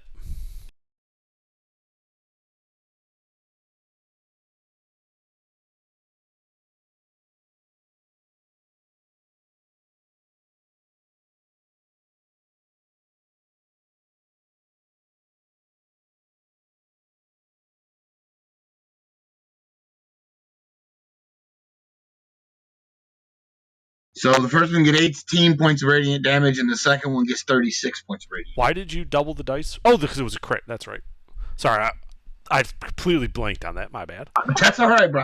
All right, the one that you Well, I crit do. is outright destroyed. Yay! Anything else? No, I believe I am finished. All right, Octavii. All right. Well then. We're both dodging. Okay. And as a bonus action, commanding the ball bearings to bust a bitch's ass.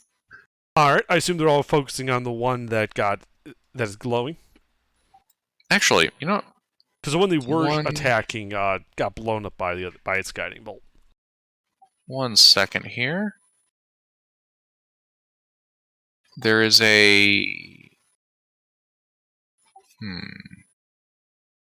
Wait, did you say these things were flying? They are floating, yes.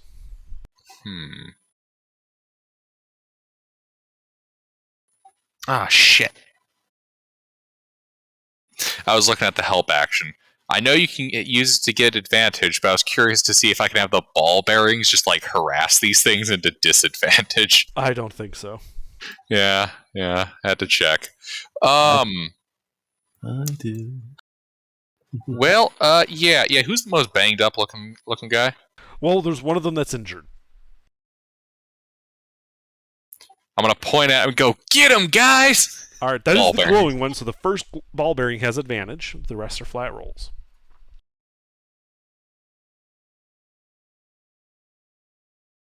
That hits. And the other 9.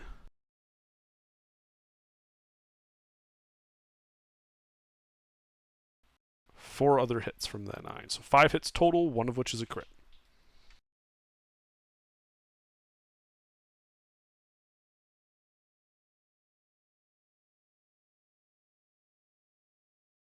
Ping, ping, ding, ding, ding, ding, ping, ping, ping, ping, ping. Mm-hmm. And that one is now bloodied.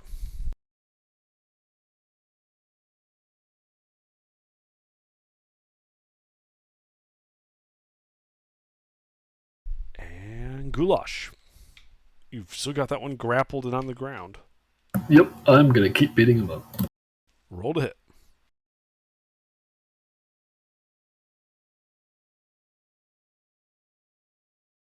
Two hits.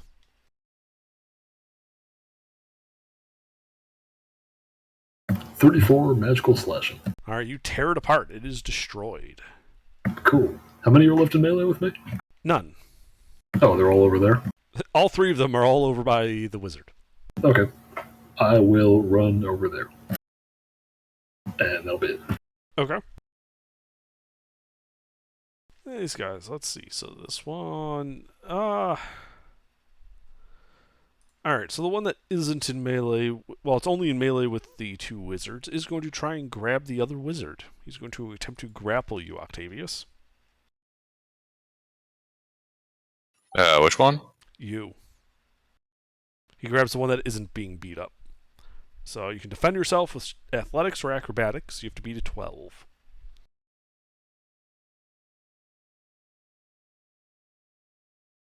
Does dodge help with this? Nope. Bummer. Well, I might be able to. Nah, I'm lucky. Do it. You are, in fact, slightly lucky. So he's going to use a second attack to try and grab you. You have to be an 11 this time. And you managed that one, too. Yeah, I figure that it's good for a wizard to at least have some kind of, physical activity. Uh-huh. The other two are going to just start stabbing the shit out of your simulacrum. If they can hit. Right. Dodge, motherfucker, dodge!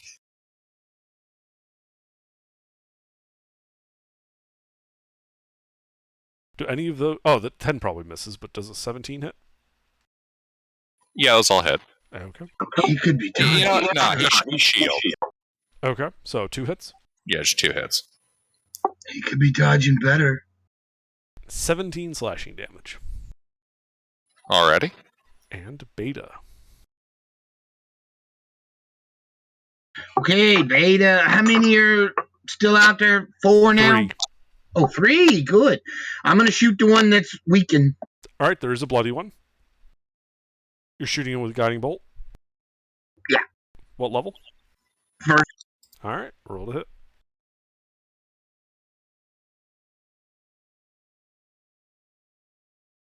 That misses. That misses? Really? That misses. Their AC is 20. Oh, okay. Well, then I'm done. Alright. Octavius. Well, we're gonna dodge! Alright. And ball bearings. You dodge and then ball bearings. All flat attacks.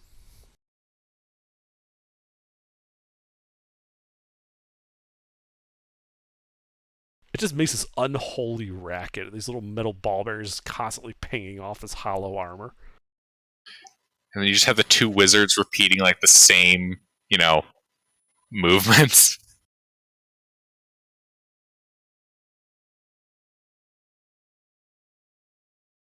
Four hits.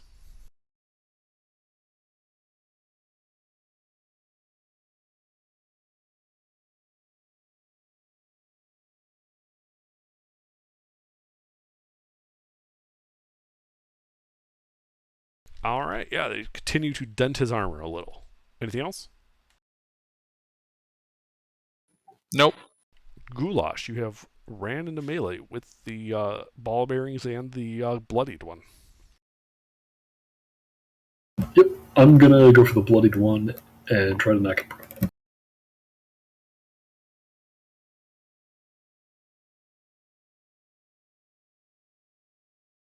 You push him prone.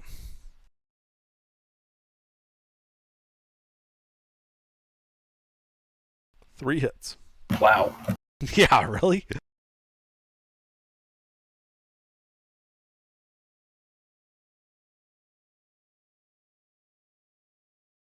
You've decided that this particular armor is going to be erased. I just realized I could do something really horrible and fucked up with that animate objects, but I'm not gonna do it. Do it. No, I'd have to spend a bonus action to do it anyway, and I don't want to. Alright, anyway, 44 slashing damage. The armor ceases to be animate.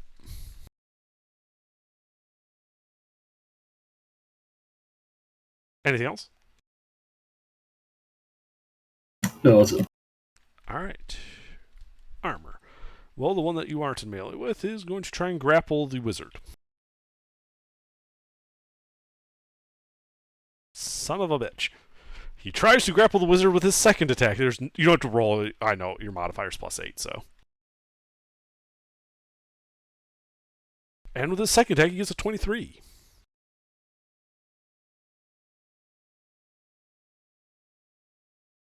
Out of curiosity, how injured is he? Uninjured. You know what? I feel bad for him. He can have this win. Okay. So he grabs you. And starts hauling you up that hallway to the northeast, back toward where that statue is. This will provoke an attack of opportunity from the snowman. And from me, or could I not Nope, get close? this is the guy that wasn't in melee with you. All right, yeah, no. This guy's gonna swing the quarterstaff. Sure. Come on, net 20. Nuh-uh. Yeah, it just does nothing. Yeah, so he just drags you, 15 feet into the, just barely into that room with the statue of Gozar. The other ones are going to continue attacking the snowman. 17 hit? Yes. 12 points of slashing damage. Alrighty. And Beta. I guess I'm about to blast him. Alright, which one are you blasting? There's still 2 left or 3. 2 left. I'm gonna blast the injured one. Neither are injured. The one fighting the snowman is closer. I'm gonna shoot them both. Fuck it. Alright. Cast. Alright, you're twin casting Guiding Bolt at first level? Yeah. Alright, roll to hit.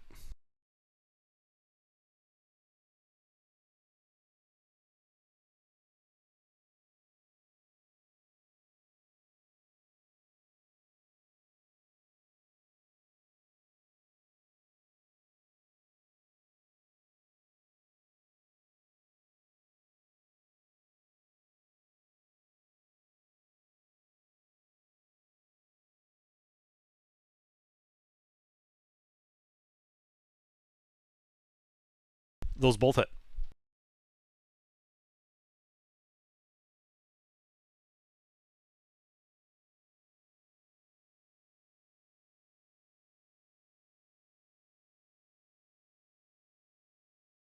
Alright, yeah, your bolts hit the 2 sets of armor, dealing damage, and they are now glowing. Anything else, Bailey? No, done. Alright, Octavius. Alrighty. I'd like to escape the grapple. You can certainly try. You have to beat a 4. Alright, you use your action and escape the grapple. And I'd like to slip around, pivoting behind him. Okay, you can do so. Does this break line of sight with the statue? No. That's fine. Ball bearings. Ball bearing.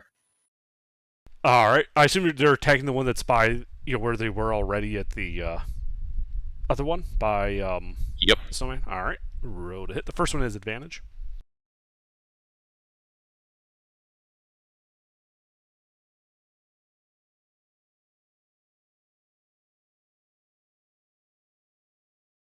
And the other 9.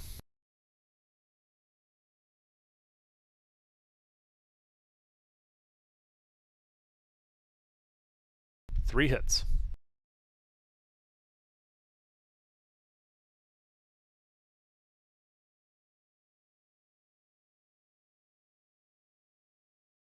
Alright, yeah, they start denting in the armor on this one.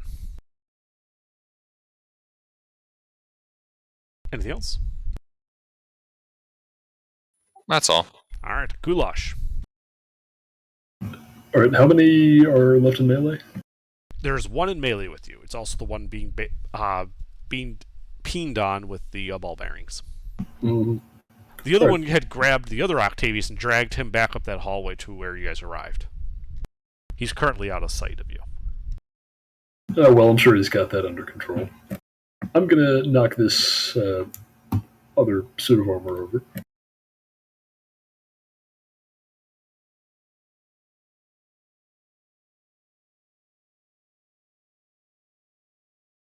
Damn. It keeps its footing. Alright. Regular roll. Okay.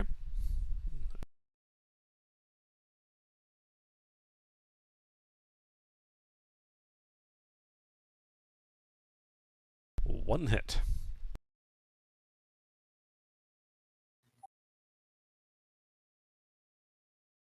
$22 magical slashing. Alright, that one is now bloodied. Nice. Anything else? Was it?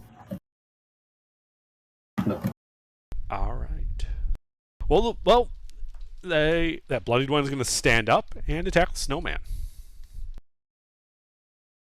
Because wizards be dangerous, yo. It misses.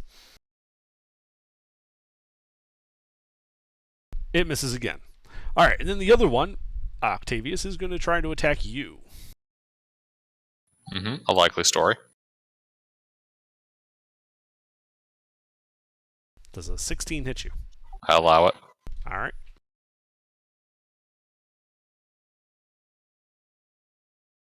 Take 11 points of slashing damage. And a con save for concentration. 1 or 2? 2 hits, so two checks. DC is 10 for both of them.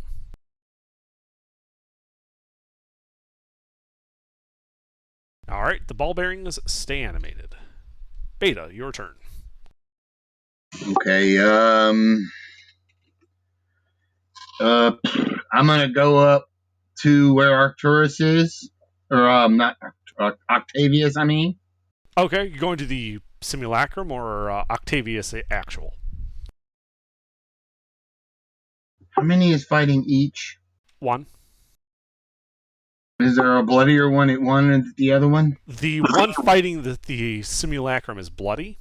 The one fighting Octavius actual is not. I'm gonna walk up to the one fighting Octavius actual and club it. Alright. You just walk up to it and whack it over the head. Roll to hit. Would these count as constructs? Yes. Okay.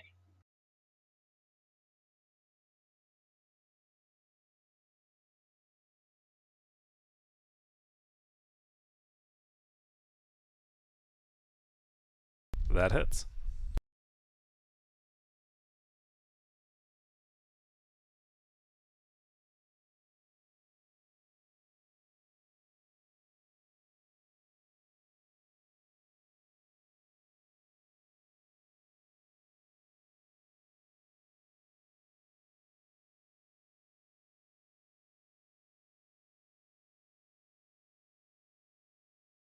$24 points of magical bludgeoning and thunder damage.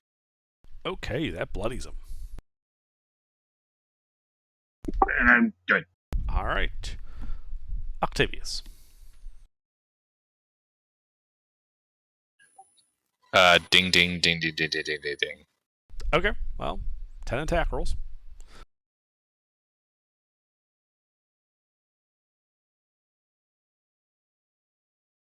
Six hits.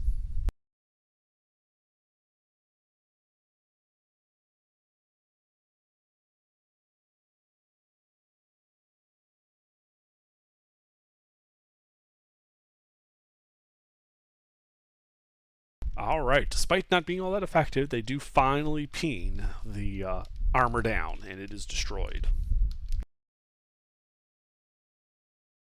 Sounds like they were pretty effective.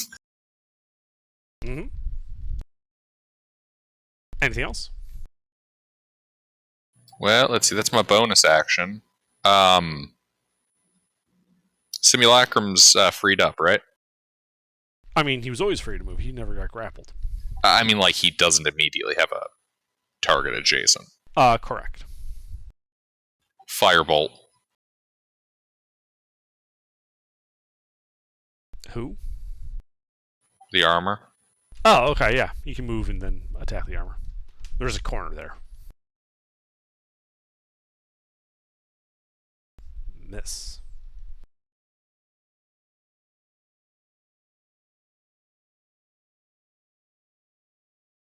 Anything else? Nope. Alrighty. Goulash. The armor by you has been destroyed. So just the one with Octavius left? Sounds like it. Alright. I will go down the hallway in that direction. Alright, you can go right up into melee with this guy if you want. He's only 15 feet away. Oh, yeah, I do that then. Alright. Does he still have Octavius grappled? No. Oh, okay. I will knock him over then. You will try. And succeed. He is knocked over. No, there's no try. There's not even do not. There's just do. Very good.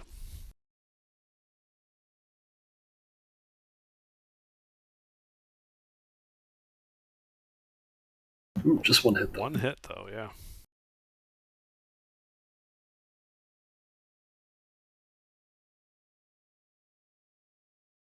$17 magical slashing. It is on the verge of death, but still alive. Alright, that is it. Alright, he's going to stand up and stab the very annoying wizard. Which one? Well, I believe the 22 will hit Octavius. No, seriously, which one? The one that's in melee with him and didn't shoot him with a firebolt. Fair enough. For 7 slashing to you. Concentration. Let's see, the lowest I can roll is a 1, right? Yes. And I have a +9 mod. Oh, shit, I wasn't paying attention to your mod before. Yeah, never mind. Beta, your turn. Beta's gonna hit him again if he's Roll still it. alive. It is barely alive. Okay, good. Beta's gonna hit it. Roll to hit.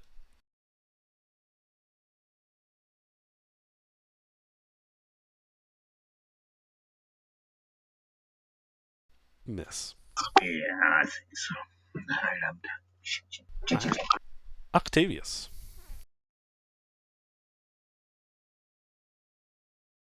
Ball bearings. Uh-huh. They putter on over.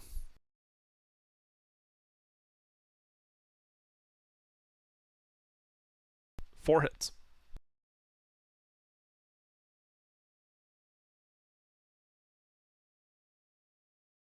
And with a loud clatter, they destroy the final suit of armor. You guys are out of initiative. Yay. The echoing of the armor through these stone halls. The statue of Gozard's kind of leering down at you. We will be calling it here for the evening.